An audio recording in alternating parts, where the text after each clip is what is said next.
Let's do this. Another day, another dollar, another edition of The Drive. You were fan.com and also the Odyssey app. My name is Carrington Harrison. Happy to be here with you on this wonderful, wonderful Friday. What do you call a Friday in which the Chiefs play this week, they just don't play this week? Is it just a regular Friday? I don't know all the terms. Now, it does feel like it is a Taylor Swift Friday. The movie is out in theaters. The album is out right now. People are giving their reviews. Rolling Stone gave it 5 stars. Happy Taylor Swift Day to you and yours and to those who celebrate. We got a lot to get into in today's show. We are going to treat this kind of like a bye week, even though it's not a bye week. So we are going to take a trip around the AFC West. We're going to head to Los Angeles here coming up in a little bit. We're going to head to Vegas. We're going to head to Denver. Nate Taylor is going to join us in studio. So we got a lot of Chiefs football to get you going in today's show. We're also going to talk about the baseball playoffs as well from last night. Today is an off day in the sport, but we'll get to that. We'll talk a little Thursday night football as well as the San Francisco 49ers, a team that doesn't have a whole lot of healthy available players. They went on the road and beat the Los Angeles Rams yesterday. So we'll get to that here coming up in a little bit. So my name is Carrington Harrison. Happy to be here. Rob is off today. We got Nate Williams filling in, just doing his role. Did you pull the double duty today? You were on Fesco in the morning earlier today and you're also on this show. When did you get here? How long have you been here today? First man in and last man out, Carrington. That's the MO. Real scrappy effort Gym from rat, today for behind sure. the glass here. Oh yeah. About 5 a.m. So we're feeling good. We're not the legs aren't tired yet, but we'll see. So we got a lot to get into in today's show. Before we do that, I need you guys to do me a couple of favors. Number one, I need you listening to The Drive each day at 2 o'clock right here on 96.5 The Fan. Number two, I need you to tell one friend to check out the show. You know what? I would greatly appreciate it. I mean, you could tell 2 people to check out the show, but I know you're busy. So if you could just tell one person, I would appreciate it. And number 3, and this might be most important, I need you to remember that the open of the show is brought to you by our friends over at The Other Place. We got an exciting weekend in college, an exciting weekend in the pros. So if you're looking for a place to stop by, grab yourself something to eat, grab yourself something to drink, you want to catch the games, then look no further than our friends over at The Other Place. All right, this is how I would like to start the open of the show today. I wrote down 4 questions that I think, at least I still have, heading into the second month of the NFL season. So this is where I am. You guys have heard us talk a lot about this in the first month of the season. It is about the run game. Now, this is not me complaining about the run game, but I think most people would agree that this is one of the questions that they have. I think they are getting about as much out of Kareem Hunt as possible. This is who I think he is in his career. I think that is a very valuable role, but I just don't really think there's a lot more there with Kareem Hunt than what they are getting. And I think that you can certainly utilize that to the best of your ability and have him continue to be that battering ram, short yardage back that he's been so far this season. Now, Brashard Smith is somebody that I want to see a little bit more in this offense. I just think there could be something there. I'm not sure if that's because of how I feel about the other 2 running backs, or they really could potentially have something with Brashard Smith. But I think you saw in Sunday's game against the Ravens, there's a little bit of spark there. Can the Chiefs get the most out of that player? He only played in 23% of the snaps. So that is just something that I am keeping an eye on. Can the Chiefs get a little bit more from their run game than they currently have? I think you're going to need it as the games get colder, as you play better teams, better defenses, better, bigger stakes. I think you're going to need to be a little bit more balanced than the Chiefs have been so far through the first 4 weeks of the season. So that will continue to be at least my number one question heading into the second month of the season. Now, this month is a little bit different than the second month. You don't play the caliber of opponents that you played. Now, you go on the road and play Jacksonville, and that is a team right now that their defense is completely propped up by turnovers. They lead the NFL in turnover differential. They're +9 through the first 4 games of the season. So this is the defense that certainly can take the ball away, but if they don't take the ball away and they got to play you straight up, is that a team that can beat Kansas City? We'll find out on Monday. So that's number one for me, is can the Chiefs' run game, can it continue to grow? Can it develop? Or are they going to be in a position where when we have this conversation after week 8 heading into the Bills game, are they going to be a team that needs to make a move, that needs to make an addition to go grab themselves another running back? Another question that I have is, and this is on the positive side, can their secondary continue to grow? Noel Williams right now is ranked number 1 on Pro Football Focus.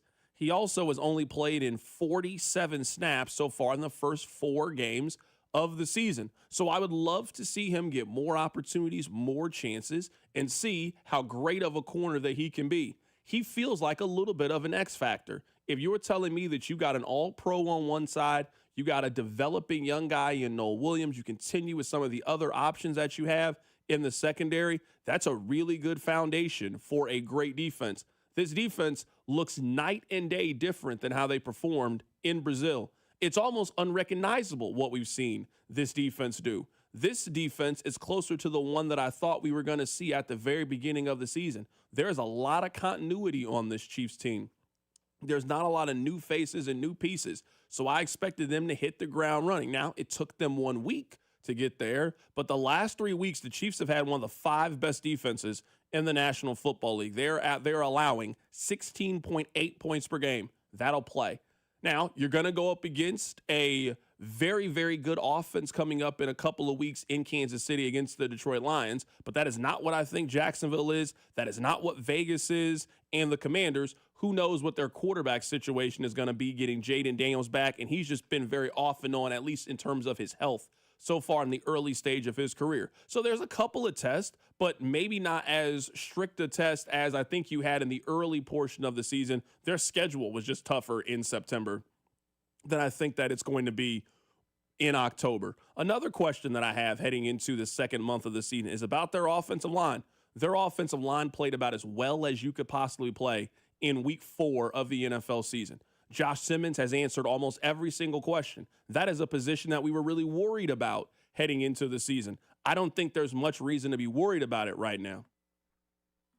So Josh Simmons has answered it. Kingsley Suamataia, it's been a little bit up and down, but I don't think we're in a position where we're talking about you potentially replacing him and getting a new left guard. I think he's done fine. You know what you have in Creed Humphrey. You know what you have in Trey Smith and Jawan Taylor. The cloud is still over Jawan Taylor, and I'm not personally going to let one game with no penalties kind of shake how I feel about Jawan Taylor. He's still on thin ice with me, especially when you have his replacement, and every single day, every snap, every game, you get closer and closer to Jawan Taylor just not being on the team next year. So you already feel like you have his replacement already on the roster. The money argument starts to get less and less as more gets paid out with each possible week. So the possibility that they could do something with Jalen Moore, I'm not going to eliminate that. You're going up against a team in Jacksonville that has spent some significant resources on their defensive line that can get after the quarterback. So that's going to be something to track. The offensive line I think they played as well as we've seen them play maybe in 2 years.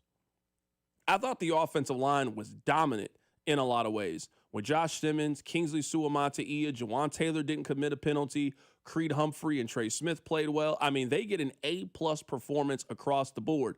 But I think we would agree that their performances, at least so far in the first month of the season, have been a little up and down, have been a little consistent. Can the offensive line continue to gel and grow together as we head into week 5 of the NFL season? And last thing here before we head to Los Angeles, it's about the offense. What does the offense look like when Rashee Rice returns? It has been a moment that we all have been waiting for. When you think about it, we have spent 17 months, 18 months talking about this offense and what it could potentially look like when you get everybody healthy. In fact, they could even be in a better position because of Tyquan Thornton. So we talked about this like they're potentially being a big 3 with Xavier Worthy, Rashee Rice, and Hollywood Brown. I don't know how you have a conversation that includes Hollywood Brown, but then leaves Tyquan Thornton out of the mix. I think they have a potentially better wide receiver, a younger wide receiver, a healthier wide receiver, a more explosive wide receiver. So you were talking about adding Rashee Rice, who is their best receiver. You now feel like you got a really strong top 4. We're not mentioning tight ends. We're not mentioning the possibility of adding Brashard Smith more and more into the pass game and utilizing him out of the backfield. The problem with the Chiefs offense in the early portion of the season, they didn't have a whole lot of options. They are about to potentially get a whole plethora of options coming up in the next 2 weeks. So those are my 4 questions, as it feels like a bye week, even though it's not a bye week today.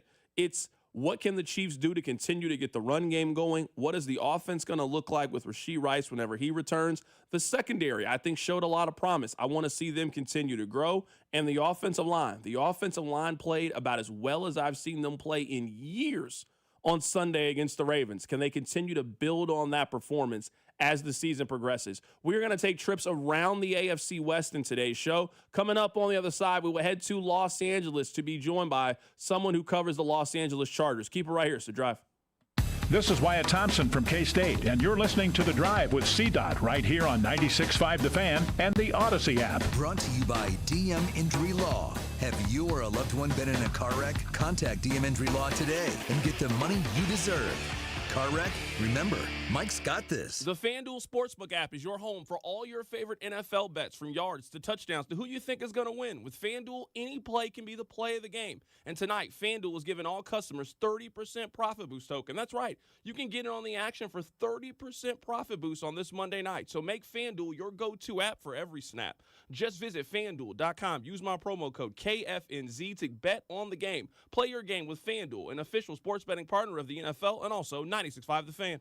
21 and present in Kansas. Opt-in required. Bonus issue is non-withdrawable profit boost tokens. Restrictions apply, including any token expiration and max wager amount. See terms at sportsbook.fanduel.com. FanDuel is offering online sports wagering in Kansas under agreement with Kansas Casino LLC. Gambling problem? Get out with your best bet. Call 1-800-522-4700. Visit kansasgamblinghelp.com. Need to sell your house in Kansas City but not sure where to start? Selling a home can feel overwhelming, especially if you're facing foreclosure, a divorce, an inherited property you don't want, or just need to move quickly. But you don't have to figure it out alone. Rex Buys KC is here to help. As a local home buyer, I understand the Kansas City market inside and out. My family and I live right here, so I know the neighborhoods, the trends, and the challenges homeowners face. That's why I take a consultative approach, helping you explore your options and find the best path forward. We buy houses in any condition, no need for repairs, no agent commissions, and no hidden fees. You'll receive a fair cash offer with a closing timeline that works for you. Whether that's in as little as 7 days or at your own pace, just a simple, hassle-free process designed around your needs. If you're ready to talk through your options, call me today at 816-330-6000 or visit rexbuyskc.com.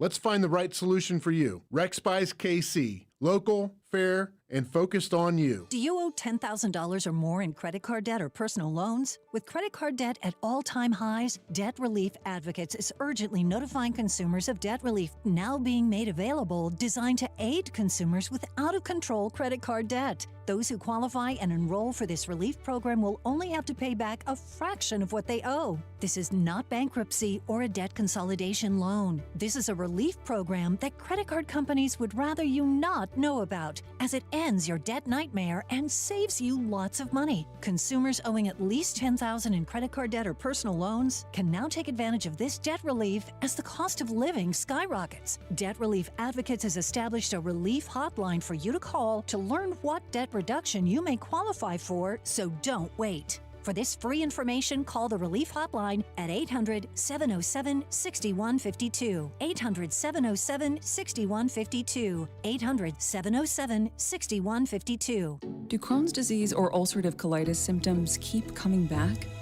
Tremfya, guselkumab, may help, with rapid remission achieved at 12 weeks and lasting clinical remission at 1 year.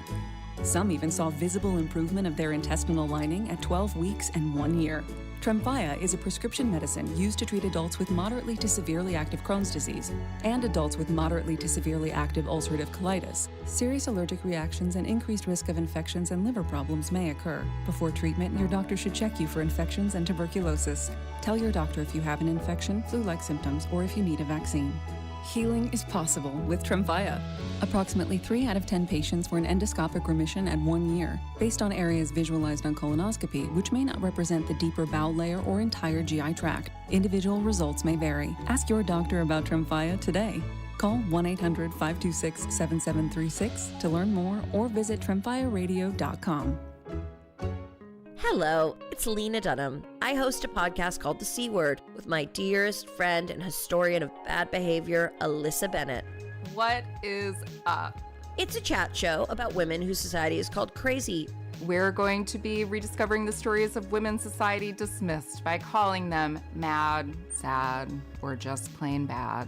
Listen to and follow The C Word with Lena Dunham and Alyssa Bennett. Available now wherever you get your podcasts. Hey, September is Prostate Cancer Awareness Month, which is the second common form of cancer among men. There are many risk factors like age, race, and family history. But there are lifestyle and prevention tips to help minimize your risk of prostate cancer. Eat a balanced diet rich in fruits, vegetables, and lean proteins. Stay active with regular exercise. Maintain a healthy weight. Limit high-fat and processed foods. Don't smoke. Guys, encourage men in your life to talk to their doctor about prostate health. Zero's Run Walk is coming to Kansas City. Help raise funds and awareness for prostate cancer. Early detection saves lives. Don't wait. Visit kcuc.com today. At KCUC, you see the best in KC. You're listening to 96.5 The Fan from the Mission Plumbing, Heating, and Cooling Studios. Hey, it's Trent McDuffie from the Kansas City Chiefs. Welcome back to The Drive with C. Dot on your home for Chiefs football. 96.5 The Fan.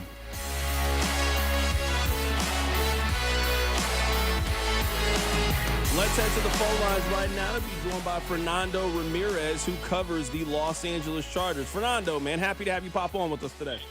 Hey, appreciate you guys having me on. How are you guys doing? Absolutely, man. Let's just start with this. We call it chargering in Kansas City, and the point that I've made this week is every Chargers team that I've seen for the last 15 or 20 years loses that game on the road to the Giants. They win their first 3 games in the AFC West. People are putting them in their top 5. People think they're going to win the division. They're competitive in the AFC, and they go on the road and they lose to a team that I think is going to pick in the top 8 of the NFL draft. How do they do this every year?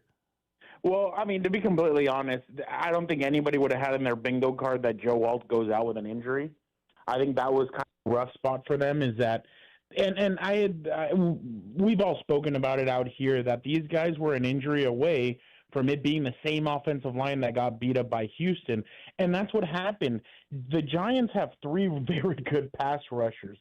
And what they were doing was they were just using stunts. They watched that Houston game. They saw that these inside guys cannot take a stunt because the 3 inside guys are the guys that started in that Houston game. And all Houston did was just run stunts, and that's what they did.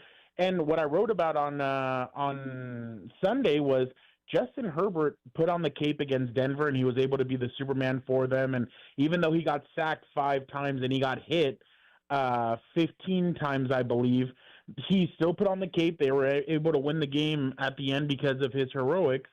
On Sunday, he wasn't able to do that. Why? Because he kept on getting beat up.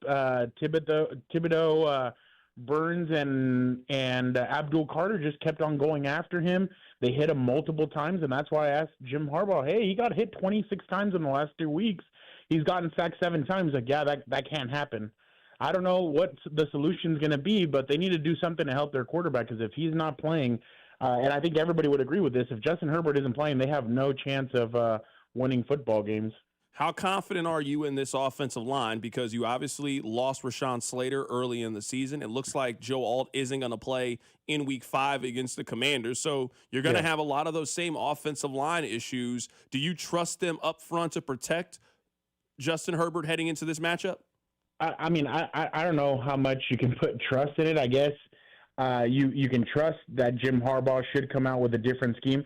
I thought what the 49ers ran last night was great.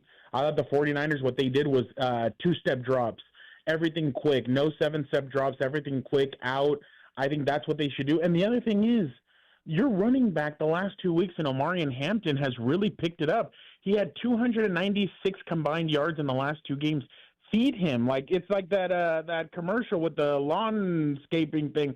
Feed your lawn, feed it. That's what they need to do with him. Just feed Omarion Hampton, let him go crazy. I mean, he had 12 carries for 126 yards. why would they not continue to feed him? And Greg said, Greg Roman said, hindsight being 2020, we should have done that. Well, yeah, if you would have continued running him, there was no answer for him. And maybe you come out and that's a different outcome. But the thing is, they've had Justin go out there and pass more than, I think he's dropped back 40 times in each of the 4 games. That's not a recipe to win. And I'm surprised. I'm telling you guys honestly, I'm very surprised that Jim, being the way he has been in San Francisco and Michigan with running the football, I think he got too excited about the quarterback that he has, and I think they need to go back to that style of running the football, letting Omarion kind of get it going, and I feel like if they do that, they'll have success. But this offensive line just isn't good. It looks like they might get Mekhi Becton back this weekend, which would be a huge plus for them, but this offensive line needs Joe Alt back in here. If not, it's going to be rough, and fans are out there saying, make a trade. Nobody's going to trade you an offensive lineman this early in the season. Right now, we're talking to Fernando Ramirez, who covers the Los Angeles Chargers. He is with the Sporting Tribune. Let's talk about the passing attack. I wouldn't have guessed that through the first 4 weeks of the season that Quentin Johnston would have been their number 1 receiver. I also wouldn't have guessed that Ladd McConkey would be off to such a slow start. He just has 147 yards so far through their first 4 games of the season. He doesn't have a touchdown. I guess twofold question here. What changes have you seen in Quentin Johnston? Why do you think Ladd McConkey is off to such a slow start? Quentin Johnston, and this is something he's been working on. He told me in the offseason, he's like, I'm gonna have a great year. And I'm like, really? He's like, I believe it. He's like, I'm working very hard. His get off, where as soon as the ball's hyped, his get off has been very good. And I mean, he's really improved that, and I feel like that's helped him get a step on cornerbacks. And then what he did last week in that 38-yard touchdown that he did a double move. And the double move, I mean, the corner completely bit, and Justin squeezed the ball in between the corner and the safety. So Quentin really just feels like he's in a groove right now, and I feel like the Chargers should keep on feeding him. Keenan Allen's obviously the guy that moves the chains, and they look for on short yardage situation. But the thing with Ladd, it kind of feels like last year. Ladd didn't really get going until about week 7 or week 8 against the New Orleans Saints, and it kind of feels like it's happening all over again this year. I mean, last year, I think we're in week 4. Last year at this point, or this week, they played the Arizona Cardinals on Monday Night Football, and Ladd had like 2 catches for like 15 yards, and he had 2 drops. And fans are like, oh, this guy isn't what we were promised, this, that, and then all of a sudden he turned it around and he caught fire. So I think with Ladd, he'll be fine. He just needs to kind of get the yips out of the first 4 weeks of the season. And I think he's still getting used to playing with Keenan. Keenan's still getting used to playing with him. But Quentin's the one that last year, again, if you go back and look at his numbers, Quentin was the one kind of saving this receiver group last year at the beginning of the year. He had 3 touchdowns in the first 3 weeks of the season, I believe, and he started off hot. So I think this is going to be a big year for Quentin. That's in year 3, and everybody was calling him a bust after the first year. Last year, yeah, he was okay, but there was always a but. And now I feel like Quentin is building on good games back to back to back. We asked this question yesterday, and I'm curious to get your thoughts as someone who was in the division. There was a lot of talk about this division over the summer. Do you feel the AFC West is better or worse than you had anticipated? I think they're right at where I thought it was going to be. I mean, I didn't have the Chargers leading it 4 games in, but I thought Kansas City would be right around where I thought they would be. Or my bad. I thought Kansas City would be the one that's 3-1, 4-0, something like that. And I had the Chargers right behind them. And I think I told you guys, I thought Denver is the 3rd best team in this division. And I know I've caught flack for that because every other national media person is saying the Denver Broncos are going to the Super Bowl. I just don't see that. I don't see a Super Bowl winning team. I mean, you turned Danny Dimes into Danny Diamonds. He turned your defense into that, and then obviously Justin Herbert kind of took advantage of them as well. But no, I think it's right around where I thought it was. I didn't think Pete Carroll could come in here with a magic wand and fix all the problems. Like everybody, I heard a lot of Raider fans saying, oh, the Raiders are just 1 year behind the Chargers. They're not really 1 year behind because the Chargers had Justin Herbert when Jim Harbaugh came here. The Raiders don't have that, and they're struggling. Their defense struggles. Their offense struggles. It's just they have a ways to go, and I know fans are already turning on Pete Carroll, but They just need to wait it out and let it ride. But no, I think this is about where I thought the division was going to be. I didn't expect the AFC North to be as bad as what it is right now. Right now, we're talking to Fernando Ramirez here for a couple of more minutes. Fernando, if I gave you a free $100 bet right now on FanDuel, would you take the Chargers to win the division? No. No, I've learned my lesson early on back in 2021 where I thought 2021 first year Staley, I was like, oh, they might win the division, and they started off 4-1, and then it all unraveled after there. No, just because until somebody can beat Kansas City, I'm not gonna go that route. Who has the best chance in the whole division? It is the Chargers. I think they match up well against Kansas City. But I definitely think that the Chargers, what's slowing them down is their offensive line. If they had Rashawn Slater and Joe Alt on Sunday, they win that game, and they probably blow out the Giants. But and that's just because of the way that Rashawn and Joe Alt play. But if they can get Joe Alt back here in the next week or 2 weeks, the good thing is they haven't put him on IR yet. So, but if they can get him back in the next few weeks, I feel like the Chargers offense can get back to rolling the way they were. But they do need Joe Alt and Mekhi Becton. But other than that, I would still say it's Kansas City's division until proven otherwise. I mean, it's been 9 straight years of it, so I don't know what else is going to change. Last question here. Right now, if you look at FanDuel, they have the Chargers over/under on win totals at 10.5. Would you take the over or the under for Chargers 10.5 wins? The only reason why I'll take the over is because Jim usually exceeds expectations in his second year, and I do think that this is a good football team. I think they have a good nucleus. I just thought Sunday was the perfect storm for the Giants to take advantage of. I mean, I was there and I saw the way that they used Jackson Dart. It was basically a college system, and to make Jackson comfortable in what he was. And I think the Chargers kind of overplayed their hand on that one. I thought in the second half they stacked the box a lot more. So it's a huge learning curve moving forward for Jesse Minter, Greg Roman, and everything. But I think they'll win 11 games, and I think they'll be back in the playoffs. I just think they need to fix a couple of things. Obviously, in November, I think they're going to have to make 1 or 2 moves to shore up their team. But I think they're going to be. I think they're going to be up there in win totals, right around 11. I had them at 11 and 6. I had them at 11 and 6 back in May. That is Fernando Ramirez joining us on the show. Happy to catch up with him today. We're going to take a trip around the AFC West with the Chiefs. It feels like they have a bye week, even though they don't have a bye week. Fernando, great stuff, man. Look forward to catching up with you here in a month or so. Absolutely. That's Fernando Ramirez joining us on the show. Happy to catch up with him. Happy to get his thoughts. I want to take a little bit of a detour, and I promise you we'll get back to sports here coming up in a bit. I want to defend one of my guys. His name is Mark Gunnels. Mark Gunnels, he writes for Arrowhead Pride. Now, Mark Gunnels is a Swiftie. Nothing wrong with being a Swiftie. So he was tweeting out his early album reviews, and people on the internet were giving him a hard time. You're a man. How can you be a Swiftie? What does that matter?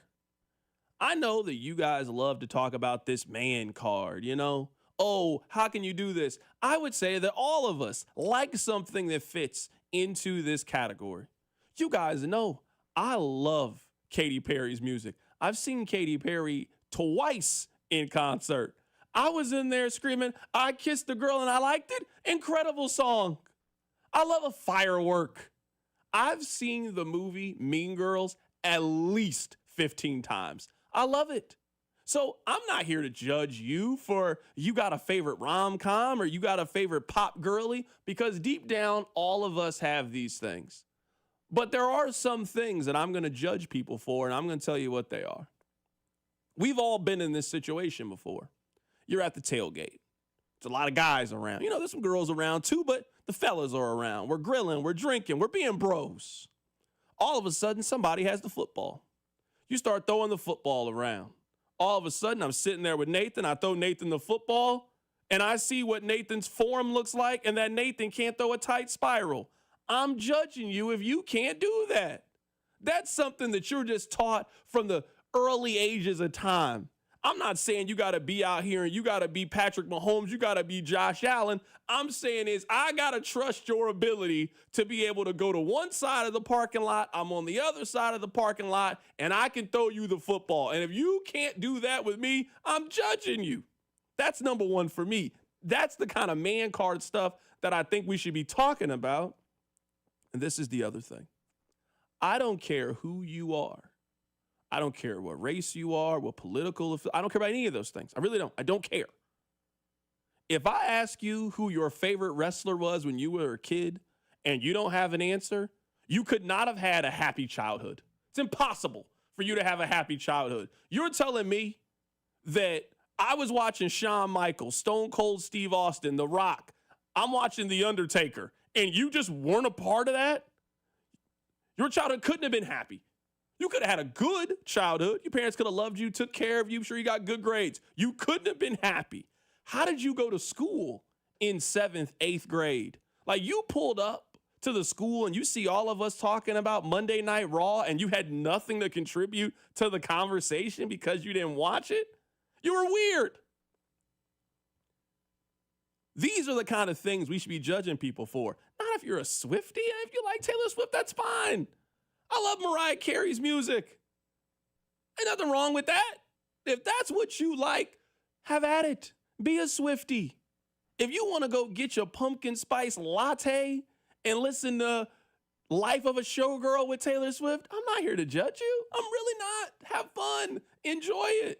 You can't throw a spiral? I'm judging you. You don't have a favorite wrestler growing up as a kid? I'm judging you. If I show you a picture of Sting from WCW and you look at me confused, you don't know who that is, I'm judging you. It is impossible for you to tell me that you had a happy, great childhood if you didn't have a favorite wrestler growing up. I'm going to tell you who my favorite wrestler was growing up. I used to love Bret Hart. I can't really explain why I loved Bret Hart so much. I mean, he wasn't the coolest wrestler, but something about him was just really cool to me. He had the wet, stringy hair. He had those glasses. I mean, nobody else wore those glasses until Patrick Mahomes, like Bret Hart. He was wearing Oakleys back in 97. Wasn't nobody wearing Oakleys back then. He had that black leather jacket. He had the little pink with the black boots. I don't know what it was. God, I used to love Bret Hart. If you don't have those kind of stories, I'm judging you. I'm serious. I'm judging you.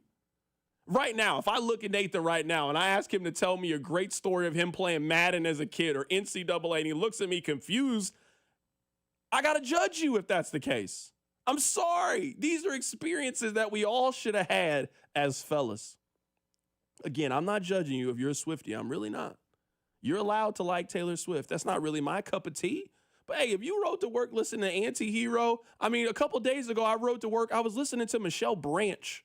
And I was singing Everywhere like it had just come out. I love Avril Lavigne. Why do you have to make things so complicated?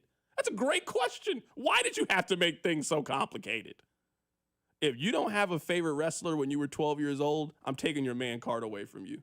If I throw the football to you and I see your form and you look like you should be on a 2000 CW cartoon, I'm telling you, I got to judge you. That's it. I got to judge you. That's my Taylor Swift message for the day. First of all, I am cold at Madden.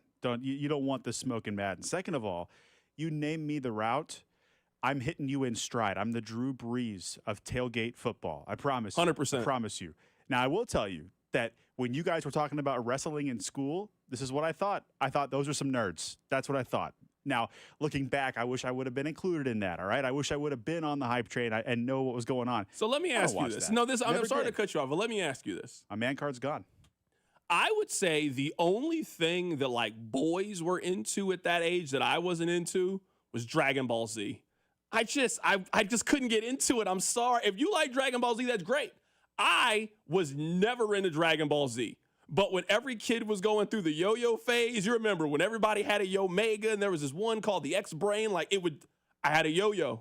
When everybody was playing Pokemon, I was playing Pokemon. When kids were playing Tony Hawk Pro Skater, I was playing Tony Hawk Pro Skater. I feel like I went through all the appropriate teenage, early young man phases that I was supposed to go through. Wrestling is one of those phases. Now, some people grew out of it. Some people didn't grow out of it. I remember one day I was like, I'm just not into this anymore. I don't watch it anymore. But I know some of you still watch wrestling, and that's great. Nothing wrong with watching wrestling. It's just a television show. It's not any different than watching Game of Thrones or whatever you watch. But you had to have gone through these. What were your phases as a kid? What were the ones you went through if you didn't go through the wrestling phase like the rest of us did?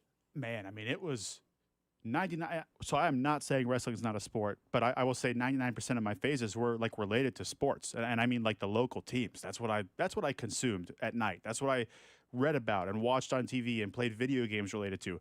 Unless we're out with friends playing those things, doing those activities. Now I wasn't into the Dragon Ball Z, the Pokemon. Wasn't into the wrestling, but it's okay to be into those things, and it's okay to tell people that you are as well. There's a guy in the comments from Mark Gunnels that says, Taylor's got some good songs. I bump her. I'm not coming to Twitter to tell you which ones I'm playing, though. Well, so you just outed yourself then anyway by typing that tweet. You're a Swiftie. Be proud you're a Swiftie. You've got the text line on fire, C-Dot. People are talking about pumpkin spice lattes and Katy Perry and Selena Gomez. It's fine to like what you like and be who you are. You can be a Swiftie. For sure. You can be a Swiftie. If you love the movie The Notebook and it makes you a little bit emotional, embrace it. Rachel McAdams. Let Hall of Famer. You're allowed to like The Notebook. That's cool if that's what you're into. Every guy has those kind of things that you're into. And I'm here to tell you, I'm not here to judge, man. Be you. That's what I'm here to tell you. Are you a Swiftie? Have you listened to this new album? I got about half of it under my belt between the drive-in this morning and the time in between shows. Yeah, and, she obviously threw a couple of shots out there, a couple of mentions of, obviously, Travis Kelce, people he's been associated with in his past. So, yeah, I've listened to the notable ones, I think. Okay, I haven't heard it. I don't know if I will ever hear this album, but you know what? Hey, if that's what you're into, that's great. Is there an album? Is there a song on there you think's the next single? Like, is there an anti-hero on there? Is there a Shake It Off, a love story, You Belong to Me? Is there one of those on this album? My fiance might split up with me if she hears this. I haven't had one of those from Taylor in a couple of albums now. I don't know if you have. Look, I like Taylor Swift. I like her music. The vibe is different than it was 5 years ago, 8 years ago when she's on the radio with every tune, right? Like you can. He won't even nod his head. His Swifties are coming for him. He won't even acknowledge that. Look at him. No, I'm nodding your head. Yeah, Okay, I'm with you. I don't know. I only know the songs on the radio. I don't know the other songs. I don't know. Someone said my best friend is into the show Dr. Pimple Popper. I judge the hell out of that man. No, that's not fair. I think we all have one of those kind of weird shows. We all have a weird show. I love Pawn Stars. Like every person listening, you have a Dr. Pimple Popper, a Chopped, a Bar Rescue. Bar Rescue, yes, You sir. just have one of those kind of weird shows. There was one show, Extreme Cheapskate, that was on TLC. Loved it. They had My Weird Obsession was one of these shows. I remember this girl, I'm not even joking. I'm serious. You can YouTube this. This girl used to vape air freshener. I'm not joking. She would vape it. She would grab the air freshener. I mean, the same one, when you got to go to the bathroom. She would take the air freshener. She would spray it into her mouth and blow it out her nose like a vape.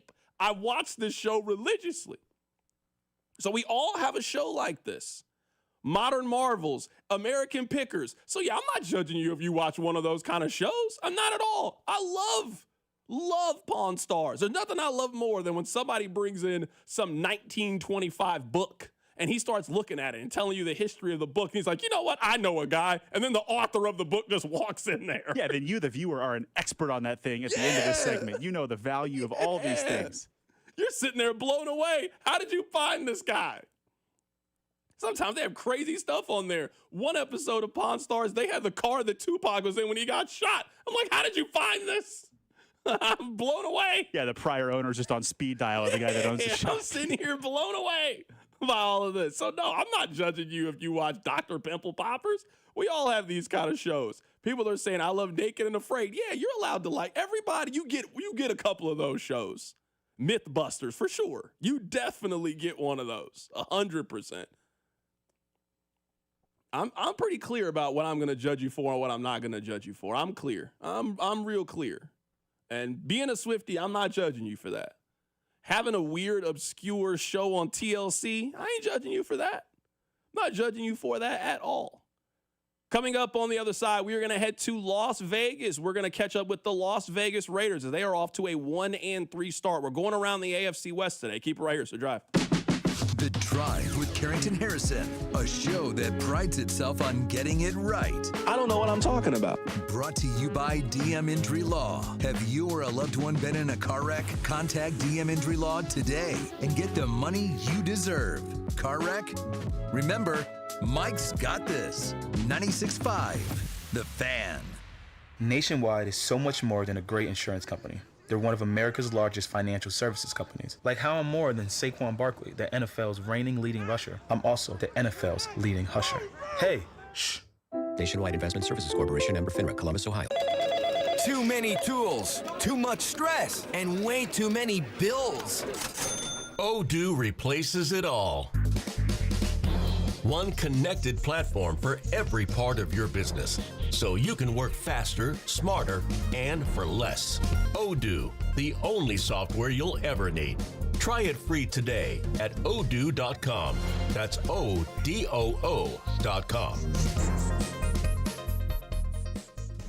I can't believe how spotless my floors look after using the Swiffer Power Mop. No more dragging around a heavy mop and messy bucket. Now I get the same deep clean without all the work. Thanks to the powerful solution and scrubbing pad of the Swiffer Power Mop, dirt and grime don't stand a chance, and I don't break a sweat. Mic drop. Mop drop. Swiffer Power Mop. Swiffer Power Mop. A smarter way to mop. Try it or your money back. Hey, listen to this.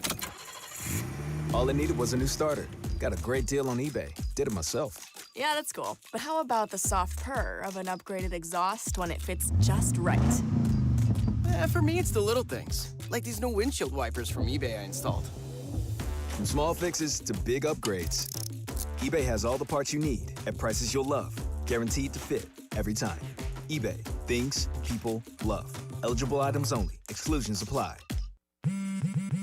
Straight Talk presents the math of more. Here's how it works. When you say yes to more with Straight Talk, you're left with more for all the other good stuff. So getting an unlimited plan starting at just $25 a month equals more savings for your family's weekend adventures. And with a network covered by Verizon, you can share more from wherever you go. It's simple math, really. More equals more with Straight Talk. Available at straighttalk.com and Walmart. Taxes and fees apply. The $25 plan requires a compatible unlocked device and a new line of service. Additional terms apply. FanDuel, America's #1 sportsbook, is coming to Missouri. On December 1st, you'll finally be able to bet on all your favorite teams and all your favorite sports. With FanDuel, there's a ton of ways for you to get in on the action. You can bet everything from the money line to over-unders to which team will win it all. You'll be able to build parlays, bet player props, or even ride the live line. Whatever your style, FanDuel has you covered.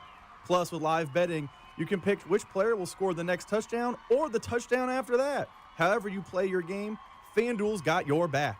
On December 1st, you'll be able to see for yourself why FanDuel is America's #1 sportsbook. With FanDuel, there's a ton of ways for you to get in on the action. FanDuel, play your game. FanDuel Sportsbook is an official sports betting partner of the NFL and 96.5 The Fan. 21 and present in Missouri. Gambling problem? Call 1-800-GAMBLER. This afternoon, expect sunny skies with a high of 88. Weather brought to you by Robert Half. Our recruiters' expertise and award-winning AI will find you the skilled candidates you want. At Robert Half, we know talent. Visit roberthalf.com/talent today. Hey, it's Juju Smith-Schuster from the Kansas City Chiefs. Welcome back to The Drive with C-Dot on your home for Chiefs football. 96.5 The Fan. Welcome back into The Drive on 96.5 The Fan, 96.5thefan.com, and also the Odyssey app. We are taking trips right now around the AFC West. We have already been to Los Angeles. Let's now head to Las Vegas and catch up with the Las Vegas Raiders. When we talk Raiders, there's only one person to talk to. Our guy Scott Goldbranson was silver and black today. Scott, how you doing today, my man? I'm doing good, Carrington. I wish I could say the same for the Raiders and Raider Nation, but hey, it's a long season. But the start of it has not been great out in Las Vegas. The Raiders win week 1 against the Patriots, and I was taking an early victory lap. I like this Raiders team. They were one of my surprise teams over the summer. I was feeling good about my prediction. Since then, they have lost 3 in a row, and this defense maybe isn't as good as people thought. What has gone wrong for the Raiders so far in the first month of the season? Well, Carrington, a little bit of everything. You talk about that Patriots game in week 1, of course, going to the East Coast. Geno Smith looked great, completed 70% of his passes. And I think Raider Nation was feeling the excitement they felt in the offseason with Pete Carroll coming in and Chip Kelly coming in as offensive coordinator. They saw some offense going. Then you get into game 2, and it all falls apart. Geno Smith, 3 interceptions, and then now you fast forward to week 4. He's got 7 interceptions. He's leading the league. And offensively, the Raiders couldn't get the run game going. Now Ashton Jeanty broke out, obviously, in the last loss to the Chicago Bears. But the defense as well has been fine, but then they've been kind of a bend, don't break, and then you just don't seem to be able to finish games. This has been sort of a hallmark of Patrick Graham as a defensive coordinator. You have Max Crosby, you have some other guys on that defense who are playing well, but they just seem to not be able to close out games. But it's all about complementary football, my friend. They can't keep the ball on offense or score points, which means the defense is on the field 60-plus plays a game, and what happens is these guys wear out towards the end, and I think the defensive situation with the Raiders, look, they had questions in the defensive backfield. That actually hasn't been the problem. It's been more up front, being able to stop the run, being able to put pressure on the quarterback. They're not doing a very good job of it. Max Crosby has his moments, but as you know, you can't win in the NFL with one defensive end. I thought that they were going to get a little bit more of a boost at quarterback than they've gotten so far. Geno has really struggled so far. Is it just new team, new situation? Why do you think Geno hasn't played as well as he did in Seattle? Yeah, it's the million-dollar question, because Geno Smith coming in since his career resurgence in Seattle has been the poster boy for consistency, over 70% completion rate. Yes, he'll have a game here or there where he throws a couple picks, so everybody knew that and to expect it. But this run he is on is unprecedented since his rookie year in New York. A lot of the folks I talked to in New York telling me this looks like the Geno we saw when he came to the Jets as a young player. So nobody can really figure it out. Of course, Geno Smith says, I just got to play better, I just got to play better. But, yeah, Chip Kelly's offense different than what he ran, of course, in Seattle, but not so far different. He's got weapons. What I see him doing, Carrington, is I see him keying in on receivers. I see him holding the ball perhaps a half second too long, and so he's giving these opportunities for these defensive backs to jump into it. And it's crazy when you look at the stats. In 2 home games at Allegiant Stadium in Las Vegas, he's 0 for 17 with 5 interceptions at home. So you can imagine how Raider Nation's feeling about a quarterback they were somewhat excited about, a little tepid, but a little excited about. He's come out and he's really, really struggled, and so that offense has struggled as well. Right now, we're talking to Scott Goldbranson, who covers the Las Vegas Raiders for Silver and Black today. Maybe it is just the media that we live in. I felt like people were ready to make very definitive statements about Ashton Jeanty after 2 games in his career, and it just didn't really make any sense. And then you know how it always works. Immediately after these opinion happens, he goes off and he has a really big day. I think Ashton Jeanty is off to a decent start. I mean, I don't want to make it seem like he's in line to win Offensive Rookie of the Year, but the Raiders have problems. He hasn't been one of the problems. That's correct. Look, early on, the first couple of games, he did have some. He was confused on the field. He missed some play calls. And yes, that you shouldn't have to see that out of a first-round draft pick, but it happens. He's a young player. And yeah, I was with you. Ridiculous, these statements that, people saying he doesn't have it and he doesn't have this. And then, of course, he comes out against the Bears and shows what he has. But I think with Ashton Jeanty, he's going to be fine. And even though he hasn't exploded like people wanted him to, he still leads the NFL in rookie rushing yards as far as running backs go. So he's where he should be. The issue has been the Raiders' just terrible offensive line, which got worse this week. Colt Miller now on IR, might be lost for the year with a hairline fracture of his ankle. So that offensive line has been very difficult to run back. It was crazy. Going into last game, Carrington, 144 of Ashton Jeanty's yards were gained after he was first hit and made contact with. Well, that tells you that as soon as he gets the ball in the backfield, he's getting hit by the defensive front who's coming in. Now, that changed a little bit last week. The offensive line played better, and so he benefited from that. But I also think that this is a situation where you have to let this guy settle in, and the rest of the Raiders team doesn't help when your quarterback's turning the ball over constantly as well, because then you can't run the ball later in games because you're trying to play catch-up. So I think he's going to be fine. I think the concern still is that offensive line and, of course, Geno Smith. Do you feel like this Raiders team can turn their season around? I don't think they're in contention to win the AFC West or anything, but it felt like there was a chance for them to get to 8-9 wins, maybe put themselves in that wild card conversation. I mean, they got a tough month coming up. They go on the road against Indianapolis, on the road against Kansas City. You watch this team. Do you follow this team? Is there time for the Raiders to turn things around?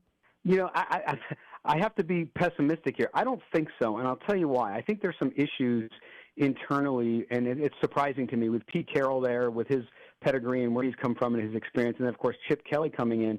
There's something going on. There's some personality conflicts among this team, especially between Chip Kelly and their second-year right guard, Jackson Powers Johnson, who played center last year. They weren't even playing him. This is a guy who won the trophy for the best center in college football last year, and they came in and they switched him to right guard again. And so there's something going on there. There's something not right. The media in Las Vegas, as you can imagine, is not like the media in New York. They're not going to hammer you. Press conferences aren't contentious.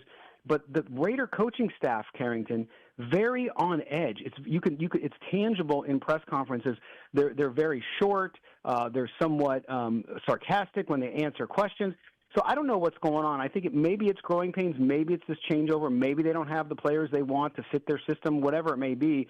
But I had predicted 8 wins myself, right? I'm now backing that up. I mean, this could be another 4 or 5 win season if this Raiders team can't put this together and they can't get the offensive line, they can't get the defense to start putting pressure on the quarterback. Like you said, the month coming up, hey, when you're playing Patrick Mahomes, you're playing Justin Herbert, and they got to play 5 more games against the division, it's going to be difficult, not to mention their out-of-conference schedule. So, yeah, I'm thinking 4 or 5 wins here, but they could surprise if they put it together quickly, but it's going to be really difficult, I believe. I'll get you out of here with this last question. There was a lot of talk about Tom Brady, his involvement with the Raiders, also his job as a broadcaster for Fox.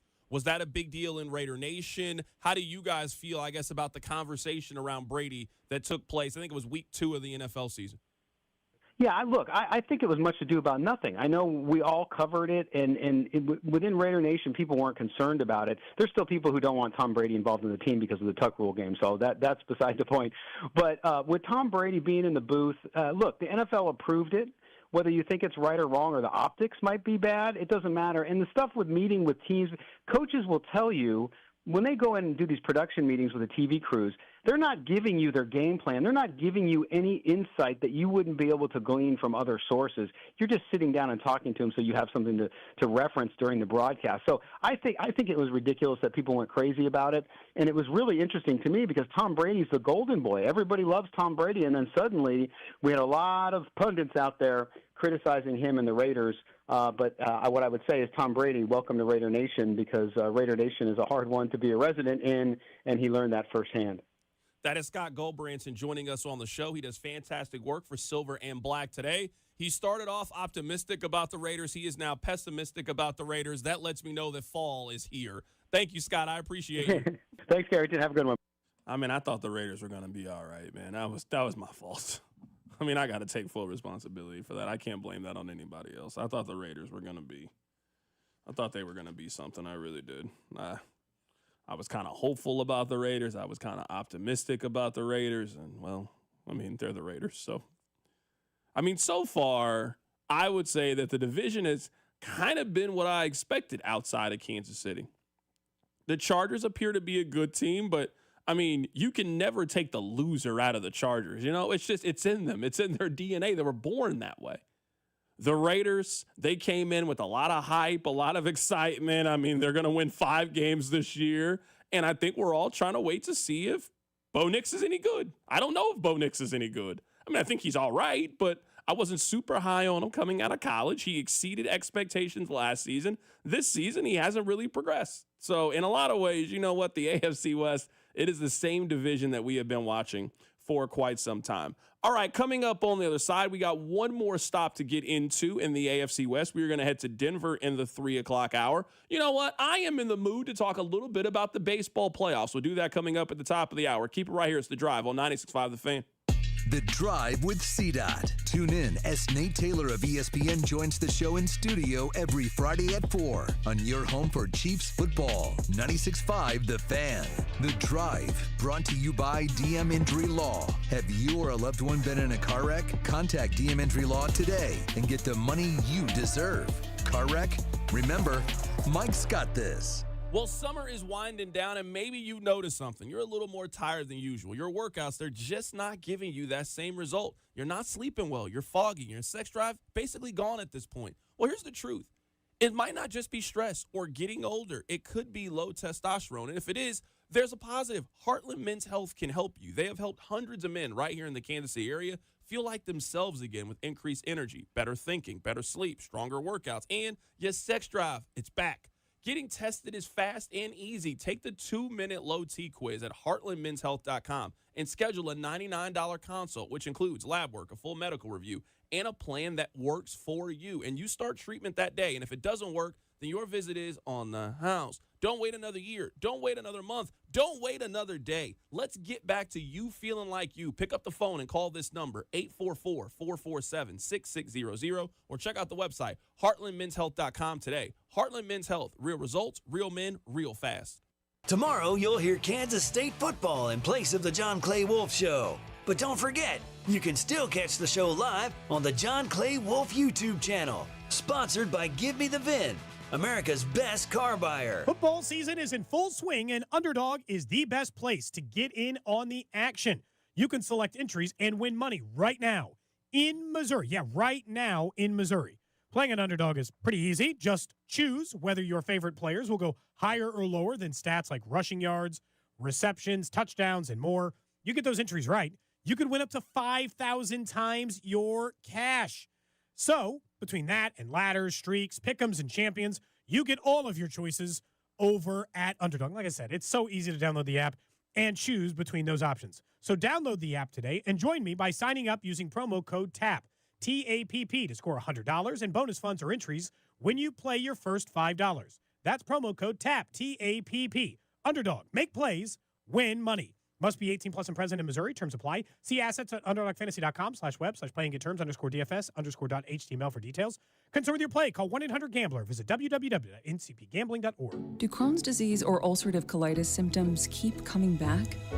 Tremfya, guselkumab, may help, with rapid remission achieved at 12 weeks and lasting clinical remission at 1 year. Some even saw visible improvement of their intestinal lining at 12 weeks and 1 year. Tremfya is a prescription medicine used to treat adults with moderately to severely active Crohn's disease and adults with moderately to severely active ulcerative colitis. Serious allergic reactions and increased risk of infections and liver problems may occur. Before treatment, your doctor should check you for infections and tuberculosis. Tell your doctor if you have an infection, flu-like symptoms, or if you need a vaccine. Healing is possible with Tremfya.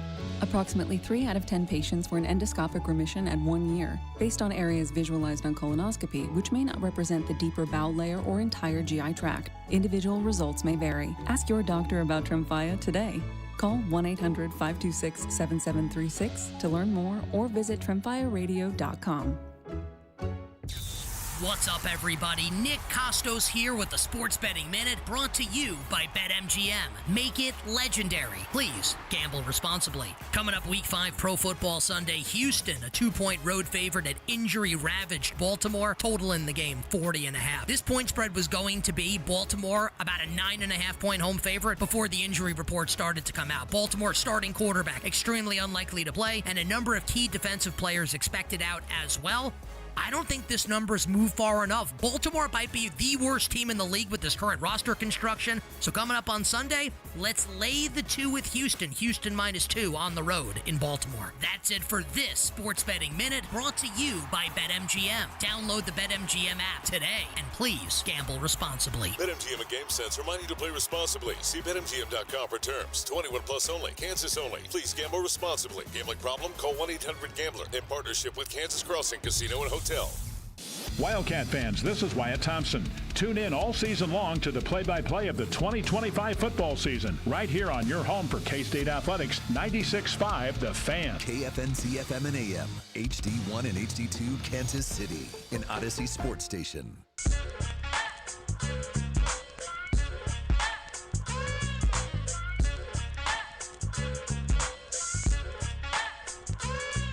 All right, you know what? I spent an evening of watching baseball, and I certainly didn't spend the evening of baseball to not talk to you guys about it. So that's what we're about to do for the next handful of minutes. All right, let's start with this. Let's start with the Yankees and the Red Sox game. That was the game that happened when I was off work. I got a chance to watch a large majority of the game. Do you guys know how when you're watching a scary movie, how there is always foreshadowing? You can always see, for the most part, what's about to happen, but the people that are in the middle of it can never see. What always kind of frustrates me about watching scary movies is the people that are in a scary movie never act like they've seen a scary movie before. Like, you usually can say, hey, it's time to exit. You guys remember the first time you watched Paranormal Activity? There were so many signs that it was time for you to get out of that house. The house is haunted. You need to move. But nope, they just kept spending the night there. And yeah, eventually you were right. The house, it in fact was haunted. This same thing happened yesterday in the Yankees and Red Sox game. It was 0-0 for the first 4+ innings in the game. We now got to the bottom of the fourth. Now, this is a mistake that a lot of people make when looking at sports. They think that every close game comes down to the final 2 minutes. And I get it. They think they're going to have this Michael Jordan shot against the Utah Jazz or some Patrick Mahomes drive down the field in the Super Bowl or Tom Brady, or you're going to come up and the bases loaded bottom of the ninth. You're going to hit a grand slam. Nope. Sometimes games are decided way before then. The Yankees and Red Sox game was decided in the fourth inning. Cody Bellinger hit a double. He got up and he was doing, you know how baseball players do, little hand motions when they get on base. All right, now, it's important to note. Now, Conley Early, who was starting for the Boston Red Sox, he had made 2 road starts in his entire baseball career. One was in Tampa Bay, one was in Sacramento. So we're talking about a capacity of 10,000 people. He is now in trouble at Yankee Stadium in an elimination game. So just narrowly missed it, but Cody Bellinger hits a double. Well, the next batter up is Giancarlo Stanton. He walks. Now, Nathan, I don't know if you're watching the game or not watching the game, but if you're a young guy and you are making your 5th major league start and you are only making your 3rd start on the road, and I just told you where they were, and you are in a deciding elimination game, and it is the bottom of the 4th inning, and now it is bases loaded with a runner, or not bases loaded, but there's a runner on first and second with no outs. What should you probably do as the manager? Consider getting someone up in the bullpen / pulling the starting pitcher. Well, you know what? That's not what they did. They let him continue. Well, he struck out the next guy. He struck out Ben Rice. Well, now he gives up a single. Cody Bellinger scores from second base. It is now 1-0. Now, Nathan, I'm going to ask you another question. You have given up a double in this inning. You have walked somebody. You have now given up a single. You've given up another run. What should you probably do in this scenario? Well, if it were Aaron Boone of the Yankees, he would have pulled Max Fried 2 innings ago. Yeah, I'm probably thinking about pulling this guy by now, Carrington. Well, that's not what happened. Jazz Chisholm hits a single. Anthony Volpe gets another single. They then have a fielder's choice, an error, and now what goes from a 0-0 game to start the inning is now a 4-0 game, and now the Red Sox make a pitching change. It was too late.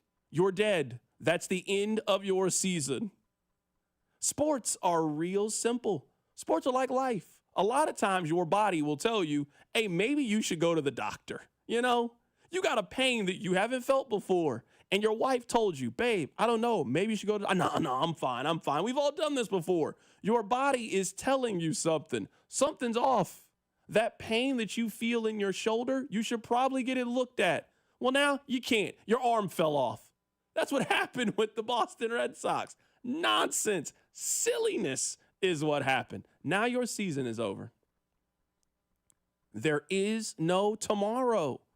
There's no tomorrow. You don't get a do-over. This is not the getaway day against the Los Angeles Angels. No, this is the decision that ultimately decides your season. And you decided to let a young guy try to work through it and get himself out of the jam. Yeah, he got himself out of a jam. Now you in Cabo. Now you're at the private villa in Italy. I hope you have a great offseason, Boston. That's how things ended for you. So let's move to the National League game. Now, this one's a little bit different. Nate, it's a little bit different. The Cubs were up 3-0 heading into the 9th inning. The Padres hit a home run, and now it's 3-1. All right, you got something cooking a little bit. Well, next thing you know, they got a runner on first and second. There's still no outs here. Hold on. We're getting a little tight here. All right, so you just hit a home run. There's a runner on first. There's a runner on second. There's no outs. It's the 9th inning. I mean, this is it for you. This is your season. Well, Xander Bogaerts is in a very tough, very competitive AB. You know, he's in a tough AB.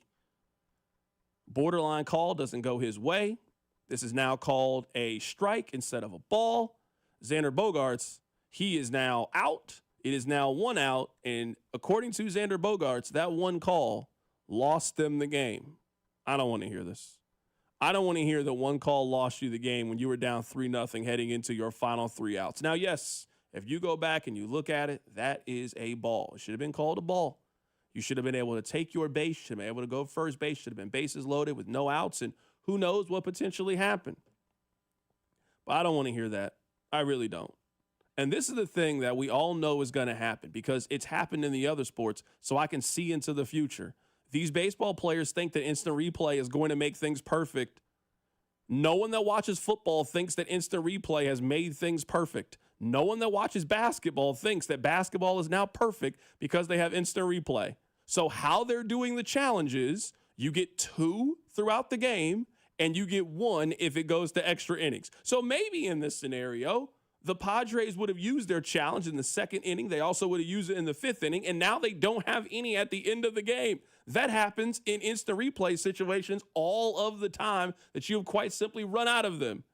I'm telling you, if baseball players think that next year adding this instant replay is going to make balls and strikes called perfect, they are about to be in a world of hurt because that is not going to be the case.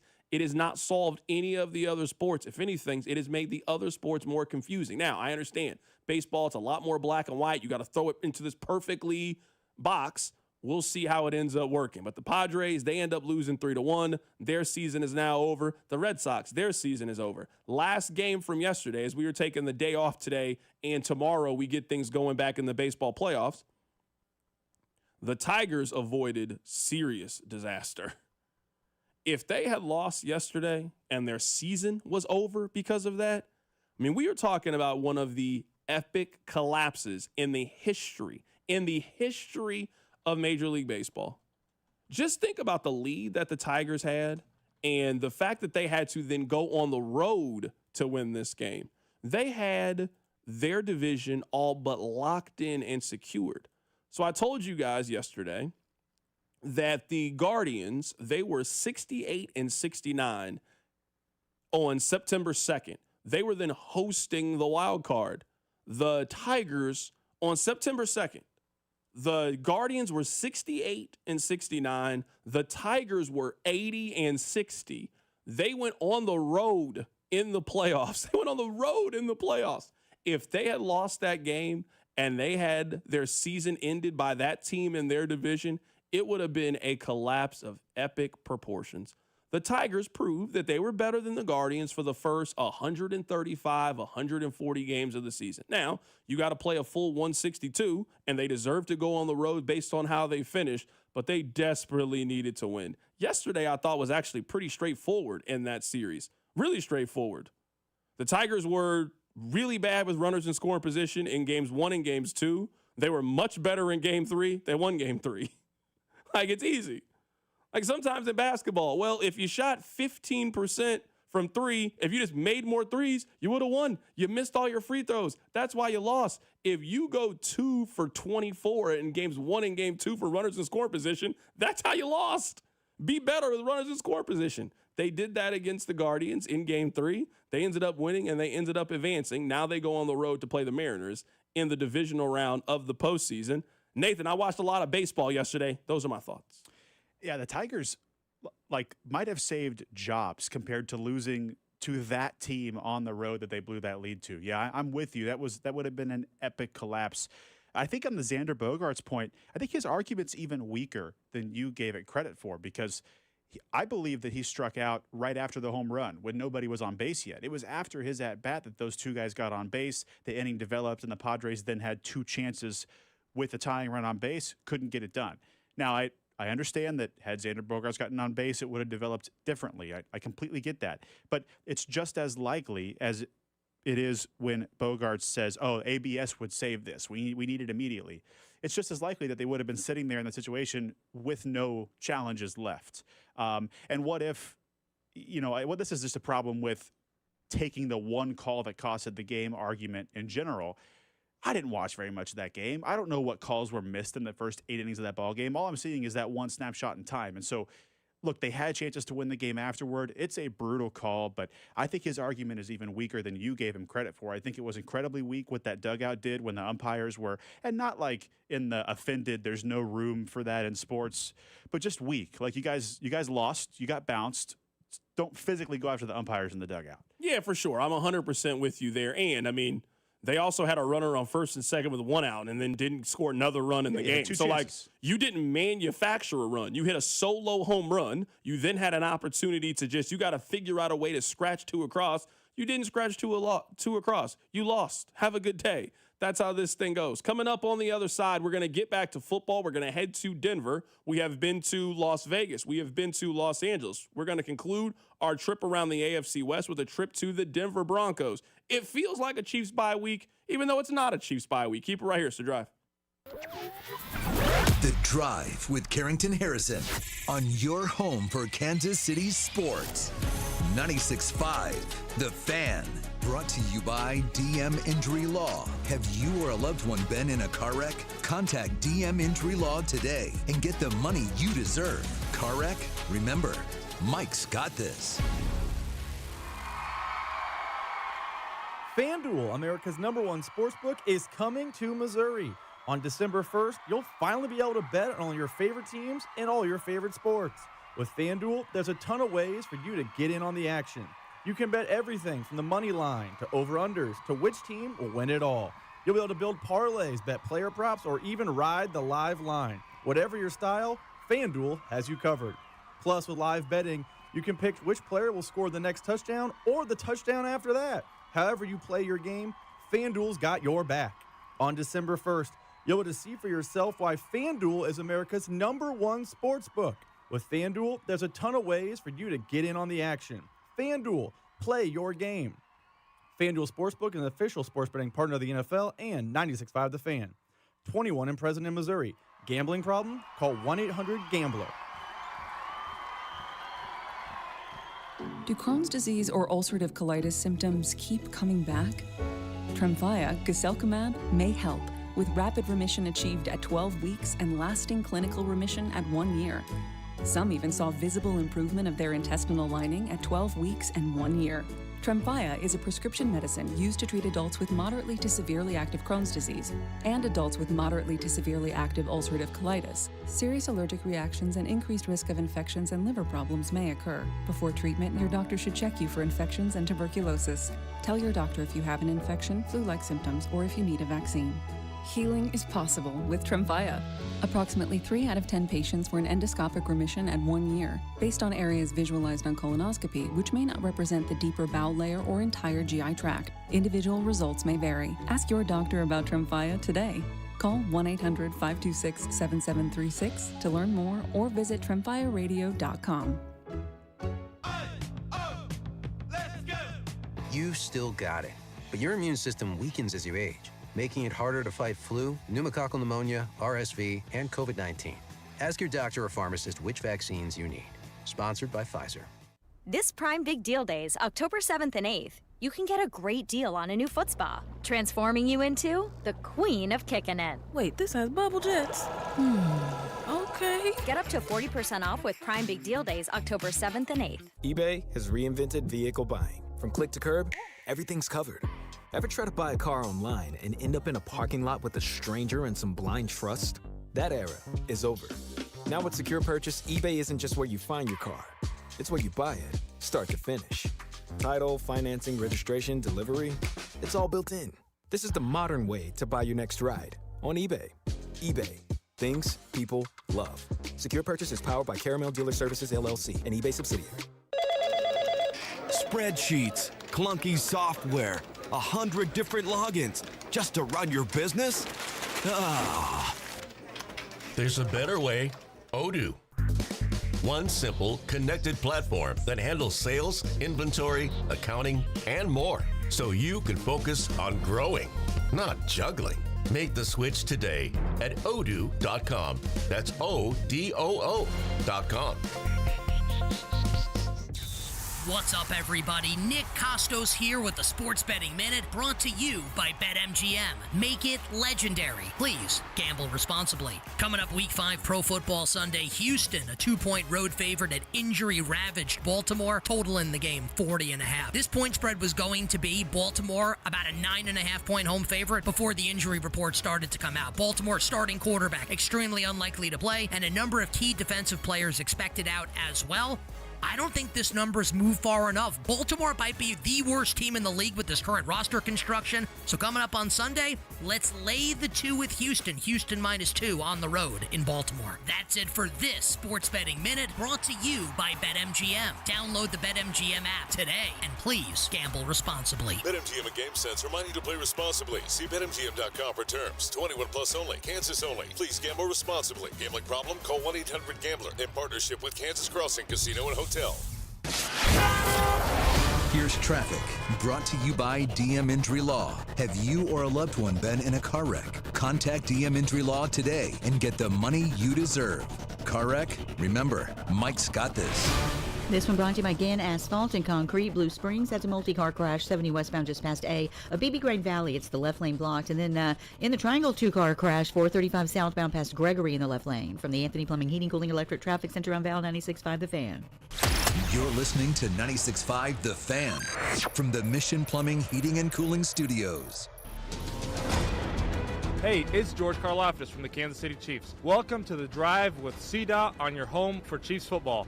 96.5 The Fan.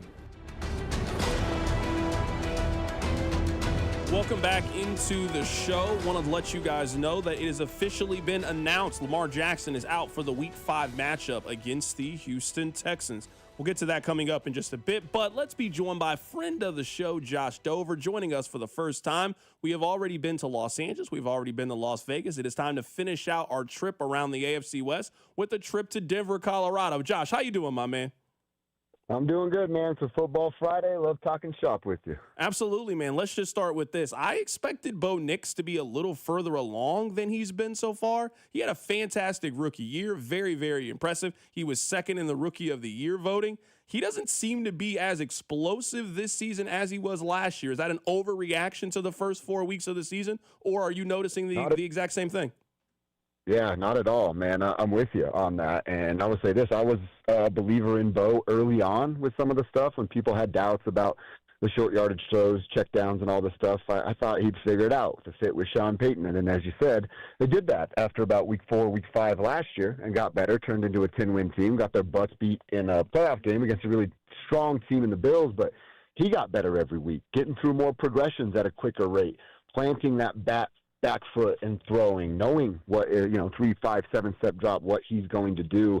And then go back to May. He told their offensive coordinator, Joe Lombardi, who told us in the media that Bo said, he's like, man, I don't have to think about my footwork as much this second time around, which makes me so much better.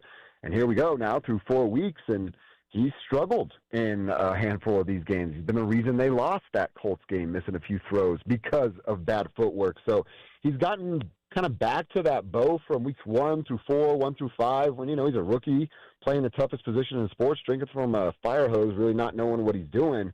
And some of that is because Sean's overloading him with plays and substitution packages are too much.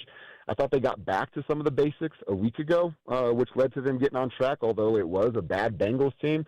You can only beat who's put in front of you. But I'm with you, man. He hasn't – you thought maybe, hey, he's going to pick up where he left off, and he looks like he went back to rookie Bo. How much of our feelings about the Broncos really just stems from one penalty? They had the Colts beat. The Colts missed the field goal. The Broncos run on the field. They win this game. They're 3-1. I feel like the tone of our conversation is going to be different. How much of the feeling about the Broncos really just centers by one penalty that they made in week 2? It's a great point because it would be completely different. I mean, they were kind of the darling. Well, that's mostly because their coach wouldn't shut up during the preseason and training camp. But they were the darling from a bunch of national outlets, and people in my town were pretty excited about what was going to happen. But I will tell you, with that penalty, with the loss by a field goal to the Chargers game, the narrative out here with doubters is still that, like, hey, they can't beat good teams in one-score games. That's what a lot of NFL games are, especially against these tough teams. You need to find a way to win a one-score game. So, yeah, the narrative would be a little bit different, and I think maybe some of these national voices would continue to be loud if that penalty didn't happen, or, they don't blitz on a 60-freaking-yard field goal. Darren Rizzi's their special teams coach, said he tried something for the first time on that play. I'm like, genius. Great timing on that one, coach. But I still think there would be some questions about whether or not they can close in one-score games about versus the good teams. Right now, we're talking to Josh Dover, taking a closer look at the Denver Broncos after the first month of the season. They also play the defending Super Bowl champion Philadelphia Eagles coming up in a bit. I want to ask you about another team that you guys have played. We just talked a little bit about the Colts. Are you a believer in the Colts? I feel like there's a handful of teams in the AFC that we all just don't know yet. Pittsburgh is one of those teams. Jacksonville is one of those teams. I feel like the Colts are in that conversation as well. You watch your team play the Colts. Are you a believer in them? Well, I'll tell you, they certainly made me look stupid because I was running my mouth on the radio on my show out here about Daniel Jones isn't this and Daniel Jones can't do that and wait till Sunday, and then I had to eat a whole bunch of crow on Monday. So even with that being said, I'm not that sold. Jonathan Taylor's really good. Tyler Warren is outstanding, and that dude's going to be a star, C-Dot. He's really, really good. And the more ways they can find to use him, the better. He should touch the ball 10, 12 times a game if possible. But I still don't think Daniel Jones is it. I mean, yeah, guys can figure it out at that position, at this level. I'm just not sure that it's Daniel Jones. So I think they have a couple of good weapons in JT and Warren, but I think they're on their way to coming back down to earth. So I just don't believe in Daniel Jones. I love you guys' run game. I kind of use the Broncos as the example for the Kansas City Chiefs. That's what I wanted the Chiefs to do this offseason. The Broncos spent a decent draft pick at R.J. Harvey, but he was a very popular choice at running back. They also got J.K. Dobbins on a one-year deal. He has more than lived up to it. At least with Bo Nix, I think the hope and the optimism should be, I mean, there's no shortage in weapons to turn this thing around for the Broncos offense. 100%, and they should actually lean into J.K. and R.J. a little bit more. J.K. Dobbins hasn't had more than 16 carries in a game yet. That number should be at 20, although history would tell you Sean Payton doesn't generally give his running back 20 touches a game. Few and far between he will, but that should be who they are. They should be a run-first football team and then set your passing plays up to the play action once you have run the ball. J.K. Dobbins rushed for 100 yards last week. Dude, it was the first time since Latavius Murray did it for the Denver Broncos back in the 22 season. And if he goes for 100 again this week, it'd be the first time a Broncos running back has done it in back-to-back weeks since the 2018-19 season. So I think they should lean into that a ton more. Use the run game. Let the defense think that's what you want to do, and then let Bo get wide receivers involved. Evan Ingram's been a ghost, their big off-season acquisition, and if they had a bit of a run game and can use him in chip and release scenarios, you start to see, what Sean promised would be the Joker. So I think they should give J.K. and R.J. even more opportunities than they already are. Right now, we're talking to Josh Dover, getting his thoughts on the Denver Broncos. I got a quick question about the defense. I thought the Broncos could potentially have the best defense in the National Football League. I don't think they've been that in the first month of the season. How would you assess the defense? Yeah, I wouldn't call them the best either, but I still think they're top 5, top 8, on their way to being solidified back in that top 5. Their edge rushers are outstanding. Nick Bonito and Jonathan Cooper are so good, and there were worries about, at least from the Bonito perspective, hey, is he actually going to work on stopping the run now that he got his big bag? And he has. And his pressure rate and both of their get-off rates, they're first and second in the NFL right now, getting off to when the ball is snapped. So they're living up to it. I would say guys like Zach Allen you'd like to see a little bit more from. They're terrible, absolutely terrible at the inside linebacker position. Justin Stranad's there because Dre Greenlaw hasn't shown up yet, and he's just not it. He's a great special teams player, but when he's asked to be a full-time starter, he lacks in a lot of departments. And Alex Singleton's, a 30-plus-year-old linebacker coming off of a major injury. I'd pick on him every damn chance I got. if I were an offensive coordinator in the league. So that's where they're really weak.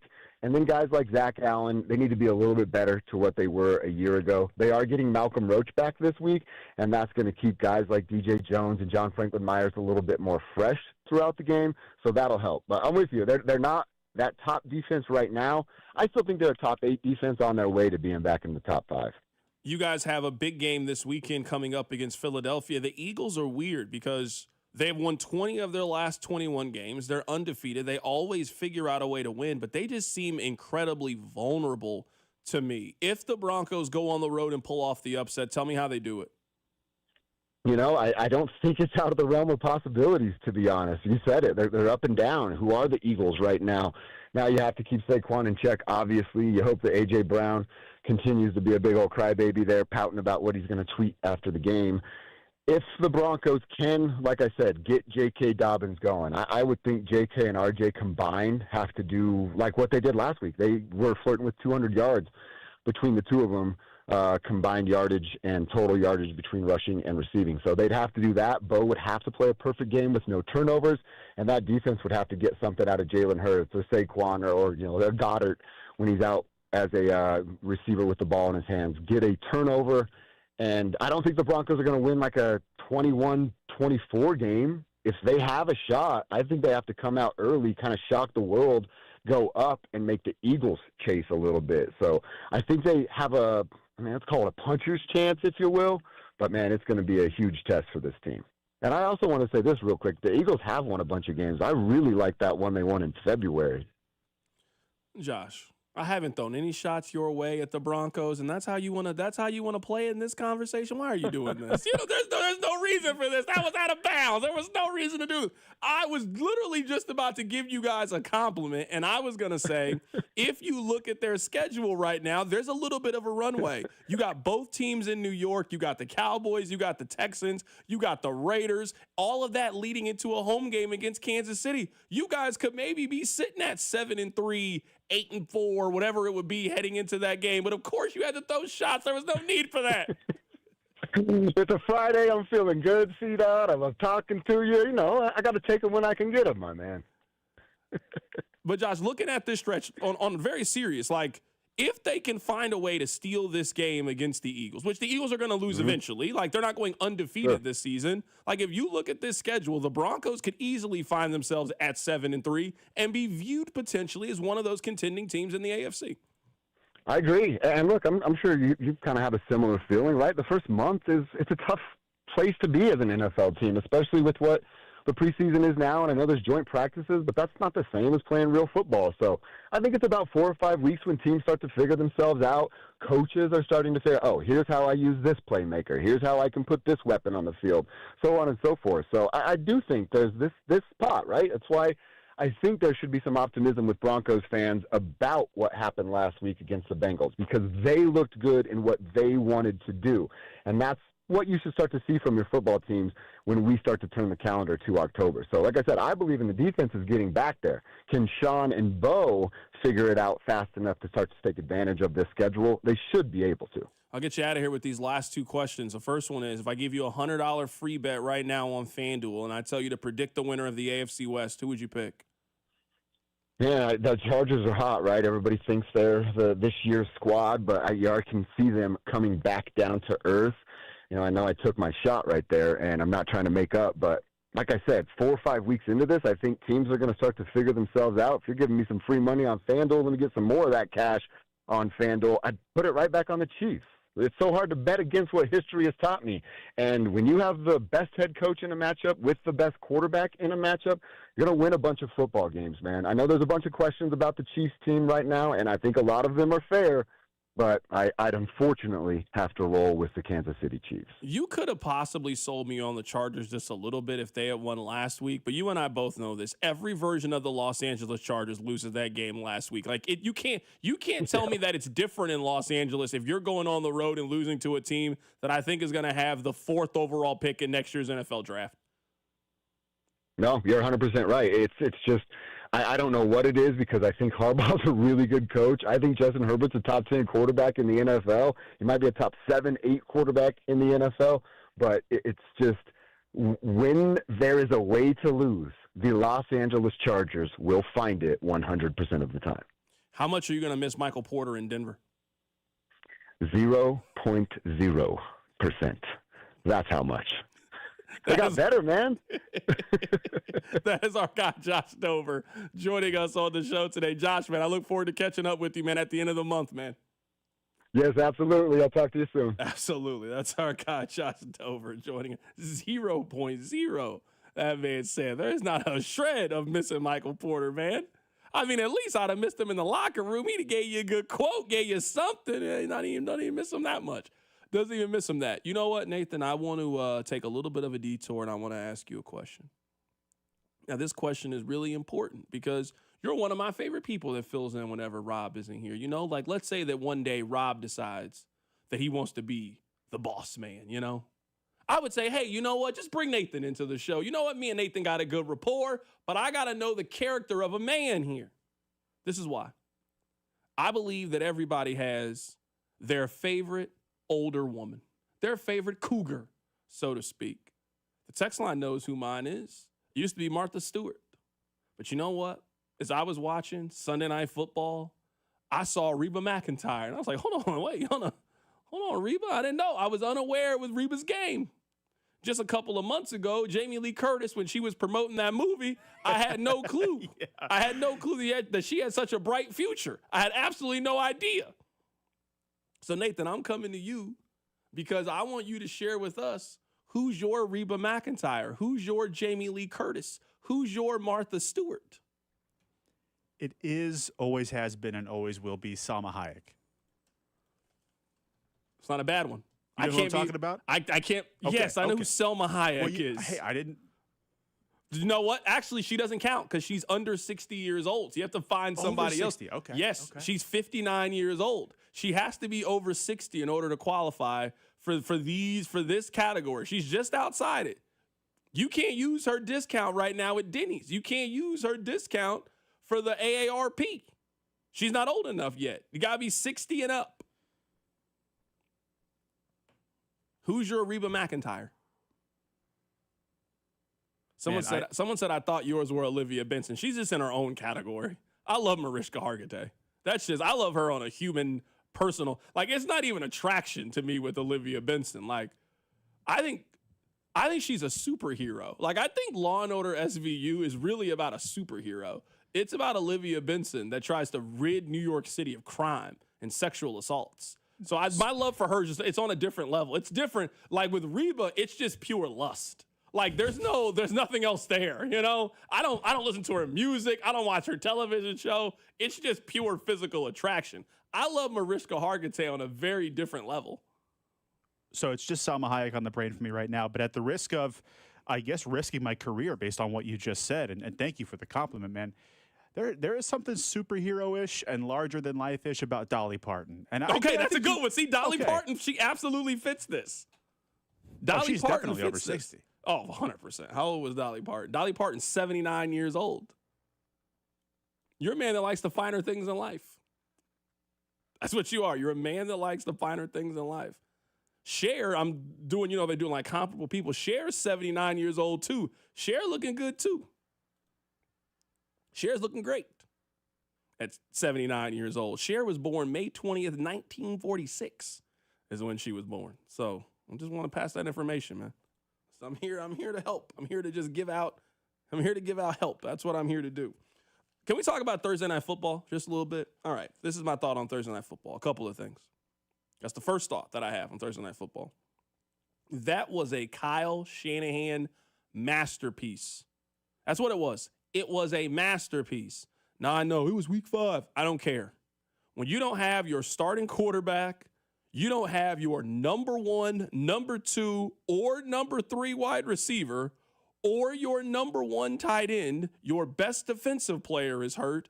You go on the road short week against a team that is in your division, a team that is mainly healthy, and you dominate that game from start to finish the way that I think San Francisco did. That is a masterpiece.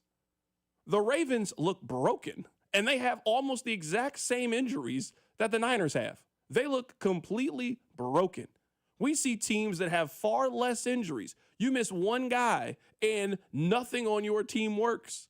For Kyle Shanahan to be able to do that with that team on a short week and perform at such a high level that they did. That wasn't a grind it out kind of win. That wasn't a 13-10. No, they stood in the middle of the ring and went toe-to-toe with the Los Angeles Rams and scored 26 points in that game. Mac Jones was threw for 342 yards, 2 touchdowns, no interceptions. Christian McCaffrey had over 130 yards from scrimmage. They got 142 yards from Kendrick Bourne. Jake Tonjes, I don't even know who he is. I don't know what college he went to. He had 40 yards and a touchdown. Demarcus Robinson had 3 catches for 39 yards. Kyle Juszczyk had 21 yards receiving. How did you throw for 333 yards with guys that we had never heard of before? They didn't even run the football effectively. They ran it for 74 yards on 33 carries. They couldn't even run the ball. That was just an absolute offensive masterpiece. That's number one. Number two, why are teams so afraid of ties?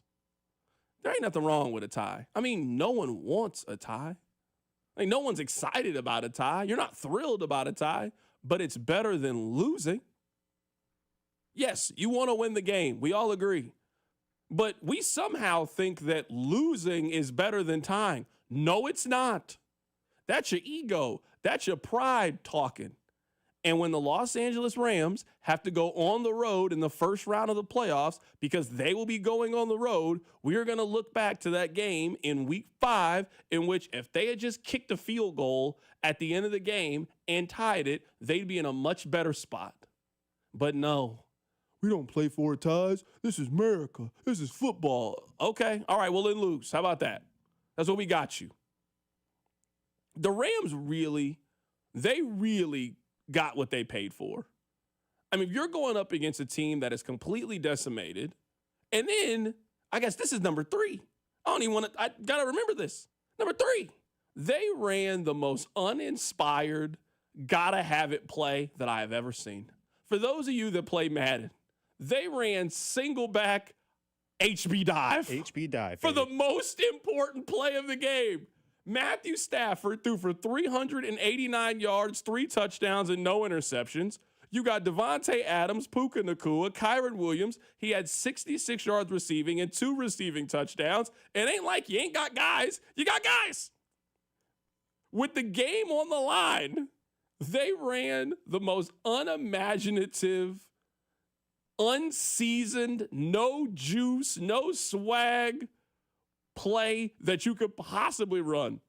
You deserve to not get a yard then, if that's the case. Especially on the same drive in which Matthew Stafford made one of the best throws I've ever seen him make. I mean, little roll around, just an absolute dart down the middle. Like this, what? The game's on the line. You're not going to trust Matthew Stafford to go make a play? You're not going to trust Puka Nacua, who's one of the 5 best route runners in the league? You're not going to trust him to make a play? Devontae Adams, you're not going to trust? We're talking about elite hands, elite route running. And you gave the ball to Kyron Williams on an HB dive? Sometimes you get what you pay for. What's that saying? Play stupid games, get stupid prizes. You know what I'm saying. I don't know what it is. You know what I'm talking about. That's what the Rams did. They played a very stupid game. And, I mean, they got the grand prize. They got a loss at home to the San Francisco 49ers, a team in their division, a team that is they're playing at 80% capacity, probably even less than that. Embarrassing performance at home from the Los Angeles Rams. Embarrassing. Halfback dive is that play that you run when you're playing Madden and you're in field goal range. It's a tie game, and you want to burn the other team's timeouts. You know it's not going anywhere, but you don't want to score to give them a chance. You want to just run the clock down. You call HB dive. So I'm with you on that. Kyle Shanahan, it is not to the extent of Mike Tomlin because he's had losing years, and it's not the longevity either. So that's not what I'm trying to say. But he's got a little bit of that Mike Tomlin thing going on where he consistently gets more out of his roster than he should. Yeah, if you're cooking with Mac Jones and the ghost of the 2023 Chiefs wide receiver room, you got to get some credit. And we like to only look at Kyle Shanahan based on his failures in the Super Bowls, and that's rightfully so. The Falcons come back up 28-3. and then the 2 losses to the Chiefs, especially the one in overtime a few years ago. He's got 3 collapses. But, man,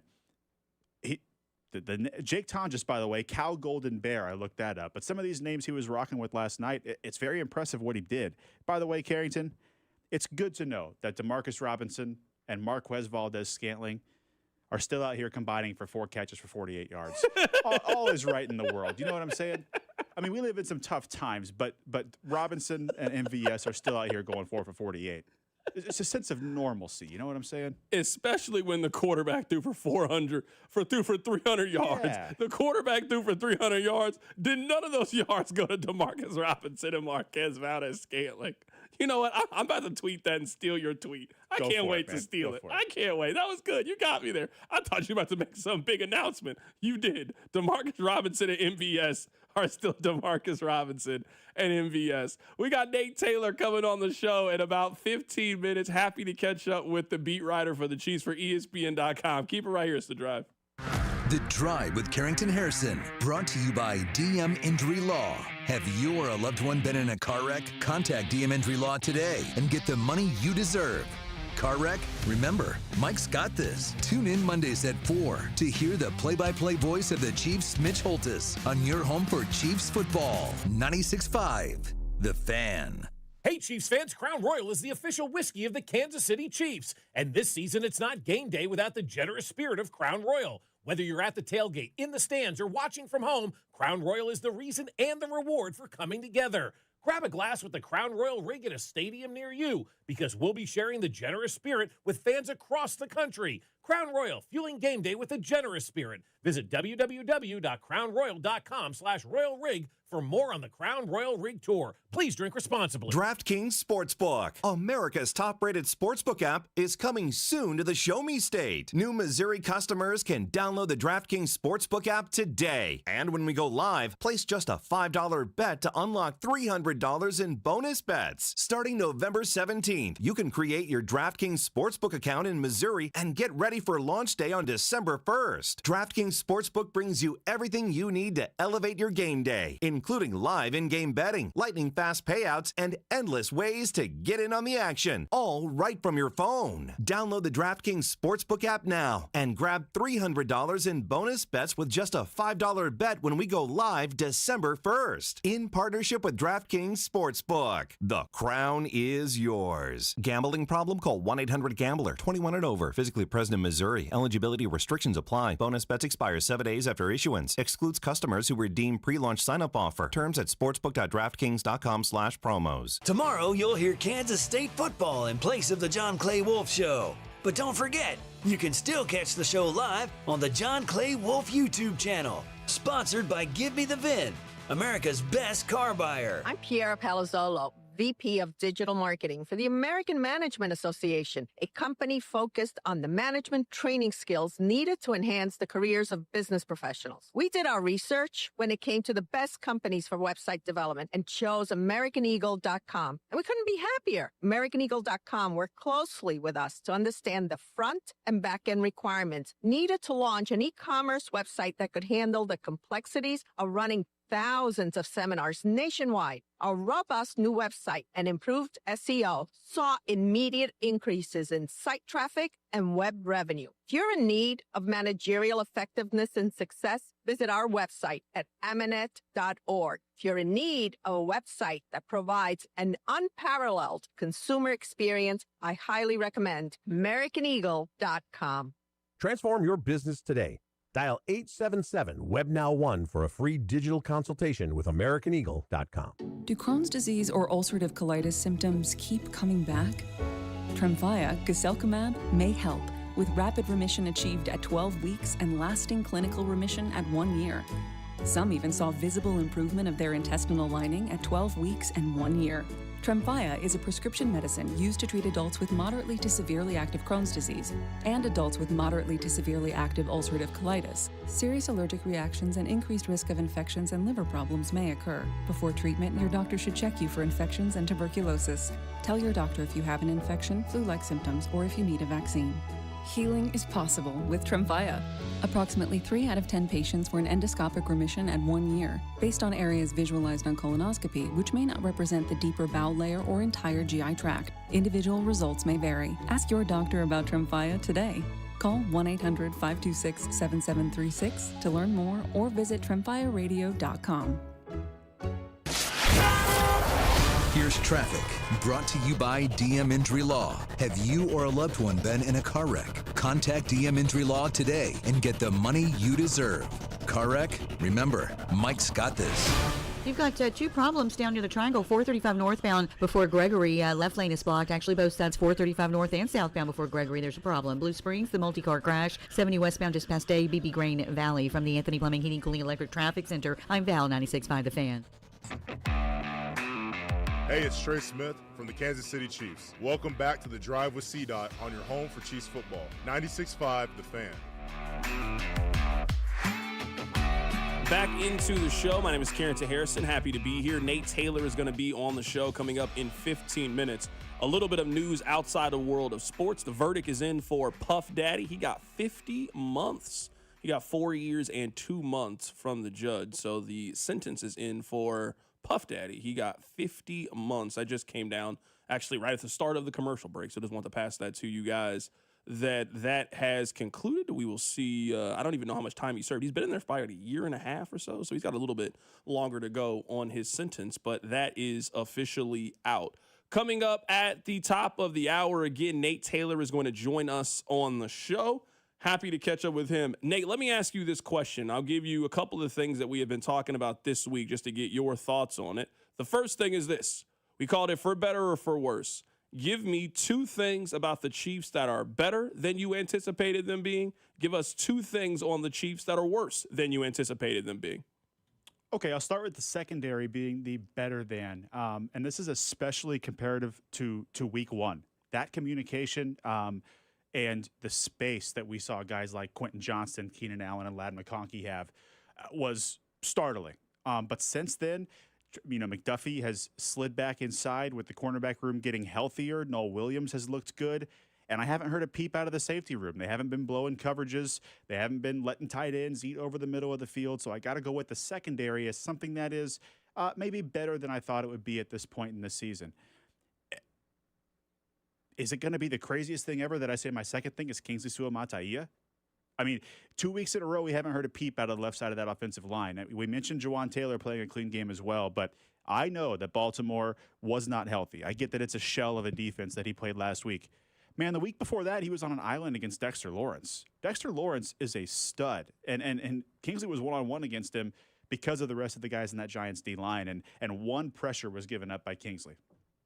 So I'll tell you what my 2 were, just give you a little bit of time here. So my better was kind of related to yours. Noel Williams was my better. Also Tyquan Thornton. He was just not a player that I really factored into their offense. And now you're talking about a guy right now who is in line to have 700 yards and double-digit touchdowns. Now, I don't think he finishes the year with 12 touchdowns, but if you were telling me that the Chiefs found somebody last year who was outright cut and released from another team, the next season, you bring him back on a 1-year, $1 million deal, and he has 650 yards receiving, sign me up for that. I think they found their number 3 receiver. It's not who we thought it was going to be. We thought it was going to be Hollywood Brown, but I think it's been Tyquan Thornton. He has been my better. Noel Williams, we talked about it earlier in the show. He is the number 1 ranked corner so far on Pro Football Focus. Again, we're only talking about 47 snaps, so I don't want to overreact to it, but they might have something there with him. So those are my 2 things that are better. All right, so that's on the positive side. Give me your negative side. Give me 2 things that are worse than you thought with the Chiefs.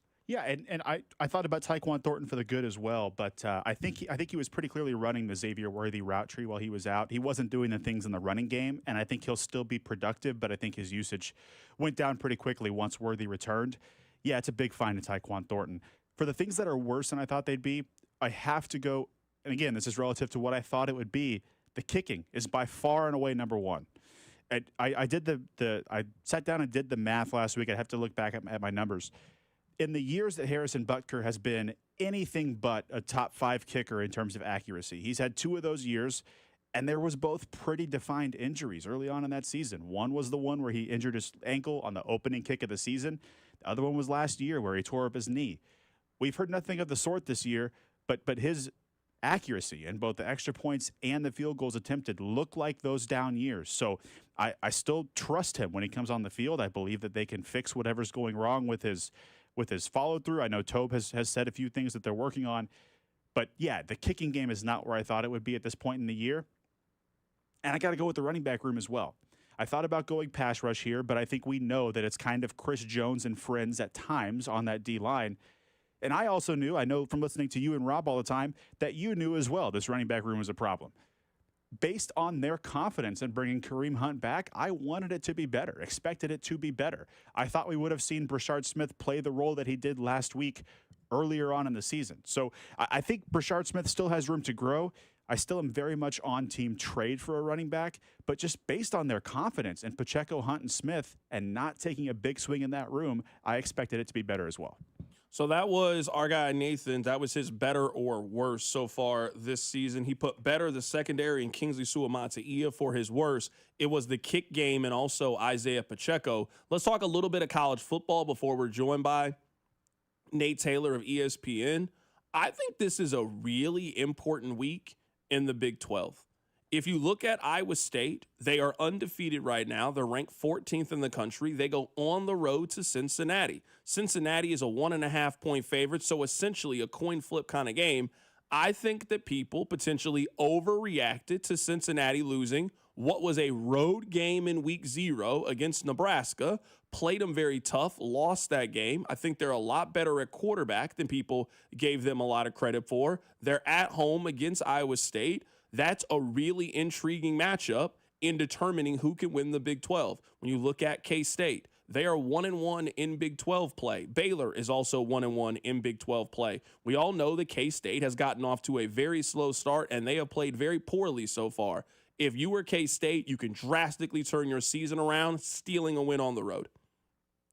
Because after that, you got a home game against TCU. You go on the road to play KU. You have beat KU for, 16 consecutive seasons. You got a home game against Texas Tech. Weird things happen in college football. Oklahoma State is not a good team. Now, I understand that you got to start to string some wins together. But if K-State is still that team that we thought they could be at the very beginning of the season, if you still think it's in there in any capacity, they got to figure out a way to beat Baylor on the road. If they figure out a way to beat Baylor on the road, all of their goals are right there in front of them. It's not going to be easy, but you got to go on the road. You're playing a team that you're a 5.5-point dog, but it's also conference play. This is not some night game that you're going into some whiteout tough environment. It's an 11 a.m. road game in Waco, Texas. I'm sitting here looking at it right now. The get-in price for this Baylor game is $7. You are not going into some tough night environment. This is the game that you could potentially go on the road and win. Texas Tech, they've got a road game against Houston coming up. Texas Tech, I think they've been the best team so far in the Big 12. Houston is undefeated. That's a big spread as a road favorite, 11.5.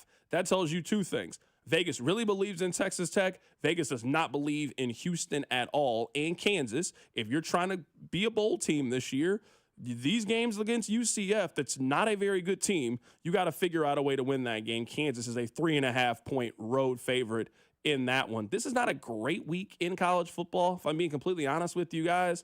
I mean, there's one or two games that kind of wet your whistle a little bit, but next weekend is really the big weekend in college football. You got Miami and Florida State. Florida State lost last week to Virginia, but that's still a very important game in the ACC. Arch Manning, all of the cupcake games, they are done with Texas. Texas has nothing but SEC games the rest of the way.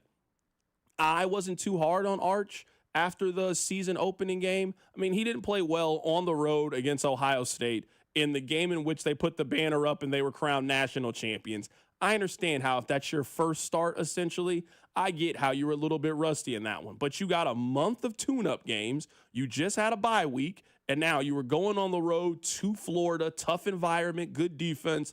Let's see how Arch Manning plays in this one. Alabama plays Vanderbilt this weekend. I only bring that up because Vanderbilt beat Alabama last year, and that really springboarded them to being a bowl team and feeling like they turned things around. Vanderbilt's undefeated. Alabama's got the one loss, but Alabama is at home. And if there's one thing we know, Alabama, they've had that game circled for a year, knowing that they got Vanderbilt coming back to the crib.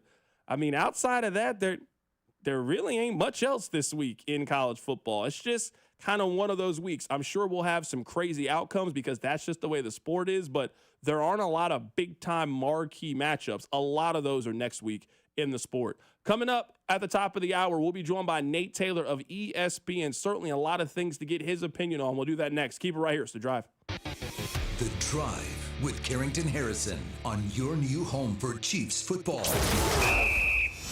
96.5, The Fan, brought to you by DM Injury Law. Have you or a loved one been in a car wreck? Contact DM Injury Law today and get the money you deserve. Car wreck? Remember, Mike's got this.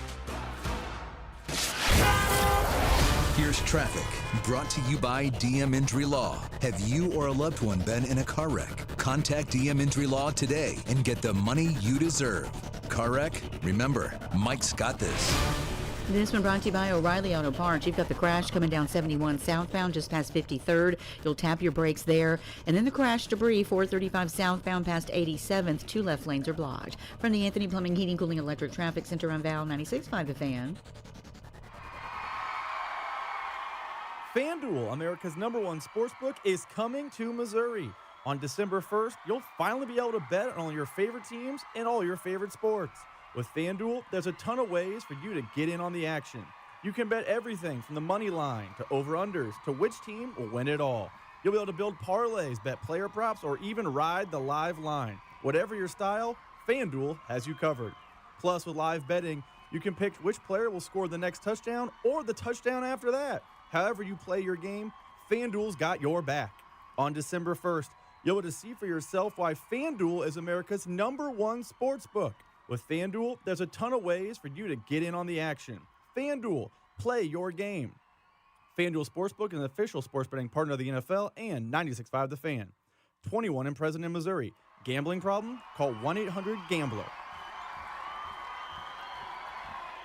Need to sell your house in Kansas City but not sure what the best option is? Selling a home, especially when dealing with foreclosure, divorce, job relocation, or an inherited property, can feel overwhelming. That's why I don't just make offers. I help homeowners understand all their options so they can make the right choice with no pressure and no obligation. I'm Rex, a local homebuyer and resident right here in Kansas City. Whether you're looking for a fast cash sale or just want to explore your choices, I'll walk you through the pros and cons of selling to me or listing with an agent. If selling directly is your best move, I'll offer you a fair cash price and a closing timeline that fits your needs in as little as 7 days or on your schedule. No repairs, no commissions, no hidden fees. Just a transparent, hassle-free process so you know exactly what to expect. Let's talk. Call 816-330-6000 or visit rexbuyskc.com for a free, no-pressure consultation. Rex Buys KC, helping homeowners make informed decisions with confidence.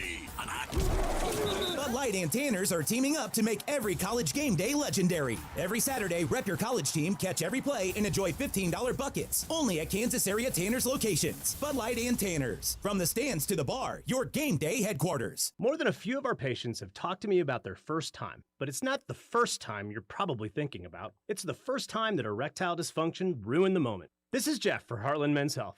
And if you're over 50, it's likely that you've had that first time yourself. But the good news is that if you're like most men, that first time can be the last time that ED impacts your sex life. At Heartland Men's Health, we're experts in treating ED. We've treated tens of thousands of men using protocols with success rates well over 90%. And those treatments have, in most cases, made sex great again for both them and their partners. You could even find that you're performing like you haven't in years. So if ED has been affecting your intimacy, it's time to make the last time that happens the last time that happens. For just $99, you'll receive blood work, a medical consult, and if medically advised, a test dose. And if that test dose doesn't work in the office, your visit is free. Call 844-447-6600. That's 844-447-6600. Or go to heartlandmenshealth.com. Today we're constantly taking photos and videos to remember our favorite moments. But what about those captured before the smartphone? What about the memories tucked away on aging VHS tapes, film reels, or in fading photos? These cherished memories are fading away with time, vulnerable to threats like heat, moisture, and mold. But fear not, there's a solution to safeguard your legacy. Hi, I'm Adam. And I'm Nick. Together we founded Legacy Box over a decade ago with one mission: to bring your memories into the 21st century. It's time to bid farewell to old tapes you can't watch and faded photos. Legacy Box transforms them into digital treasures, ready to share with a click. Just like magic, your shoebox of memories is now safely stored in the cloud or on a thumb drive. Over 1 million families have trusted Legacy Box, so you can rest assured your priceless moments are in good hands. Don't let your childhood fade away on old tapes. It's time to digitize those priceless moments. Fast forward into the digital age. Visit legacybox.com/value and unlock 50% off your order. That's legacybox.com/value. Hey, it's Xavier Worthy. The Chiefs Radio Network pregame show starts 3 hours before kickoff, right here on your home for Chiefs football, 96.5 The Fan. KFNC FM and AM, HD1 and HD2 Kansas City, an Odyssey sports station. 4 o'clock on Friday can only mean one thing.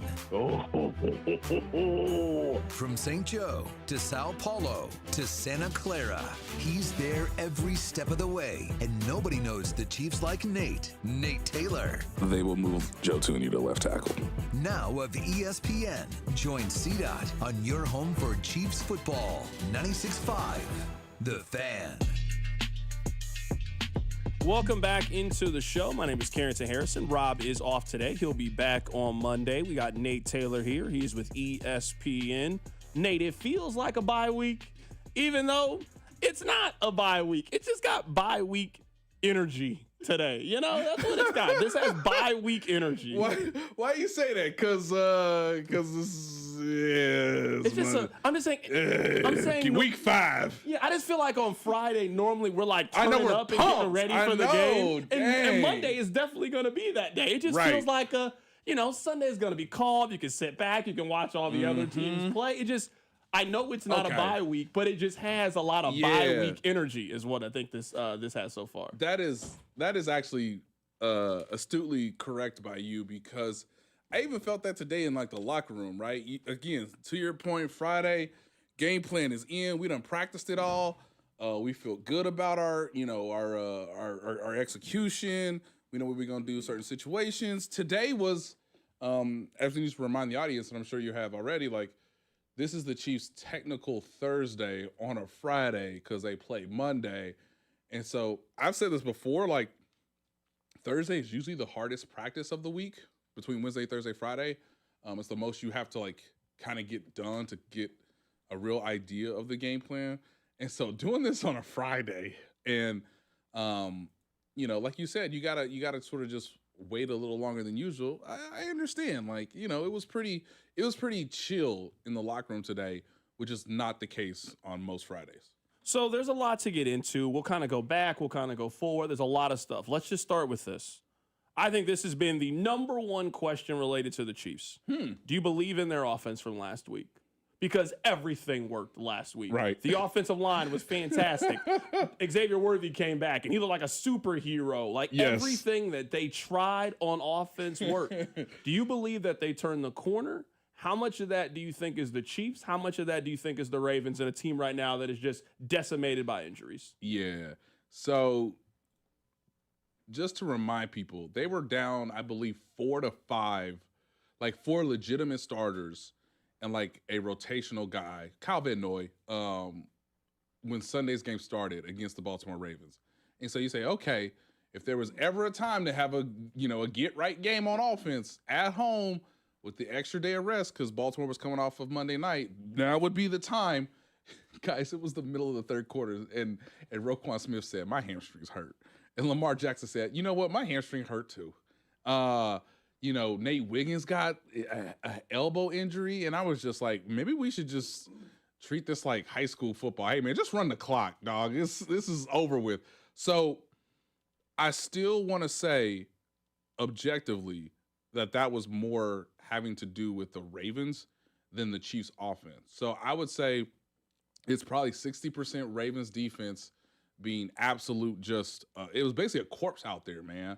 It was Kyle Hamilton and what's left of maybe Marlon Humphrey and just some dudes out there. And the Chiefs did what you're supposed to do, which is go up and down the field, score on 7 of your first 8 possessions. The game really was never in doubt once the second quarter started. And hey, when a team is down, keep them down. So the Chiefs did everything they're supposed to do. So that's the 40% that I would give them in terms of success rate. This matchup coming up on Monday is really intriguing because both these teams still have something to prove at this early point in the season. And for the Chiefs, it is their offense to where you say, hey, okay, you showed professionalism in the second half against the Giants. You absolutely beat the you-know-what out of the Ravens, a team that was ready to be beaten down. And so you've got one of the more opportunistic, frisky defenses. They're going to be at home. It's going to be prime time Monday night, big moment for the Jacksonville Jaguars under a new head coach. Okay, go out there and prove it one more time. Let's see 30 points on a defense that has all of its starters not only available, but collectively playing well. I think the most positive thing from Sunday's game was it goes to show you what this offense could be. Yes. Like we talked about it. This team has spent a lot of resources on their offensive line. You spent the resources for it to dominate a game the way that it did on Sunday against the Ravens. You spent a first-round pick on a wide receiver, a second-round pick on a wide receiver. You expect to be an explosive offense. You get that first-round pick at wide receiver back coming up in a couple of weeks. Yeah. I call Tyquan Thornton found money. This was a guy that last year when they added him, you probably never spent any time talking to him, never saw him in the locker room. He was just never around. I saw him in the locker room and yet was never convinced. Maybe I should go say what's up to Tyquan Thornton. That never crossed my mind. So, yeah, it is found money, and it's a great development and, meeting the opportunity when it presented itself because, look, I thought maybe Tyquan Thornton, I think my original thought, because I think people need to understand, the context of this. Tyquan Thornton has been an amazing player this season based on circumstance, situation, and what his role was supposed to be. I thought, okay, they're taking a flyer, using the practice squad as a way to basically keep your rights through the offseason to see if you got something for the 2025 season. That's what the Kansas City Chiefs did through the recommendation, honestly, of Juju Smith-Schuster, who was his teammate down in New England. So, okay, New England's going to totally blow this up. They're going to get a new coach, Tyquan Thornton, second-round pick. They're going to, they're turning that card in real early on. It didn't work out. Can Tyquan Thornton be better than Justin Watson? That's the goal. That was the only thing I thought, okay, based on where the contract is, based on where Justin Watson is as a player, he's more than likely not going to be here next season. I don't even think the question anymore is about Justin Watson. I think the question now is he their third wide receiver behind Xavier Worthy and Rashee Rice? He seems to have more juice to me than what Hollywood Brown has. Right. Or it's depending on the matchup, hey, this might be a more Hollywood Brown game, quick, intermediate game, maybe a little bit yards after the catch, some of the RPO action we've seen from him versus, hey, if we get their third best cornerback on Tyquan Thornton, send that man deep because he will win that race every single time. And if we protect Patrick, we get more chunk plays from Tyquan Thornton that can really open up the offense for Kelsey. Obviously, it's just somewhere that, from a matchup standpoint, again, especially if you get man-to-man, of course another defense, say the Oakland, let's say the Las Vegas Raiders, in a couple weeks from now, they'll be more interested as to okay, how does Rashee Rice look? How do we, based on what he showed early last year, how do we prepare ourselves based on the way Xavier Worthy's playing right now? Hey, we still got to worry about Travis Kelce because we still don't have anybody who can really guard him on our. Oh my God, why is he running past us? It's Tyquan Thornton. That's what I think you want his role to be moving forward. And there's a chance that his production can be greater than Hollywood Brown, because he has the ability to beat you deep, whereas Hollywood Brown, I think, is more of a chain mover in the middle of the field, doing everything you're supposed to do properly to get you to the red zone so that you can obviously have greater success scoring a touchdown. Right now, we're joined by Nate Taylor of ESPN going through some of the top storylines with the Kansas City Chiefs. Can you tell me how this defense turned things around? Because this is not the same defense that got on the plane to go to Brazil. No, it isn't. Not even close It's to the crazy. same defense. They didn't do anything, I thought, well against the Chargers. They didn't get pressure after the quarterback. They didn't cover on the back end of it. People were ready to pull their hair out about the defense. I came into the season thinking they had a chance to be a top 5 unit because of how much continuity that they had with this team. This is virtually the same defense that they had last year. So I just expected them to really hit the ground running. It took them a week. But these last weeks 2, 3, and 4, the Chiefs have been one of the 5 best defenses in the league. And it's awesome because the Eagles' 20 points are 10 of which are a byproduct of the offense, guys, not the defense.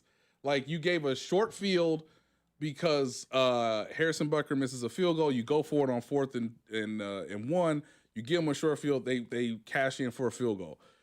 We all know that Travis Kelce's drop led to the interception. That's the only turnover they had all year. But that gives you a short field because of the return. And hey, give credit to the champions. The champions cash in with their 1 touchdown of the second half. So honestly, on a normal playing field, they've given up, honestly, 10 points to the Eagles straight up. 9 points to the Giants, and perhaps the last time we see Russell Wilson as a starting quarterback. And then with at the time, the highest scoring offense in the league, they essentially held him to 13 points with Lamar Jackson on the field before the injury, before Spags and Andy Reid said, hey, let's pull some of the starters because we know we got to, we know we're going to have a quick turnaround coming after the Monday night game. So we have this in hand. Let's get some young guys some reps. Oh, man, they popped one for a long touchdown. It's it's not even window dressing. It's just like, those stats don't matter. I know Chris Jones said that today on the podium. He's like, I know we're supposed to care, but like, come on, coach, it was 37-13. They've done a marvelous job. So again, in all honesty, 10 points, 9 points, 13 points. I think they brought it together because Chamari Connor, and I know this sounds weird, ladies and gentlemen, but Chamari Connor is kind of the X factor for the Chiefs defense. I know Steve Spagnuolo still says, well, we can put him in the... No, stop, Steve, stop. I don't want to ever see that man in the nickel, which the Chargers took advantage of. Jaden Hicks had some communication issues, which the Chargers took advantage of. The Chiefs tackled okay, but not up to their standard, and they could not get pressure on Justin Herbert. So what we've seen is Spagnuolo tinker with the defense, put Chamari Connor back as a traditional 2-deep safety with Brian Cook, who's had a great season. That allows Jaden Hicks to be that third down sort of dime defender, the additional safety. That has allowed Trent McDuffie to not just be on the outside all the time. He can now be the nickel. Noah Williams is, I thought he was, again, guys, when they drafted Noah Williams, I was like, oh my God, they drafted a cornerback who has legitimate ball skills and knows how to turn his head around. Well, he's already proven that so early on in his career. Coming off the injury from last year, Jalen Watson has stepped up and gotten better each week. And because of the pressure that's been generated, because the secondary can hold up in everybody's projected natural positions, okay, we can use Chris Jones to help the blitz. We can get Chris Jones to still cause pressure. That'll help George Karlaftis. Charles Omenihu might be coming on. He showed a little bit of some more fluidity and action to him against the Ravens. They've been a little bit more disciplined too, especially containing Lamar Jackson. As soon as he breaks pocket, go get him. Don't let him have a big gain using his legs. They've been smart. But weirdly, everything starts with Chamari Connor. He can be a good safety in this league. Do not, under any circumstance, put that man in the nickel when you have Trent McDuffie, when you have Noah Williams. Christian Fulton's coming back. He's been practicing this week. We'll see if he plays. And then you got Jalen Watson. So you have no injuries at the quarterback position, which could compromise your secondary. And hopefully, throughout the course of the year, Steve finds the right time to blitz. And when he doesn't blitz, the defensive line with Ashton Gelati, Omar Norman-Lott, Chris Jones, they can start to affect the quarterback. Right now, we're joined in studio by Nate Taylor. Earlier this week, I placed a bet on the Ravens to miss the postseason. Ooh. I got them at plus 260. Do you think the Ravens are making the playoffs? Oh, you might be onto something. This was my Lamar's not playing this week, right? He's not playing. This is my logic behind it. Right. We see this every year.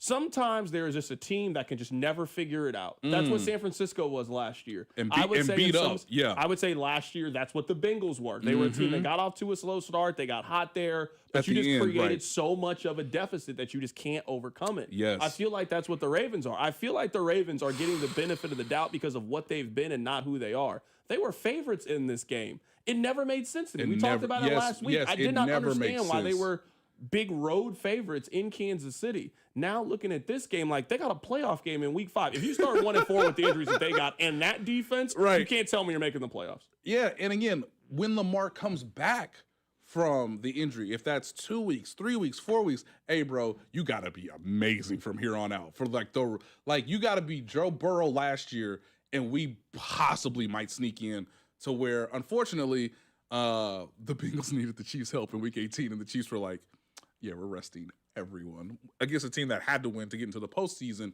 in the Denver Broncos. So again, the Ravens could do everything right in the second half of the season, Carrington. And to your point, they still might be in that situation where they're watching the TV in Week 18, being like, "Come on, guys, come on, help us out, let us get in," kind of situation. Honestly, he's too important. He's too valuable. We do this far too often. If you are right, Carrington, and let's say they lose on Sunday, he's not playing. I don't know how many of the defensive guys are coming back. He's too valuable.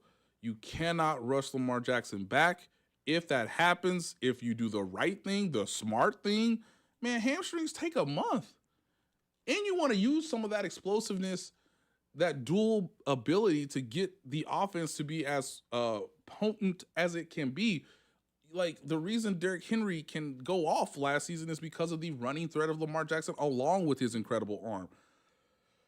Okay, they lose to the Texans. They most definitely losing to the Rams. Okay, he could come back, I guess, for the Bears. We say most definitely. The Rams just lost to a team that wasn't fully healthy. But I trust their coaching staff and their players, and honestly, they were the better team last night. At least the Niners can get off the field. The Ravens can't even get off the field right now. Right. And that's the other thing, too. Like, okay, well, who knows? Maybe Caleb Williams is, like, starting to really, like, make a turn by late October. I don't know, man. Okay, if you're doing this wisely, Lamar Jackson will come back October 30th, Thursday night, against the Miami Dolphins, who have nothing to play for. You'll be down in Miami. That is his hometown, essentially. Come on down there and get a win. And then let's see how many you can rack up after that. But he's too valuable to rush him back on a hamstring injury that could get worse, or you could aggravate it to where it's a smart bet. It's a shrewd bet, I would honestly say, because regardless of whether Lamar Jackson comes back, we have no idea if the defense is going to be halfway decent at any point this season. Coming up in about 10 minutes or so, I want to play Contender or Pretender. Right now, we got Nate Taylor in studio, just taking a closer look at the Kansas City Chiefs as we are. It feels like it's a little bit of a bye week, but it's not a bye week. They play on Monday Night Football. This is my thought about the Jacksonville Jaguars. Okay. If the Chiefs protect the football, I just think they win this game. I feel like right now, Jacksonville is being held up by, they have forced 14 turnovers so far this season. If you force 14 turnovers in a month, you're going to finish at least 3-1. Like, I don't care who you play. Right. Because turnover differential and third down conversions are the two most important stats on if you were going to win or lose a football game. I feel like that's unsustainable. And if the Chiefs just play a clean game, and I can't think of too many times where the Chiefs were -4 in turnovers, this is the game that the Chiefs just go on the road and win. And at least for me, when it comes to Jacksonville, I think this is one of the biggest games in Jacksonville, like, as a franchise. Like, I can't think of too many times where they're 3-1. The division feels very attainable. You got the defending AFC champion coming into the crib. It's Monday night. The crowd should be there. The energy should be there. Like, this is a big statement game for Jacksonville if they can figure out a way to win this one. Yeah. The Chiefs should win.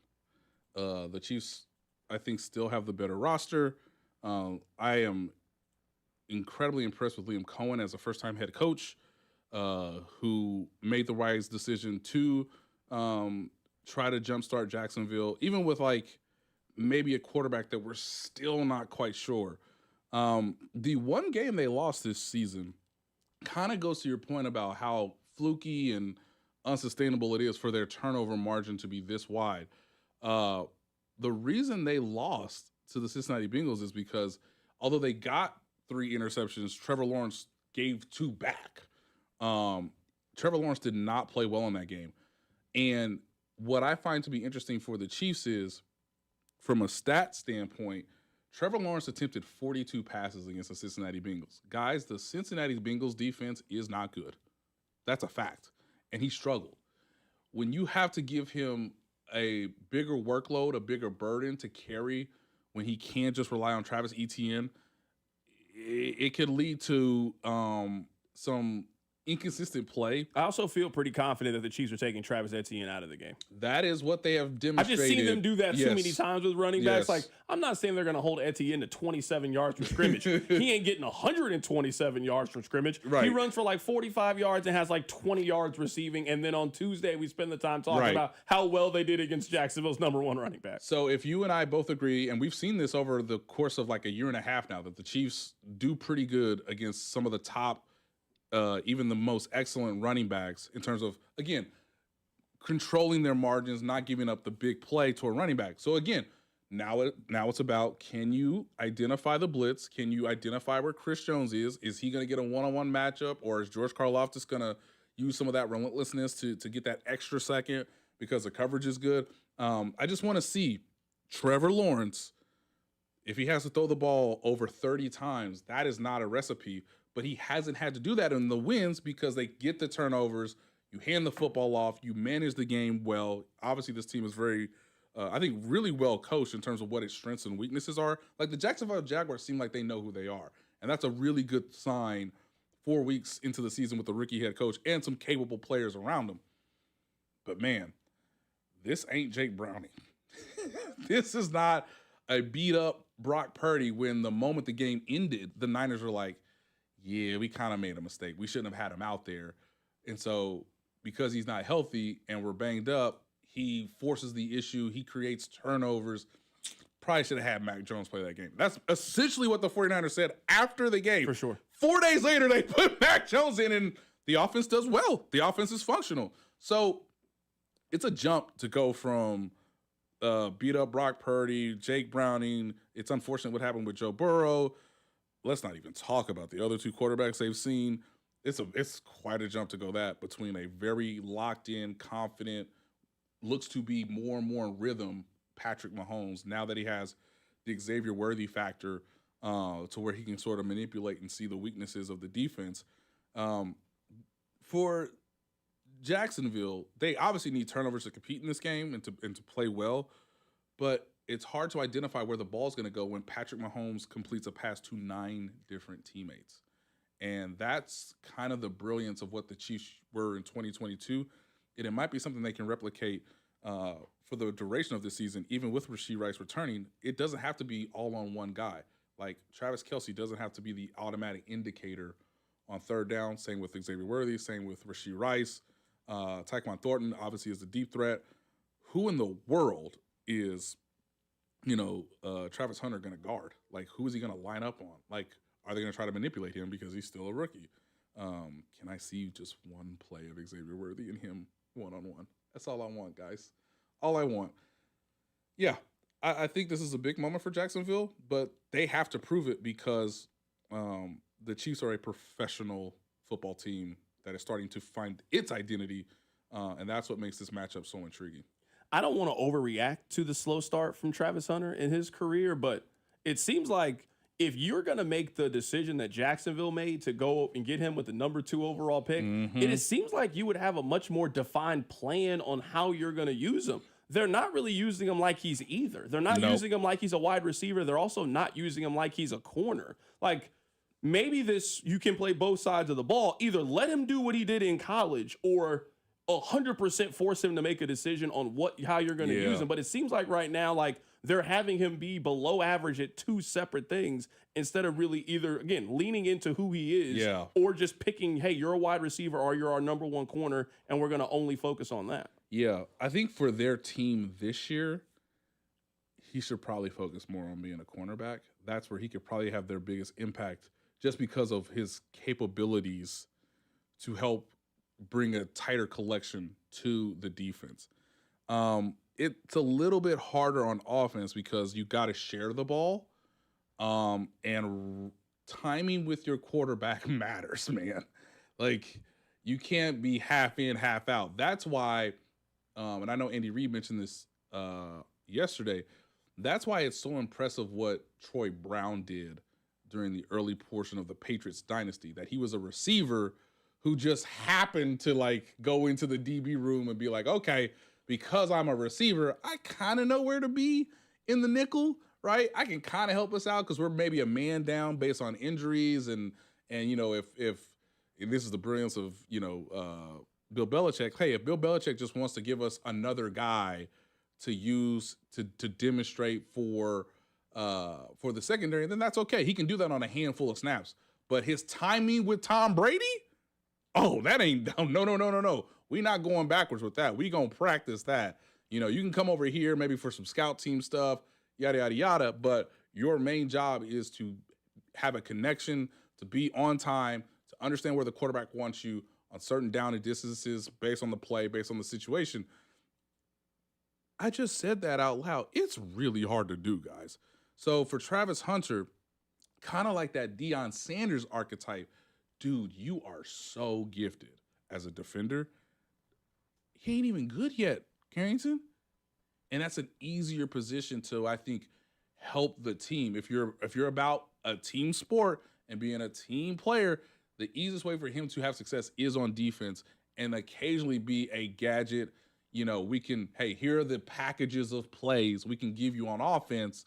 And over the course of the year, you'll develop timing, you'll develop chemistry with Trevor Lawrence. But doing that week to week and trying to be on defense, I love that he's doing it. I love that Liam Cohen's like, we ain't got no expectations anyway. Go out there and play, son. We gonna try it your first year, but once the money starts to get involved, once the contract sort of situations, how you project someone on a rookie contract of that magnitude, he's a really good cornerback, guys. He could be great. He could be truly great at cornerback to where I'm not sure he could be truly, truly great at receiver because they got Brian Thomas Jr. and there's only so many passing attempts that he can get within the offense right now, let alone having the trust of the quarterback when all we hear about is quarterbacks and receivers playing pitch and catch for 8 months. And then, and now the season started. And it's like, okay, well, you guys have been doing this. Yes, it's March. We can come around, throw a little pitch and catch, talk things, go through the situations, have this whole ramp up. Well, he didn't have that. He was drafted in late April. So he's trying to do virtually the impossible, but I would love to see him focus much of his time on defense and then kind of like Deion Sanders, hey, don't y'all forget, I'm still very good with the ball in my hands in open space. Right now, we're joined in studio by Nate Taylor of ESPN. Coming up on the other side, we're going to play Contender or Pretender. We are 1 month in to the NFL season. Who do you like? Who do you dislike? Keep it right here. It's The Drive on 96.5 The Fan. The Drive with Carrington Harrison on your new home for K-State Athletics. 96.5 The Fan. Brought to you by DM Injury Law. Have you or a loved one been in a car wreck? Contact DM Injury Law today and get the money you deserve. Car wreck? Remember, Mike's got this. The FanDuel Sportsbook app is your home for all your favorite NFL bets, from yards to touchdowns to who you think is going to win. With FanDuel, any play can be the play of the game. And tonight, FanDuel is giving all customers 30% profit boost token. That's right. You can get in on the action for 30% profit boost on this Monday night. So make FanDuel your go-to app for every snap. Just visit FanDuel.com. Use my promo code KFNZ to bet on the game. Play your game with FanDuel, an official sports betting partner of the NFL, and also 96.5 The Fan. 21 and present in Kansas. Opt-in required. Bonus issue is non-withdrawable profit boost tokens. Restrictions apply, including any token expiration and max wager amount. See terms at sportsbook.fanduel.com. FanDuel is offering online sports wagering in Kansas under agreement. Kansas Star Casino, LLC. Gambling problem? Get up with your best bet. Call 1-800-522-4700. Visit kansasgamblinghelp.com. It's a Red Friday on 96.5 The Fan, and the other place, especially with these amazing game day specials. 14-inch two-topping pizzas for just $12 and $4 domestic OP cups. The other place with 5 great Kansas City Metro locations. I'm Bob Burke, founder and chairman of Burke America Parts Group, a family of brands that includes RepairClinic.com, an appliance and HVAC parts solution company that's grown into an international brand. Before AmericanEagle.com, we partially launched a new technology platform developed by another firm. American Eagle helped take our technology to a whole new level with digital marketing, software development, and business insights into our key markets, appliances, HVAC, and outdoor power equipment, and did so both on time and on budget. AmericanEagle.com has the resources, experience, and talent needed to produce solutions. Our new technology platform, developed by AmericanEagle.com, has produced tremendous results with higher traffic, conversion, engagement, and online revenue. If you have any home repairs you need to take care of, check us out at RepairClinic.com. If you need a world-class website or technology project, then I would highly recommend AmericanEagle.com. Call AmericanEagle.com at 773-NETWORK. That's AmericanEagle.com, 773-NETWORK. Get 5 quarts of Valvoline full synthetic motor oil, a Wix filter, and a $15 gift card after rebate at O'Reilly Auto Parts. O'Reilly Auto Parts. Now that I'm a dad, I can't stop thinking about what would happen to my kids if something happened to me, like losing the house or not affording college. Yeah, that used to keep me up at night too. It's why I finally got life insurance from Ethos. It's 100% online. No medical exams, just a few health questions. I got $2 million in coverage for around $2 a day. I never realized it was that simple. Get your free quote at ethos.com/game. That's ethos.com/game. Rates may vary. Bill monthly. Sample rate 10-year term life policy for a 35-year-old healthy non-smoking male.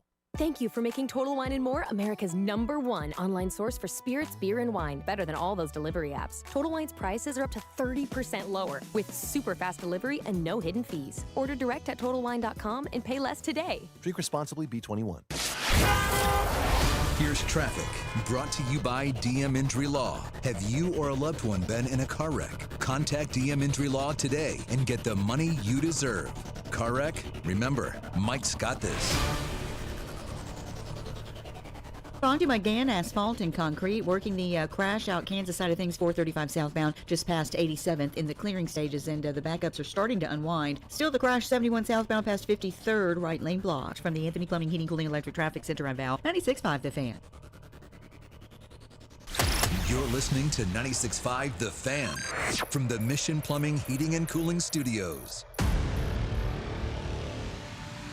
Hey, it's Chris Jones from the Kansas City Chiefs. Welcome back to The Drive with C-Dot on your home for Chiefs football. 96.5 The Fan. All right, we got Nate Taylor of ESPN here. All right, Nate, I'm going to go through some of the teams in the National Football League and just get your opinion on if you think they are contenders or pretenders. Let's start with the AFC, the Pittsburgh Steelers. What category would you put them in? Are they contenders or pretenders? Perfect. This is the team that I am most flip-floppy on. Great job by you, sir. That's where I am with Seattle in the NFC. Interesting. Okay. Pretenders, man. I don't know, dog. He's 42. But did you see DK? DK Metcalf is great. He's so good. I'll say pretenders. I know the stat that Mike Tomlin hasn't won a playoff game in a long, long time. It's a nice season for Aaron Rodgers so far. Stay healthy. Stay healthy, my guy. He stays healthy, they got a real chance of maybe winning a playoff game this year. But for now, I'm going to say pretenders. We still got the Chiefs, the Bills. We'll see what happens with the Chargers. Of course, I have more confidence in the Chargers than I do the Steelers at the moment. I've flip-flopped, but I also know too that they beat the Jets, the Carson Wentz-led Vikings, and who was the other team they beat? I'm trying to think the other day. I can look this up. But I mean, it's nice to be 3-1, but their 3-1 is not as impressive as others. The Indianapolis Colts. Come on now. Come on. You know what I think? I need a full sample size of this, Daniel Jones. A full sample size. I think I know exactly what the Colts are. This is what the Colts are. They're going to win 10 games.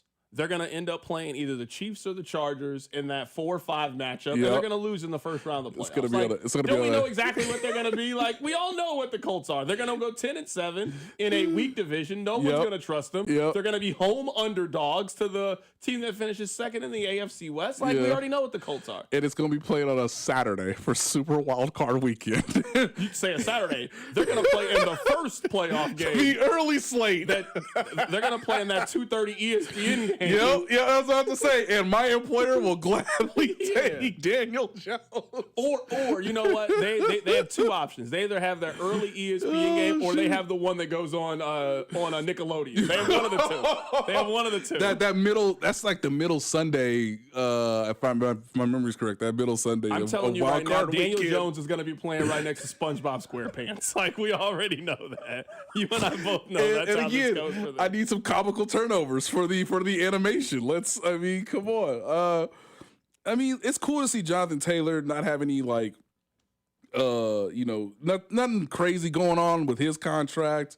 We all understand what happened with Jim Irsay. So look, great start for the Colts. Didn't see this coming. Their point differential is impressive. They got a 40-point differential. So hey, keep beating up on the Tennessee Titans, the Houston Texans, and see if you can get a split against Jacksonville, and that might be enough to win the division. But no, I don't. I mean, I can't say they're contenders. I would have to I would have to see a full season of Daniel Jones, sort of revitalizing his career. Are you in or out on the Broncos? And not even as a team that you think can win the Super Bowl. Like what they were last year, a double-digit win team that makes the postseason. I'm not out. Because I want to trust the defense. I want to trust Nick Bonito. I want to trust Patrick Surtain, who was awesome on Monday night. I want to trust the defense. But that quarterback makes it really hard, man. Really hard. I don't understand people's love for Bo Nix. He aight. He is the definition, Carrington, of he aight. I mean, he's not going to lose us the game, but he's certainly probably not going to help us win the game. That's how I feel about Trevor Lawrence. Yeah, all right. I mean, Courtland Sutton is a really good receiver, but how can I evaluate this man when I don't know where the ball's going half the time? The Broncos have all of the things to be good on offense. Yes. Like if you look at their wide receiver room, their running backs, their tight end, like the Broncos have the things to be a good offense in the league, but for whatever reason, they just haven't put it together yet this season with Bo Nix. The other reason why I will give them the benefit of the doubt is they did get a lot of experience last year as a team. So just a 2-2 start, that's okay. They don't need to panic. They got a pretty favorable schedule. We know they made the playoff last year. And if I trust that Sean Payton knows what to do, okay, at the midway point of the season, who knows? You know, their bye week is a little bit tricky. It's towards the end of the season. They get the Chiefs at home on November 16th before their bye week. Okay, not sure how that game's going to go for the Denver Broncos, but coming out of the bye week, having a real shot of making the playoffs, hey, you got 6 games left. Let's see real incremental progress from Bo Nix, because I trust that Sean Payton will say, hey, here's how you go from year 1. Obviously, there's going to be adjustments in year 2. Here's how you get over those adjustments. Here's how you improve. Here's how you get a little bit better along the way. I'm going to put my faith in Sean Payton because they still have a legitimate shot to make the postseason. But the quarterback play is what's probably holding them back the most. Let's move to the NFC. Do you feel lied to by the Green Bay Packers? Because I feel lied to. No, I don't feel lied to. They lost to the Browns and tied the Cowboys in back-to-back weeks. And you're going to tell me they're a Super Bowl contending team? I'm good. I'm good. I've been lied to. No. I've been hoodwinked. I've been had. Now, in terms of getting high on your own supply of praise and adulation, boy, after 2 weeks, they were high on it. They were talking about being undefeated at 2-0. I'm sitting there like Romeo Dobbs. You haven't been a part of no winning. Yeah, you haven't been a part of any winning. Yeah, but again, the roster's really talented, and they're going to be pushed by Detroit, so that'll be good for them. I'm not spooked. Okay. The Browns get 2 teams every year, and it don't make sense every single time.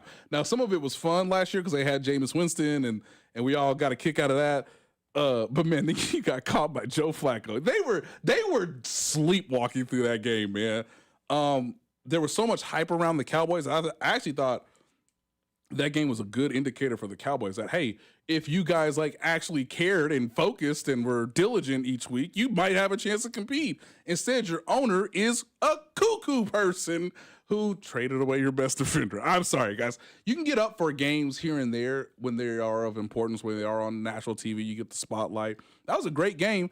I don't know why overtime got to be only 10 minutes when the other quarters are 15. But anyway, I'm not worried about the Packers. I think the Packers have a very good team. I know Matt LaFleur, he got a little galaxy brain there, over time. But I like the roster. I think Jordan Love's going to be good. They seem a team primed to make a real postseason run So I'm gonna put my faith in the Packers. Tampa Bay. Why do you do this? Tampa Bay's right there on the fringe. Why they you might do- actually why be you why do I this? came up with this. Contender or pretender. Because you could tell me either one and I Right. believe you. Like if you told me right now you think Tampa's the third best team in the NFC behind the Eagles and the Lions, I could absolutely go with that. Yeah, it's not a far fetch. I mean, they had a chance to like come back in that game, even though Baker Mayfield made some mistakes. And I mean their defense. I think I want to say yes because they similar to like the Chiefs from a couple years ago. They went really all in on some young defensive players, and those guys have started to show that they are capable. So with Todd Bowles, a good defense that's only going to get better because you're playing youthful guys who are going to gain a lot of experience. I think the quarterback injected so much life into them because Baker Mayfield has proven that, hey, if you get it to the fourth quarter, hey, our quarterback can go get it now. He can go win us the game if it's close. I will give them. I will say yes because I think they're winning that division. So based on winning the division, getting a home playoff game, not being your first time around, a young defense can get better. I'm talking myself into this, as you can see. But yeah, I mean, hey, you lost to the champs. It's all good. It's not great that it took 60 minutes to beat the Jets, but I'm not worried about that right now. Right now, we're joined in studio by Nate Taylor of ESPN. Coming up on the other side, I have to ask you a question that we posed to the text line earlier today. I'll ask you next. Keep it right here. It's The Drive. The Drive with Carrington Harrison. Watch the show on YouTube by subscribing to the 965 YouTube channel. The Drive brought to you by DM Injury Law. Have you or a loved one been in a car wreck? Contact DM Injury Law today and get the money you deserve. Car wreck? Remember, Mike's got this. 96.5, The Fan. FanDuel, America's #1 sportsbook, is coming to Missouri. On December 1st, you'll finally be able to bet on all your favorite teams and all your favorite sports. With FanDuel, there's a ton of ways for you to get in on the action.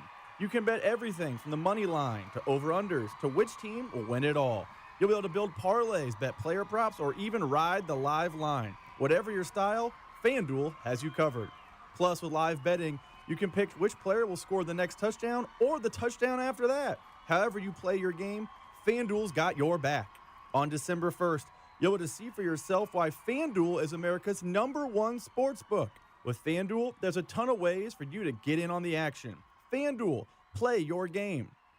FanDuel Sportsbook is an official sports betting partner of the NFL and 96.5 The Fan. 21 and present in Missouri. Gambling problem? Call 1-800-GAMBLER. Get 5 quarts of Valvoline full synthetic motor oil, a Wix filter, and a $15 gift card after rebate at O'Reilly Auto Parts. O'Reilly Auto Parts. Now that I'm a dad, I can't stop thinking about what would happen to my kids if something happened to me, like losing the house or not affording college. Yeah, that used to keep me up at night too. It's why I finally got life insurance from Ethos. It's 100% online. No medical exams, just a few health questions. I got $2 million in coverage for around $2 a day. I never realized it was that simple. Get your free quote at ethos.com/game. That's ethos.com/game. Rates may vary. Bill monthly. Sample rate 10-year term life policy for a 35-year-old healthy non-smoking male. Thank you for making Total Wine & More America's #1 online source for spirits, beer, and wine. Better than all those delivery apps. Total Wine's prices are up to 30% lower with super fast delivery and no hidden fees. Order direct at TotalWine.com and pay less today. Drink responsibly, B21. Do Crohn's disease or ulcerative colitis symptoms keep coming back? Tremfya, guselkumab, may help, with rapid remission achieved at 12 weeks and lasting clinical remission at 1 year. Some even saw visible improvement of their intestinal lining at 12 weeks and 1 year. Tremfya is a prescription medicine used to treat adults with moderately to severely active Crohn's disease and adults with moderately to severely active ulcerative colitis. Serious allergic reactions and increased risk of infections and liver problems may occur. Before treatment, your doctor should check you for infections and tuberculosis. Tell your doctor if you have an infection, flu-like symptoms, or if you need a vaccine. Healing is possible with Tremfya. Approximately 3 out of 10 patients were in endoscopic remission at 1 year, based on areas visualized on colonoscopy, which may not represent the deeper bowel layer or entire GI tract. Individual results may vary. Ask your doctor about Tremfya today. Call 1-800-526-7736 to learn more or visit tremfyaradio.com. What's up, everybody? Nick Costos here with the Sports Betting Minute, brought to you by BetMGM. Make it legendary. Please gamble responsibly. Coming up Week 5 Pro Football Sunday, Houston, a 2-point road favorite at injury-ravaged Baltimore, total in the game 40.5. This point spread was going to be Baltimore about a 9.5-point home favorite before the injury report started to come out. Baltimore starting quarterback extremely unlikely to play, and a number of key defensive players expected out as well. I don't think this number's moved far enough. Baltimore might be the worst team in the league with this current roster construction. So coming up on Sunday, let's lay the 2 with Houston. Houston -2 on the road in Baltimore. That's it for this Sports Betting Minute, brought to you by BetMGM. Download the BetMGM app today, and please gamble responsibly. BetMGM and GameSense remind you to play responsibly. See BetMGM.com for terms. 21 plus only. Kansas only. Please gamble responsibly. Gambling problem? Call 1-800-GAMBLER. In partnership with Kansas Crossing Casino and Hotel. Here's traffic, brought to you by DM Injury Law. Have you or a loved one been in a car wreck? Contact DM Injury Law today and get the money you deserve. Car wreck? Remember, Mike's got this. Brought to you by Town & Country Heating and Cooling. You've got a 2-car crash, 71 southbound, just past 53rd. Off to the right shoulder, a lot of onlooker delay near Shawnee. That's a crash. 635 southbound at Shawnee Drive. 2 right lanes blocked. From the Anthony Plumbing, Heating, Cooling, Electric Traffic Center on Bound 96.5 The Fan. Hey, it's Rashi Rice from the Kansas City Chiefs. Welcome back to The Drive with C-Dot on your home for Chiefs football, 96.5 The Fan.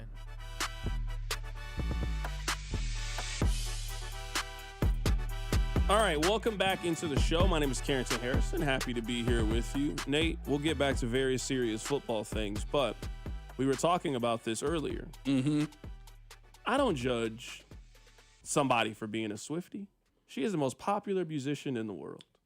So if you're somebody that likes to listen to Anti-Hero in your free time, that's cool. I know it doesn't bother me. Yeah. I think that we all have something like that. Sure. I was saying earlier, I've seen the movie Mean Girls at least 15 times. Yeah. I love Avril Lavigne. I was listening to. That's not a sentence I thought you were going to say. I'm telling you. We all have these things right in our life. We do. But there are some things that if you're a man, I will judge you for. Okay. These are some of the things. We've all been at a tailgate before, standing around, there's a bunch of guys. All of a sudden, there's a football being thrown. The football gets thrown to me. I tell you to go long. I throw it to you. You catch it. And then you can't throw the ball back to me. I'm judging you for that. I'm sorry. That's one of the things you gotta be able to throw a spiral. I'm sorry, you gotta be able to throw a spiral. In America, now if you're someone from a foreign country, okay, y'all don't really be out here throwing balls, okay? That's why soccer is so important, kids. But like, if you're from America, yeah, you have to have learned at some point how to throw a football. Don't give me no option pitch either. Yeah, like you got to be able to throw the ball. I judge you if you can't throw the ball. The other thing is, if I ask you who was your favorite wrestler as a kid, and you don't have an answer for who your favorite wrestler is, I'm judging you because it is impossible that you had you didn't have a great childhood if you didn't have a favorite wrestler. It's impossible.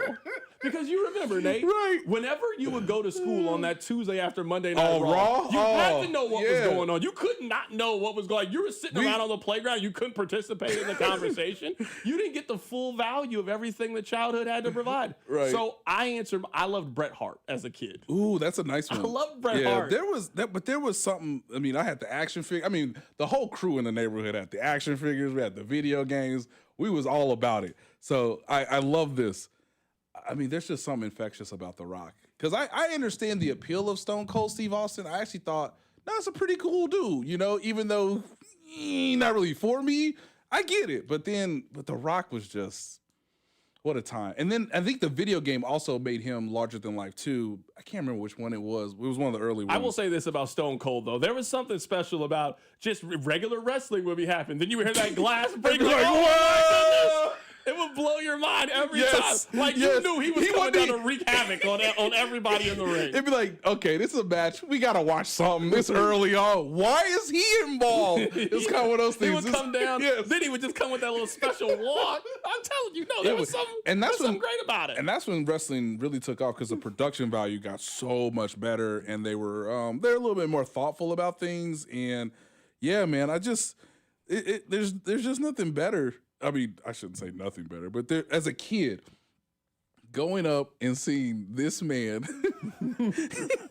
go up to Jim McMahon and like, he's talking, he got the mic, something about to go real bad for him, and you're like, he just kicks him in the stomach. They just did it. They did it again, and for some reason I have been entertained yet again. Time. Did you have like an obscure wrestler? Because like one for me that I really used to love was Razor Ramon.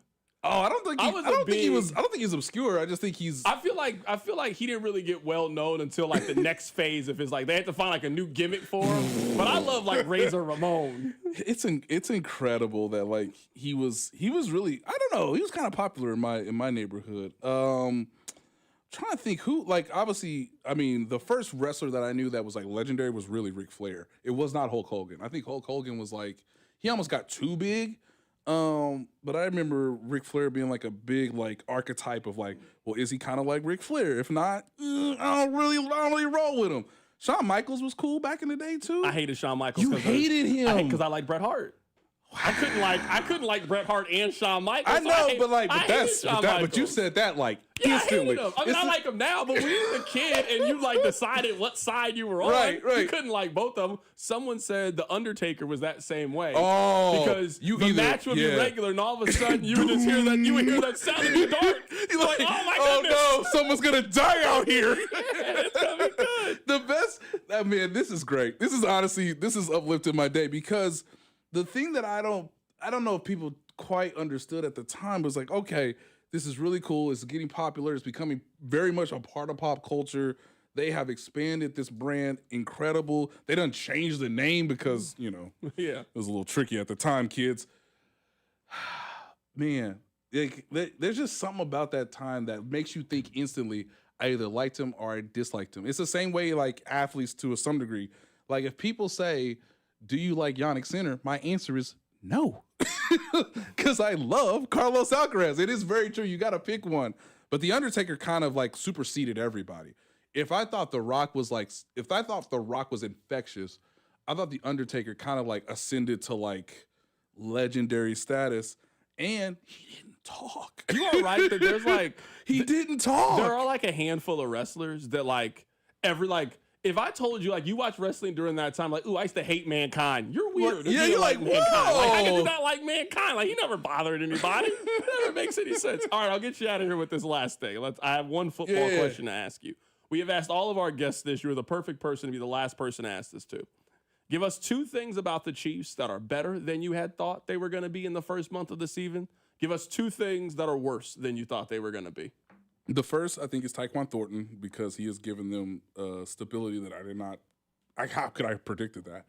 I think the other thing too is they are better at 4th down plays than is honestly realistic. You want to talk about stats that are like kind of absurd, guys? They have gone on 4th down 10 times. They've converted 9 times. That's how amazing Patrick is, but also the scheme to some degree. And the guy's just kind of meeting the moment. That's why that 1 4th down play against Philadelphia gets like what were they thinking? 2 things that I think that they are worse at than I anticipated.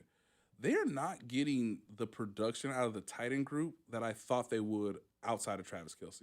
Where in the world is Noah Gray? I was wondering this too. Like, everybody was stinks. saying that all he does is block, and I'm like, and by the way, he's not been a good blocker this year. But like last year, it felt like it was trending like, okay, maybe not a complete passing of the torch, but like a 70-30. Yes. That's not what it is right now. No. And you know what really stood out to me about Noah Gray? I don't know if you remember this play or not. I think it was in the 3rd quarter. They gave it to Noah Gray. It was like 3rd and 2. It's 1-on-1 against you and a linebacker. Bunch of space. And I'm like, you got to run past this guy, run over this guy. He then tackles you by your ankle, and you don't get to the 1st down marker. That's when I started realizing something's up right now. I don't know what it is, but something's suspicious. And think about how well Robert Tonyan played in the preseason. That I was thinking, okay, they got a real 3 tight end mix right now. I ain't heard that name in a month of Sundays. I mean, can we get him on the field a little bit more, especially in the running game? Is he still on the team? Hey, I've seen him every day in the locker room, and I sometimes want to ask him, hey, bro, what happened?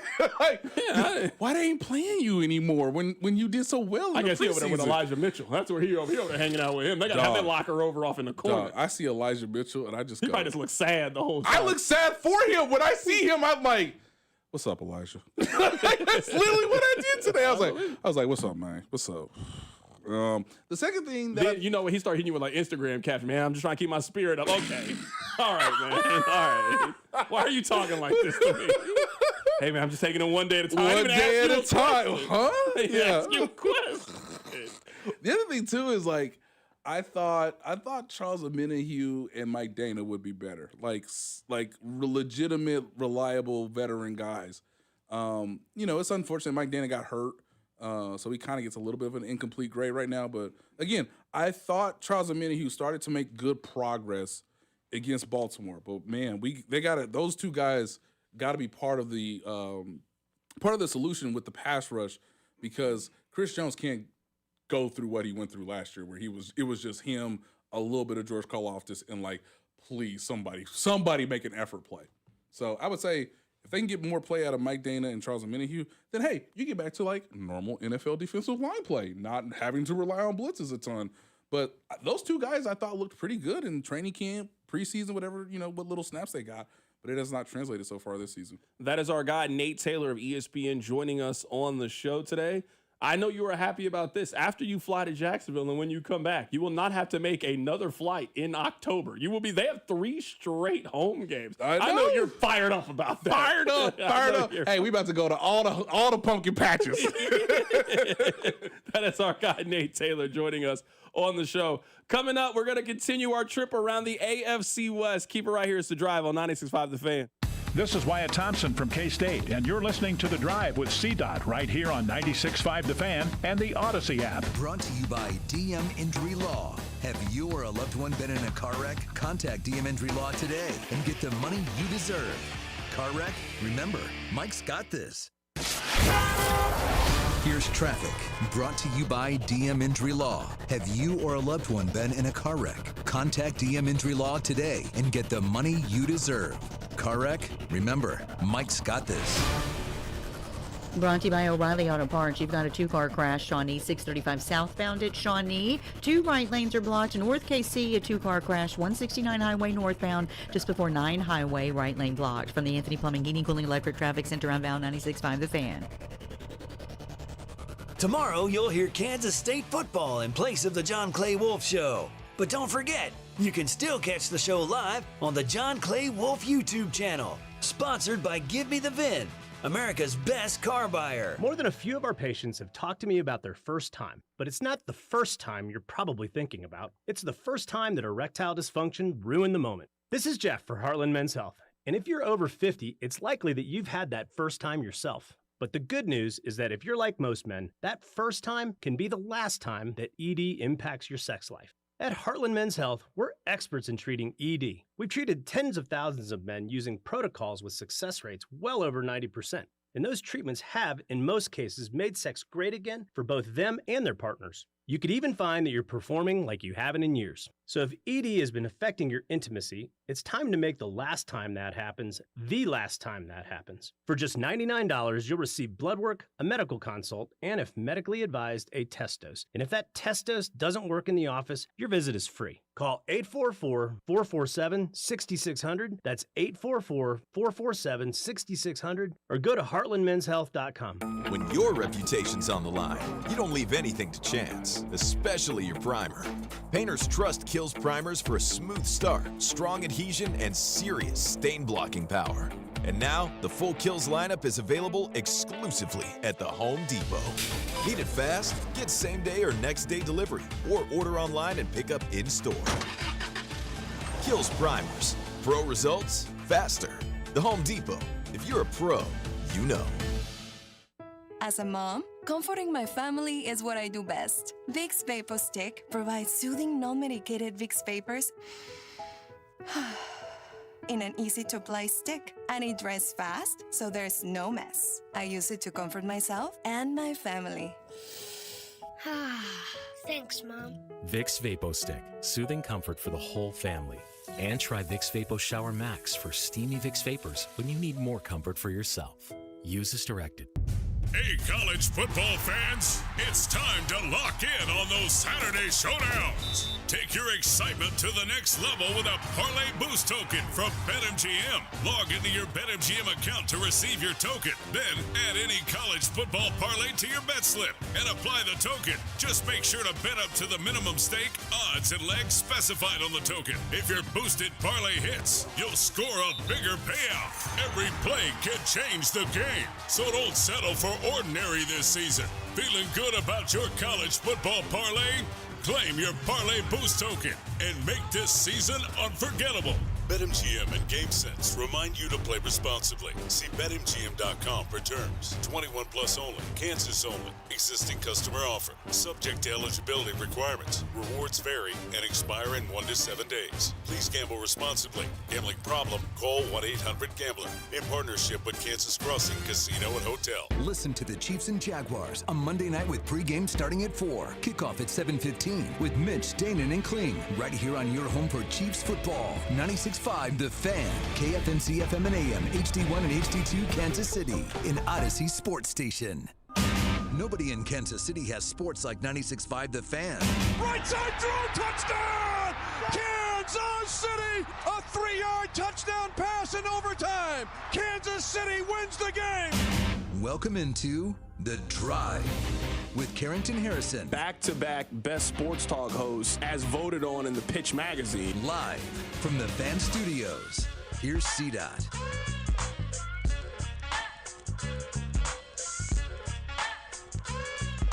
Congratulations on getting through your 9 to 5. Thank you so much for listening. It is The Drive. You've been listening to The Drive on 96.5 The Fan, 96.5thefan.com, and also the Odyssey app. We've been having a little bit of fun today. For those of you that are just tuning in, this was one of the things that we've talked about that has been taking the text line by storm. I understand that some of you listen to Taylor Swift, and I don't judge you for listening to Taylor Swift. Just a couple of days ago, I drove to work listening to Michelle Branch. I love a pop girly. I love espresso. So if you like Taylor Swift music, there's nothing wrong with you being a Swiftie. I was thinking about this because one of my friends, Mark Gunnels, he's a Taylor Swift fan. He's a Swiftie. And they were making fun of him online he was like reviewing the album. And hey, these are my favorite songs. And some of the people were going at him and making fun of him. And I'm like, wait, this is silly. Like, she's the most popular musician in the world. Like, you're allowed to like her music. I mean, it's not for me, but if it's for you, fine, great, whatever. And I think that a lot of times we take other men's male card away for things that are actually like really, really silly. There's a rom-com that you love. I love the movie Hitch, you know? There's movies like that you just really love and appreciate. Like, that doesn't make you less of a man if that's the case. I'm not judging you if you like The Notebook. It's a great movie. But there are some things I'm going to judge you for. Like, I'm going to judge you if we're at the tailgate and you can't throw a football. I'm judging you if that's the case. We all have been in that situation, especially when you do the triangle. You know what I'm talking about, Nate? It's me, you, somebody else. I throw it to you, you throw it to him, we throw it back, we're running around. You know, we're just being guys here. If you can't throw and can't catch a football, I'm sorry, I'm judging you. You know the scene from The Sandlot when they pick up the new kid and he can't throw the baseball and he runs it over to the superstar? That's what I'm picturing when you say. I'm judging you if you can't do that. That's the things that we really need to judge you for. You're 31 years old. How can you not throw a football? What happened that you didn't learn to pick up this skill, this trait? That's something I'm judging you for. I'm also judging you if you didn't have a favorite wrestler as a kid. I'm sorry, I'm judging you. I'm judging you. Like, you maybe didn't play video games as a kid. That's fine. Nobody's saying you had to be all state, all conference, all district in basketball. That's not that, but you got to be able to throw a football. You got to have a favorite wrestler when you were a kid. That's a phase that, to me, you had to have gone through. That's an important phase in a young boy's life. You couldn't go to school in the Attitude Era and you didn't watch Monday Night Raw. Like, you had to watch Monday Night Raw. You could get away with not watching Monday Night Football. Maybe it was a stinker. But you're telling me that Stone Cold, The Undertaker, Shawn Michaels, DX, NWO, they were wrestling on Nitro and Raw, and you weren't watching it? You weren't paying attention to it? That's weird to me. I'm pulling your man card for that. It's in question right now. The only, I would say, teenage boy phase that I didn't go through was Dragon Ball Z. I never watched Dragon Ball Z. I tried it. I couldn't. I couldn't get into it. The anime phase that some of you guys are in, I never got into it. The only anime I watched was Pokemon. I couldn't get into any of that else. But hey, different strokes for different folks. But those are the things that I would judge you on. Those are the things that I'm willing to call your man card into question. Not if you're a Swiftie, that's fine. You like Anti-Hero, you like a little Shake It Off, you like a little You Belong to Me, that's fine. If you're loving this new album, great for you. I hope you enjoy it. I hope it's everything that you wanted it to be. But if I ask you about Rey Mysterio and you don't know who Rey Mysterio is, I'm sorry, Nate, I'm judging you if you don't know who Rey Mysterio is and you're a 35-year-old man. I'm judging you if you don't know that answer. I'm judging you. Judge away, man. I unfortunately can't get on board with you on that one, just from my own personal experience. Now that I'm older, I wish that I would have had the experience. I listened to you, I listened to Nate Taylor sit here and talk about how grand of a time it was to come into school after that Monday Night Wrestling. I'm telling you, it was great. Missed it. It's a great time. We can get my therapist in here, talk about my childhood not being great. That's fine if you want to do that. You might be onto something there with that. But yeah, I missed out on that experience, man. I'm telling you. Text line 913-586-7965. Born in the early 90s. Me and none of my friends watched wrestling. That I wouldn't want to hang out with you then. That just wasn't that's not the lunch table I wanted to sit at. If you were a part of the lunch table and none of you watched wrestling, that just wasn't a fun lunch table to me. Who is your favorite Power Ranger? See, not everybody had the same Power Ranger. There's different answers. The pink one. What kind of question is that? You had a favorite one? The blue one? That was your favorite Power Ranger? The Blue Ranger? Who liked the Blue Ranger? No, it was the pink one. And then when they expanded it and then Tommy came through and started beating up the original Rangers, then that was your favorite Ranger, the green one. Your favorite Ranger. Who'd you like, the yellow one? That's worse. If you tell me your favorite Power Ranger was the yellow one, that's a judge-worthy moment. Absolutely a judge-worthy moment. Nate, did you go through a Ninja Turtles phase when you were a kid? Maybe very briefly. I never watched the show religiously. Never had the would you call it merch? All the kids had the backpacks, the binders. I never was into Ninja Turtles like that. No. Okay, I was just making sure. I just wanted to know. All right, let's get to very serious football things. I know that some of you no longer watch wrestling, and that's perfectly fine if you do or if you don't. I got out of the wrestling phase, but if you're still into it, great, happy for you. All right, I wrote this down because this feels like a bye week, even though it's not a bye week. I understand that they play on Monday, but just the energy for this Friday feels a little bit different because the game is on Monday. So I wrote this down. This feels like we can just kind of exhale a little bit. The Chiefs are back at 2-2. They're at 500. They just played their best game of the season. This feels like a natural break in the season is what we have right now. That's what it feels like. Funny enough, after week 8, they have another Monday night game, and then there's another break in the Chiefs' schedule. I wrote down these 4 questions. These are 4 things that I am going to be looking at very closely heading into the second portion of the season. You guys know that I've been big on the run game. We don't got to spend all day on it, but you guys know how I feel about the run game.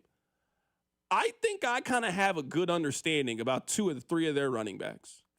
I know what Kareem Hunt is. There is nothing more with Kareem Hunt than what they have. What they have is very valuable, but there is nothing more. He doesn't turn into a guy that gets 15 carries and gets you 80-something yards and 2 touchdowns. That's not who he is. He is a battering ram. He is a 3rd and 1, 3rd and 2, convert, move the sticks. That's who he is, and that's fine. That's a tremendous thing to have, a short yardage back that you trust, that holds on to the football, that converts. So I'm not down on that. With Brashard Smith, I think you are going to see his role grow in the offense coming up over the next 4 weeks. You are starting to see it. You saw it on Sunday against the Ravens. We know how the Chiefs are with young players. It's always a little bit slow in weeks 1, weeks 2, weeks 3. And then as the season progresses, they give them more and more of a workload. They trust them a little bit more and more, and they end up playing a major role in the second half of the season. That's what happened with Tyreek Hill. That's what happened with Rashee Rice. That's what happened with Xavier Worthy. I don't know why this would be much different when talking about this player. Now, I don't know what the ceiling looks like for Brashard Smith, but I think we know that he is going to be a bigger factor in the next 4 games than he was in the last 4 games. The only question is Isaiah Pacheco. I don't know what he is. In his last 12 games, he has only rushed for more than 50 yards one of the times. So maybe you think they need to show more of a commitment to Isaiah Pacheco. Maybe it's a vision thing. Maybe it's an explosion thing. I don't have the answer to the question, but I'm telling you right now, the Chiefs cannot get to where we think they can go if they don't get better at running the football. They just can't. You can't ask Patrick Mahomes to be your leading rusher and be the MVP in the passing game. You got to be able, especially when it starts to get colder, you got to be able to trust the run game. You don't got to be great at running the football, but you got to have some balance. You got to be able to rely on Isaiah Pacheco, Kareem Hunt, Brashard Smith, whoever it is, you got to be able to rely on them to help you out in the run game. So that's my number one thing. Number two, it's on both sides of the ball. I want to see how the secondary continues to grow. Their secondary, I think, in the last 3 weeks has shown great promise. Noel Williams is the number one ranked corner right now on Pro Football Focus. Trent McDuffie looks like he's going to be another All-Pro, certainly deserving of a big contract at the end of this season. I like Jaden Hicks. Their secondary has been as advertised. They had a lot of young bodies, and I think that those guys have played really, really well. What does that continue to look like? Noel Williams, for all the praise, and he certainly deserves it, he only has 47 snaps. It's week 5. He hasn't been on the field a whole lot so far. So what does that look like in 100 snaps, 200 snaps, 250 snaps? We just got to see. So what does the defense look like at the end of the month? How do guys continue to grow? How do they continue to be used? That is something I'm looking for. Same question, but on the offensive side when it comes to the offensive line. Their offensive line has been inconsistent. Call it what you want. Their offensive line has been inconsistent. So I don't want to overreact to one performance against the Baltimore Ravens, against a team right now that is just completely banged up front. But I don't want to completely dismiss it. I'm looking at it with, I would say, a level of cautious optimism. That's the best way I can describe it. I'm looking at it right now with cautious optimism. Josh Simmons has played well. Kingsley Suamataia has played maybe a little bit better than expected. You know what you have at center. You know what you have at right guard. And their right tackle, I'm sorry, but the penalty problem, it's going to pop up again. It's going to frustrate you. It's been a problem every game that he has been here in Kansas City. So one game of not having a penalty, I'm not throwing a parade for him. That's what you're supposed to do. You've been the most penalized player in the league since you joined Kansas City. So going up this week, you go on the road against the Jacksonville team. I'm assuming it's going to be loud. I'm assuming, I don't know, but I'm assuming it might not go well for Jawaan Taylor. You then go up against the Detroit Lions, who got dogs on that side of the defensive line. So how does our offensive line look? So question number one, can they get the run game going with Isaiah Pacheco? Number two, does the secondary continue to grow? Can the offensive line continue to grow as well? And I think this might be the biggest question with the Chiefs is, what does this offense look like in a month when they get Rashee Rice back? They have more weapons than I anticipated them having. If you were telling me that your offense can consist of Rashee Rice, Xavier Worthy, Tyquan Thornton, Hollywood Brown, you now got Juju as your number 5 wide receiver. Sprinkle that in with Travis Kelce, who has played well for the most part so far. A couple of mistakes, but he hasn't been a problem for the Chiefs. I would say outside of that, he's certainly been a guy that you trust and is going to have 700, 800 yards receiving this year. Their offense is 2 weeks away from starting the process of at least having the pieces on the field that we expected. At least having the pieces on the field. It feels like the Chiefs really have 2 seasons. It is before Rashee Rice and with Rashee Rice. Because I think we all have kind of looked at this as, well, I can't really evaluate their offense in the first 6 weeks of the season because you didn't have your number 1 and number 2 wide receiver. Well, you got your number 2 wide receiver. He just came back. He played exceptionally well. You get your number 1 receiver back coming up in 2 Fridays. You get him back. Heading into a divisional matchup against the Las Vegas Raiders at home. So that first catch for Rashee Rice, that place is going to go crazy. It's been a long time since you've seen a catch from Rashee Rice. So those are the questions. Those are the things that I'm looking for as we are heading into the second half of the season. We have also today been taking a trip around the AFC West. So we went to Denver, Las Vegas, and Los Angeles. I want to play for you the best of a little bit from each of those conversations. I guess let's start with the Chargers. You guys always love the Chargers. My point this week about them is every version of the Chargers loses the game that we just saw them lose to the New York Giants. Every single one of them. They got off to a really good start. People were looking at them like they were a top 5 team in the AFC, and then they lose to a team that's going to have a top 5 pick. We had Fernando Ramirez on the show earlier, and I asked him, why do the Chargers always lose these games?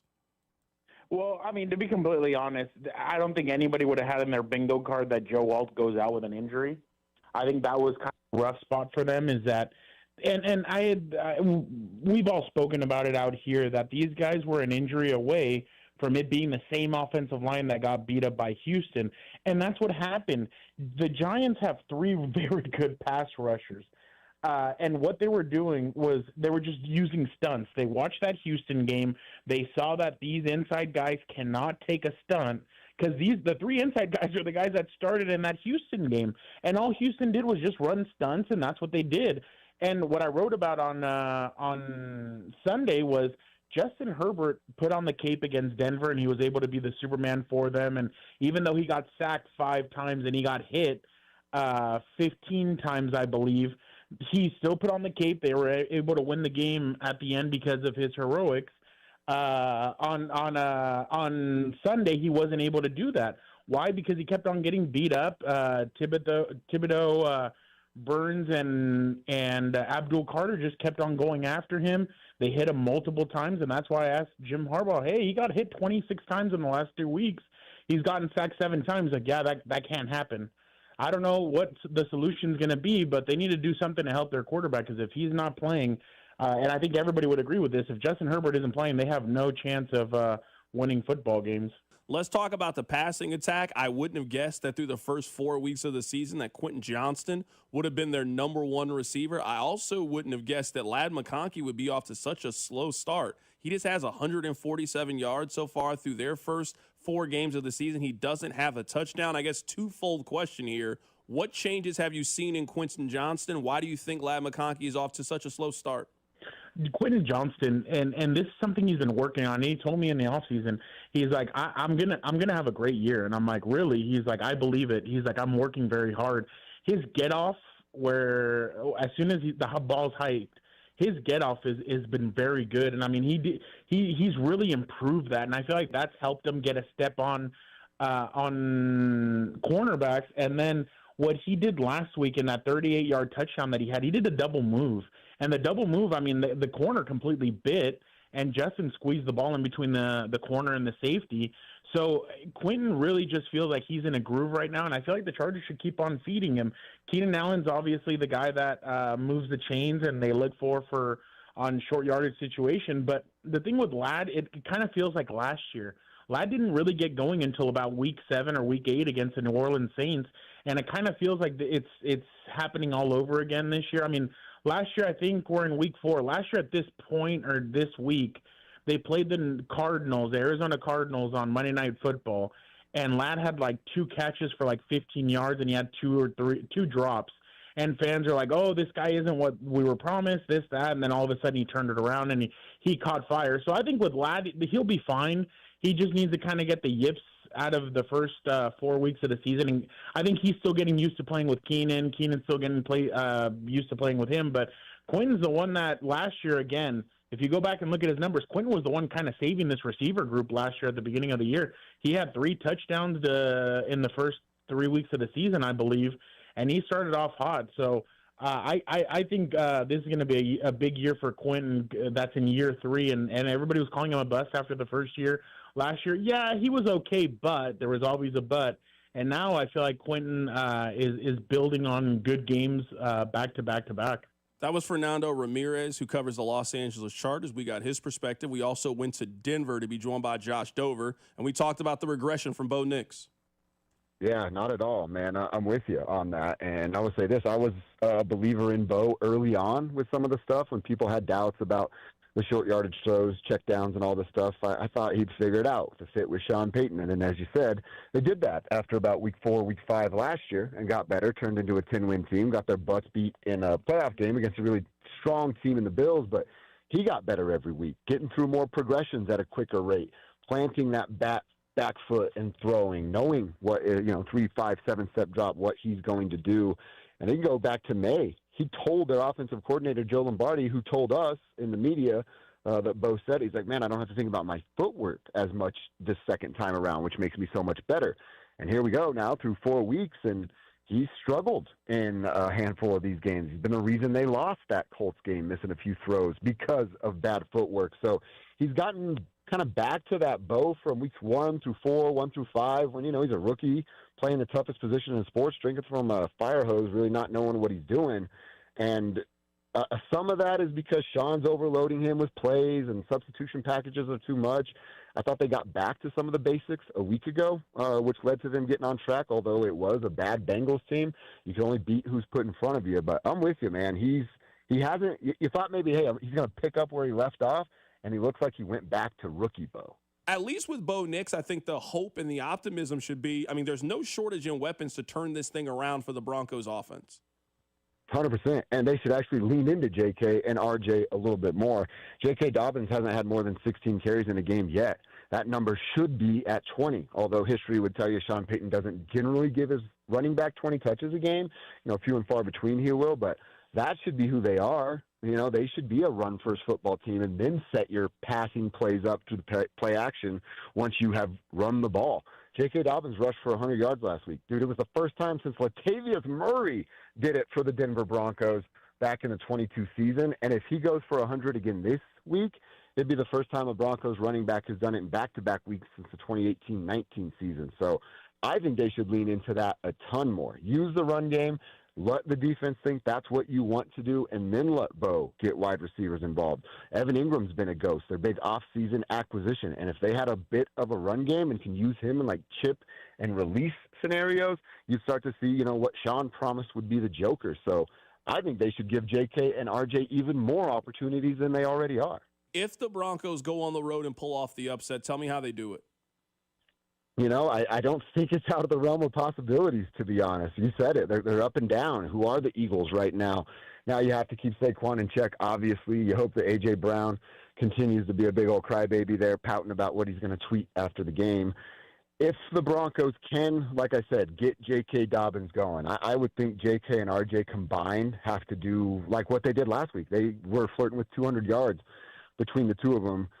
Combined yardage and total yardage between rushing and receiving. So they'd have to do that. Bo would have to play a perfect game with no turnovers, and that defense would have to get something out of Jalen Hurts or Saquon or Goddard when he's out as a receiver with the ball in his hands. Get a turnover, and I don't think the Broncos are going to win like a 21-24 game. If they have a shot, I think they have to come out early, kind of shock the world, go up, and make the Eagles chase a little bit. So I think they have let's call it a puncher's chance, if you will. But, man, it's going to be a huge test for this team. And I also want to say this real quick. The Eagles have won a bunch of games. I really like that one they won in February. Josh, I haven't thrown any shots your way at the Broncos, and that's how you want to play in this conversation. Why are you doing this? There's no reason for this. That was out of bounds. There was no reason to do this. I was literally just about to give you guys a compliment, and I was going to say, if you look at their schedule right now, there's a little bit of a runway. You got both teams in New York. You got the Cowboys. You got the Texans. You got the Raiders. All of that leading into a home game against Kansas City. You guys could maybe be sitting at 7-3, 8-4, whatever it would be heading into that game. But, of course, you had to throw shots. There was no need for that. It's a Friday. I'm feeling good, C-Dot. I love talking to you. I got to take them when I can get them, my man.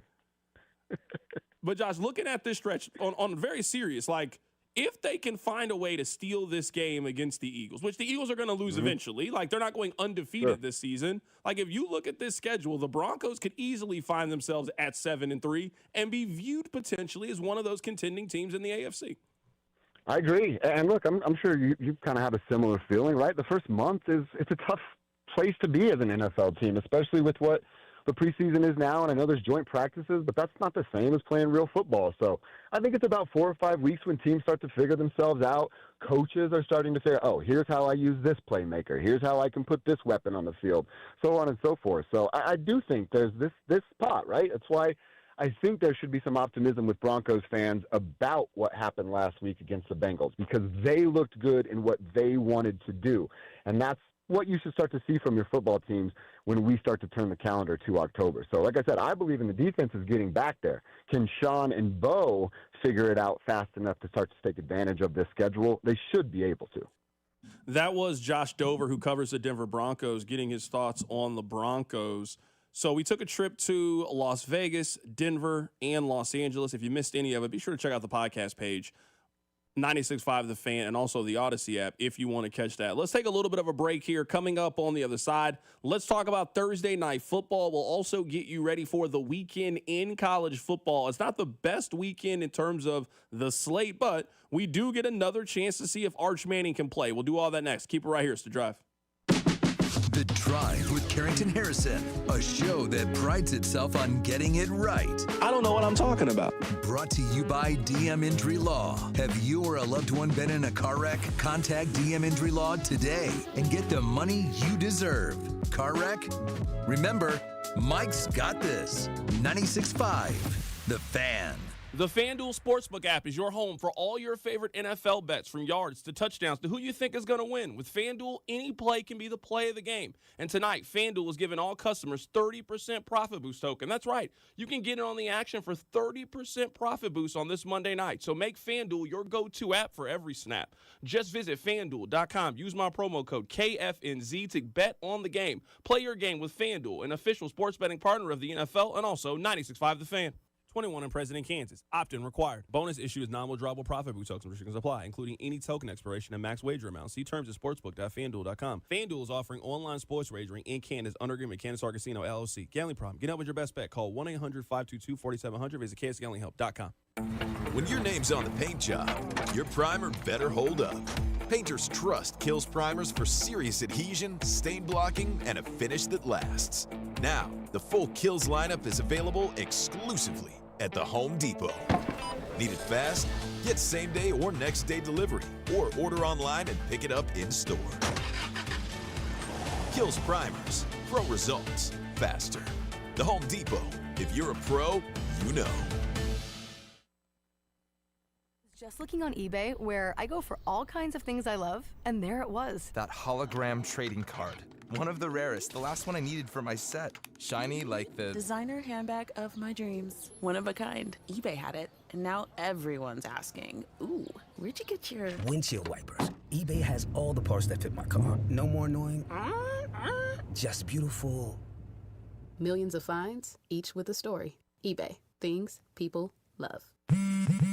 At Straight Talk, we get it. You say no a lot. Mom, can I get a tarantula? No. Coffee? No. So we're giving you more reasons to say yes, like a free 5G phone with real unlimited data with select plan activation. Can I use the free phone? Yes. See? Doesn't it feel good to say yes to more? Absolutely. Face tattoo? Absolutely not. Available at straighttalk.com and Walmart. Taxes and fees apply. In-store activation of Gold Unlimited plan or higher required. For network management practices, visit straighttalk.com. Gain a global perspective and specialized skills that many of today's top employers are seeking with an MBA from University of Maryland Global Campus. Study online and complete your degree in just 16 months for about $21K. Choose from MBA specializations in global business, marketing, HR, finance, and more. Classes start October 15th. Learn more at umgc.edu. That's umgc.edu. Certified to operate in Virginia by Chev. Thank you for making Total Wine & More America's #1 online source for spirits, beer, and wine, better than all those delivery apps. Total Wine's prices are up to 30% lower with super fast delivery and no hidden fees. Order direct at TotalWine.com and pay less today. Drink responsibly, B21. Check engine or ABS light on? Take the guesswork out of your warning lights with O'Reilly Veriscan. It's free. Ask for O'Reilly Veriscan. O'Reilly Auto Parts. Here's traffic, brought to you by DM Injury Law. Have you or a loved one been in a car wreck? Contact DM Injury Law today and get the money you deserve. Car wreck? Remember, Mike's got this. Brought to you by O'Reilly Auto Parts. You've got a two-car crash, Shawnee, 635 southbound at Shawnee. 2 right lanes are blocked. North KC, a two-car crash, 169 highway northbound, just before 9 highway, right lane blocked. From the Anthony Plumbing, Heating, Cooling, Electric Traffic Center on Val 96.5 The Fan. Hey, it's Trent McDuffie from the Kansas City Chiefs. Welcome back to The Drive with C. Dot on your home for Chiefs football. 96.5 The Fan.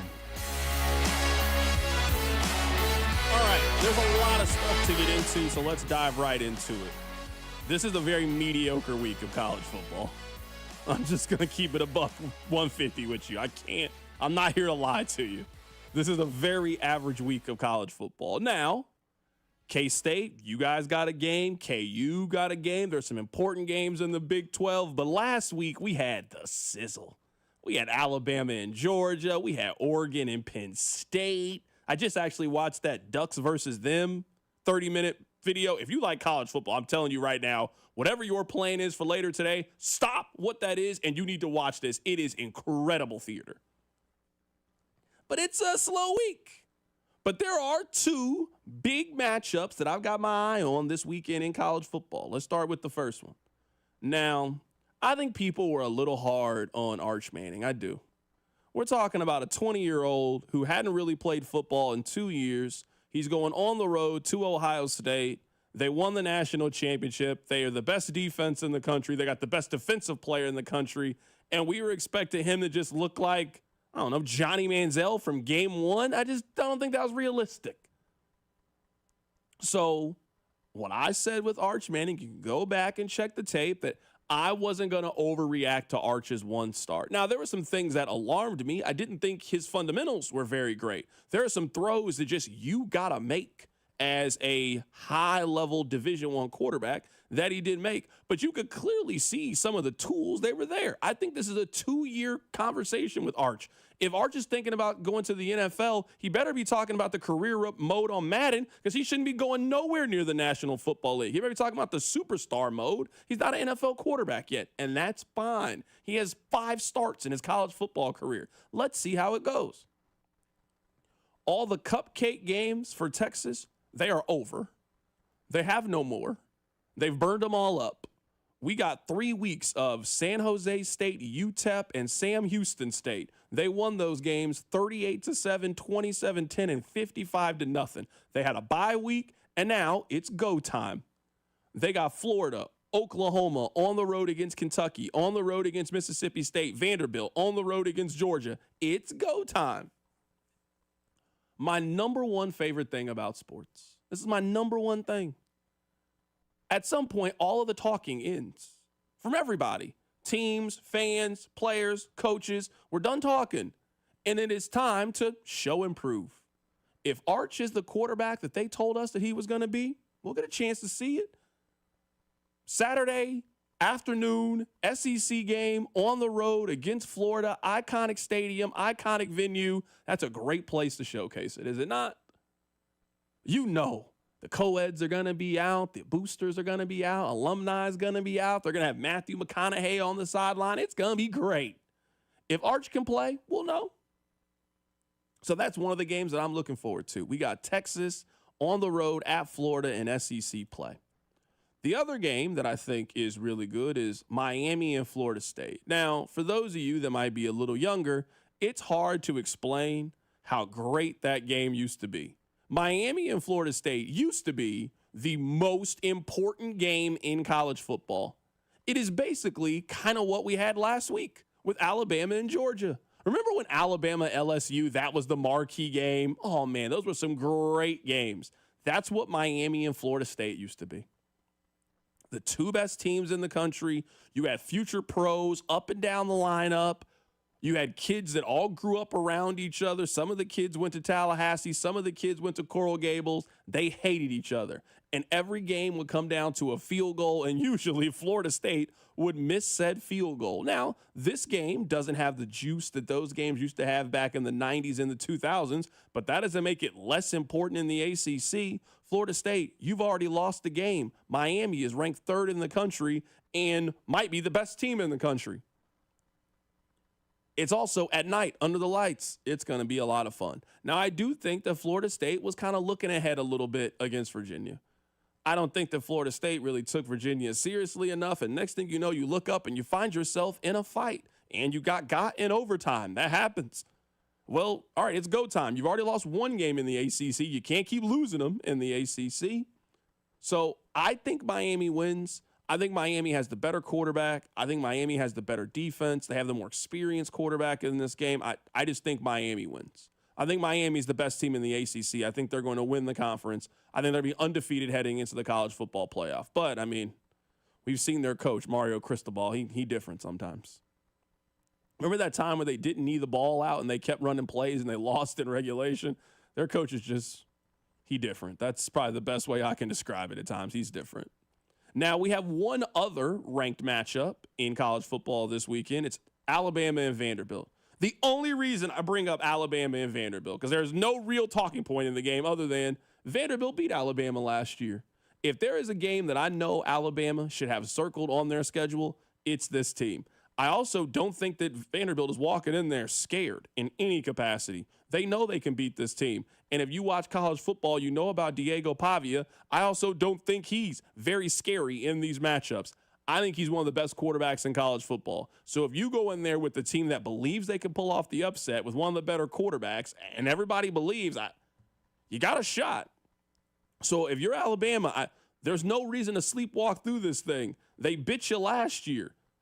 They ran on the field. Their students tore the goalpost down, and they dropped it in the lake is what they did. So you should be ready. You should be certainly focused and dialed in heading into the week.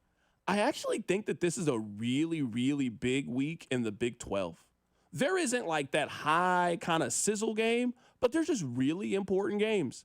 Iowa State is 5-0, 2-0 in the conference. They go on the road to play Cincinnati. If we know one thing about Cincinnati, they can score.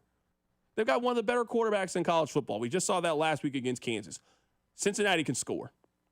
Cincinnati is a slight favorite in this matchup against Iowa State. If Cincinnati wins this game, we have not put Cincinnati in that conversation of teams that can win the Big 12. They need to be in it, though.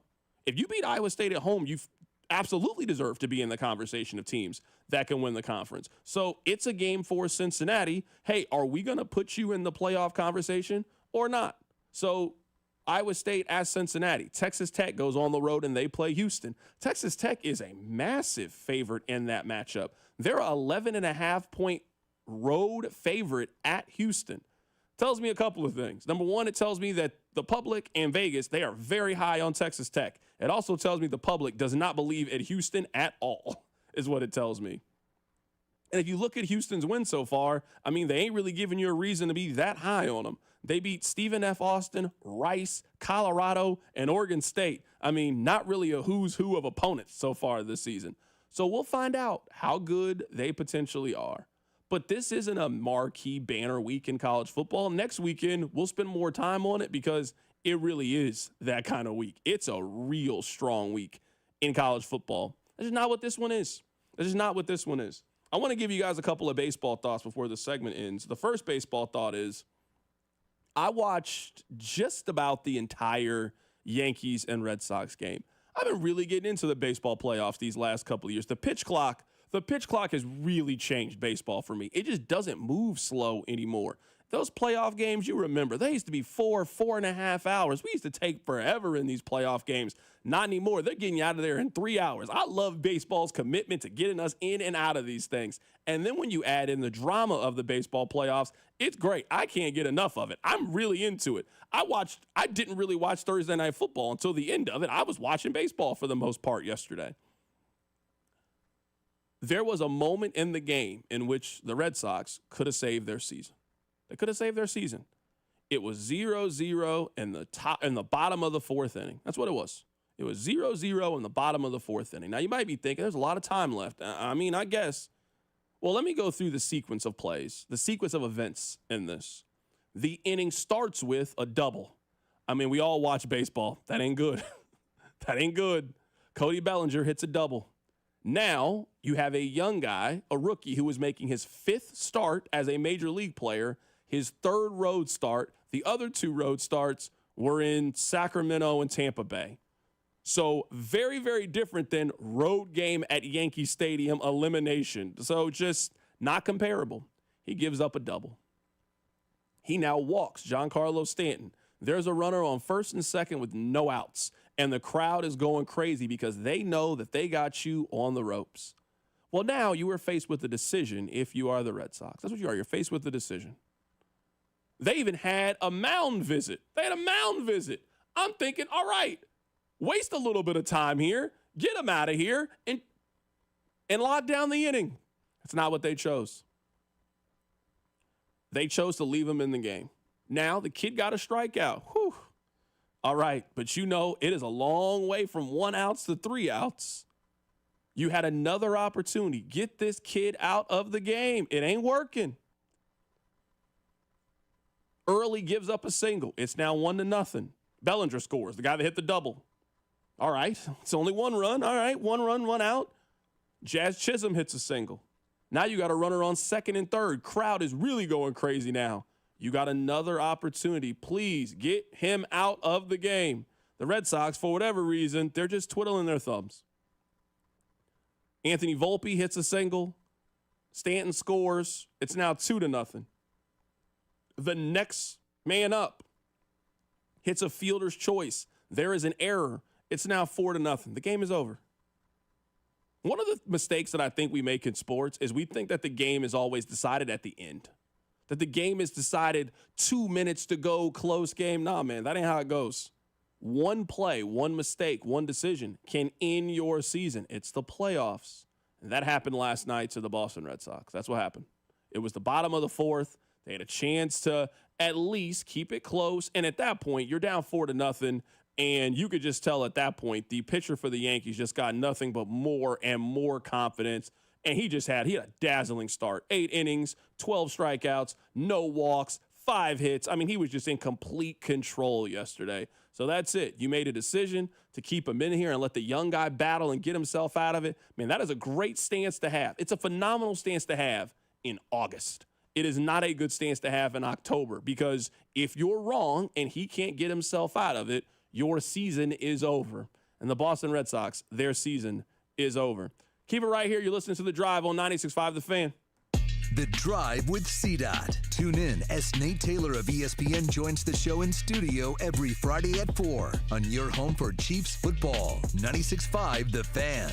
The Drive, brought to you by DM Injury Law. Have you or a loved one been in a car wreck? Contact DM Injury Law today and get the money you deserve. Car wreck? Remember, Mike's got this. Paid for client portrayal and endorsement. Choice of a lawyer is an important decision and should not be based solely upon advertisements. Past results afford no guarantee of future results, and every case is different and must be judged on its own merits. I got hurt in a car wreck. Give me one good reason why I should call DM Law. How about 3 great reasons you should call us? 1, it's easy. You can hire us today on your phone, or we can come to you. 2, it's fast. We can start helping you today. 3, the results. DM Law got me $331,000. Mike's got this. I've got this. 816-888-7500. Mike's got this. Bud Light and Tanners are teaming up to make every college game day legendary. Every Saturday, rep your college team, catch every play, and enjoy $15 buckets. Only at Kansas area Tanners locations. Bud Light and Tanners. From the stands to the bar, your game day headquarters. It's a Red Friday on 96.5 The Fan, and the other place is your sports watching headquarters this fall. Now with 5 great area locations: Shawnee, Olathe, downtown Overland Park, Mission, and Belton. Enjoy Red Friday specials all day. Hey, college football fans, it's time to lock in on those Saturday showdowns. Take your excitement to the next level with a Parlay Boost token from BetMGM. Log into your BetMGM account to receive your token. Then add any college football parlay to your bet slip and apply the token. Just make sure to bet up to the minimum stake, odds, and legs specified on the token. If your boosted parlay hits, you'll score a bigger payout. Every play can change the game, so don't settle for ordinary this season. Feeling good about your college football parlay? Claim your Parlay Boost token and make this season unforgettable. BetMGM and GameSense remind you to play responsibly. See BetMGM.com for terms. 21 plus only. Kansas only. Existing customer offer. Subject to eligibility requirements. Rewards vary and expire in 1 to 7 days. Please gamble responsibly. Gambling problem? Call 1-800-GAMBLER. In partnership with Kansas Crossing Casino and Hotel. Tomorrow you'll hear Kansas State football in place of the John Clay Wolf Show. But don't forget, you can still catch the show live on the John Clay Wolf YouTube channel. Sponsored by Give Me the VIN, America's best car buyer. I'm Piera Palazzolo, VP of Digital Marketing for the American Management Association, a company focused on the management training skills needed to enhance the careers of business professionals. We did our research when it came to the best companies for website development and chose AmericanEagle.com. And we couldn't be happier. AmericanEagle.com worked closely with us to understand the front and back end requirements needed to launch an e-commerce website that could handle the complexities of running thousands of seminars nationwide. Our robust new website and improved SEO saw immediate increases in site traffic and web revenue. If you're in need of managerial effectiveness and success, visit our website at amanet.org. If you're in need of a website that provides an unparalleled consumer experience, I highly recommend AmericanEagle.com. Transform your business today. Dial 877-WebNow1 for a free digital consultation with AmericanEagle.com. Gain a global perspective and specialized skills that many of today's top employers are seeking with an MBA from University of Maryland Global Campus. Study online and complete your degree in just 16 months for about $21K. Choose from MBA specializations in global business, marketing, HR, finance, and more. Classes start October 15th. Learn more at umgc.edu. That's umgc.edu. Certified to operate in Virginia by Chev. Thank you for making Total Wine & More America's #1 online source for spirits, beer, and wine, better than all those delivery apps. Total Wine's prices are up to 30% lower with super fast delivery and no hidden fees. Order direct at TotalWine.com and pay less today. Drink responsibly, B21. Check engine or ABS light on? Take the guesswork out of your warning lights with O'Reilly Veriscan. It's free. Ask for O'Reilly Veriscan. O'Reilly Auto Parts. You're listening to 96.5 The Fan from the Mission Plumbing, Heating, and Cooling Studios. Here's traffic, brought to you by DM Injury Law. Have you or a loved one been in a car wreck? Contact DM Injury Law today and get the money you deserve. Car wreck? Remember, Mike's got this. Shawnee, in the process of getting 635 reopened, it is closed southbound at Shawnee Drive again with this wreck, they say, in the clearing stages. Multi-car crash near Independence, 435 northbound before Front. Right lane is blocked from the Anthony Plumbing, Heating, Cooling, Electric Traffic Center inbound 96.5 The Fan. Hey, it's Juju Smith-Schuster from the Kansas City Chiefs. Welcome back to The Drive with C-Dot on your home for Chiefs football, 96.5 The Fan. Someone just texted in, the Red Sox had no bullpen arms. I mean, they had somebody to come in for the fourth inning, and I also think it's important to note that the Yankees didn't score the remainder of the game. This was the bottom of the fourth inning. Who pitched the fifth, the sixth, the seventh, the eighth? Somebody came in. So, I mean, yeah, if they ran a bullpen arm, that's fine. And what a pivot. What do we hear from baseball fans and the text line and Vern's post-game show for 162 games? It's, hey, why didn't they go to this guy? Why didn't they? It's like, well, this guy's pitched 4 days in a row, or this guy's hurt. Or, eventually you have to go to the Sam Longs or whatever. And then in a 3-game series, you're saying they're running out of arms. Just what a 180 the baseball fan did in this instance. They also lost. I don't know what to tell you. Their season's over. They scored 0 runs. I'm telling you, their season's over. I don't know who's pitching and you're winning with 0 runs. I'm telling you that their life bar was flashing. It was flashing. You got to get him out of there. And you didn't get him out of there. You lost. So I'm sorry. Go home. That's the moral of this story. All right, we got one more AFC West whip around that we did earlier today that I want to play for you guys. We did the Chargers earlier. We did the Broncos earlier. We also took a stop in Las Vegas to catch up with the Raiders. I asked Scott Goldbranson, the Raiders are 1-3. They won their first game of the season. I was hopeful. Well, I'm not hopeful anymore. What's going wrong with the Raiders? Well, Carrington, a little bit of everything. You talk about that Patriots game in week 1, of course. Yeah, going to the East Coast. Geno Smith looked great, completed 70% of his passes. And I think Raider Nation was feeling the excitement they felt in the offseason with Pete Carroll coming in and Chip Kelly coming in as offensive coordinator. They saw some offense going. Then you get into game 2, and it all falls apart. Geno Smith, 3 interceptions, and then now you fast forward to week 4. He's got 7 interceptions. He's leading the league. And offensively, the Raiders couldn't get the run game going. Now Ashton Genty broke out, obviously, in the last loss to the Chicago Bears. But the defense as well has been fine, but then they've been kind of a bend, don't break, and then you just don't seem to be able to finish games. This has been sort of a hallmark of Patrick Graham as a defensive coordinator. You have Max Crosby, you have some other guys on that defense who are playing well, but they just seem to not be able to close out games. But it's all about complementary football, my friend. They can't keep the ball on offense or score points, which means the defense is on the field 60-plus plays a game, and what happens is these guys wear out towards the end, and I think the defensive situation with the Raiders, look, they had questions in the defensive backfield. That actually hasn't been the problem. It's been more up front, being able to stop the run, being able to put pressure on the quarterback. They're not doing a very good job of it. Max Crosby has his moments, but as you know, you can't win in the NFL with one defensive end. I thought that they were going to get a little bit more of a boost at quarterback than they've gotten so far. Geno has really struggled so far. Is it just new team, new situation? Why do you think Geno hasn't played as well as he did in Seattle?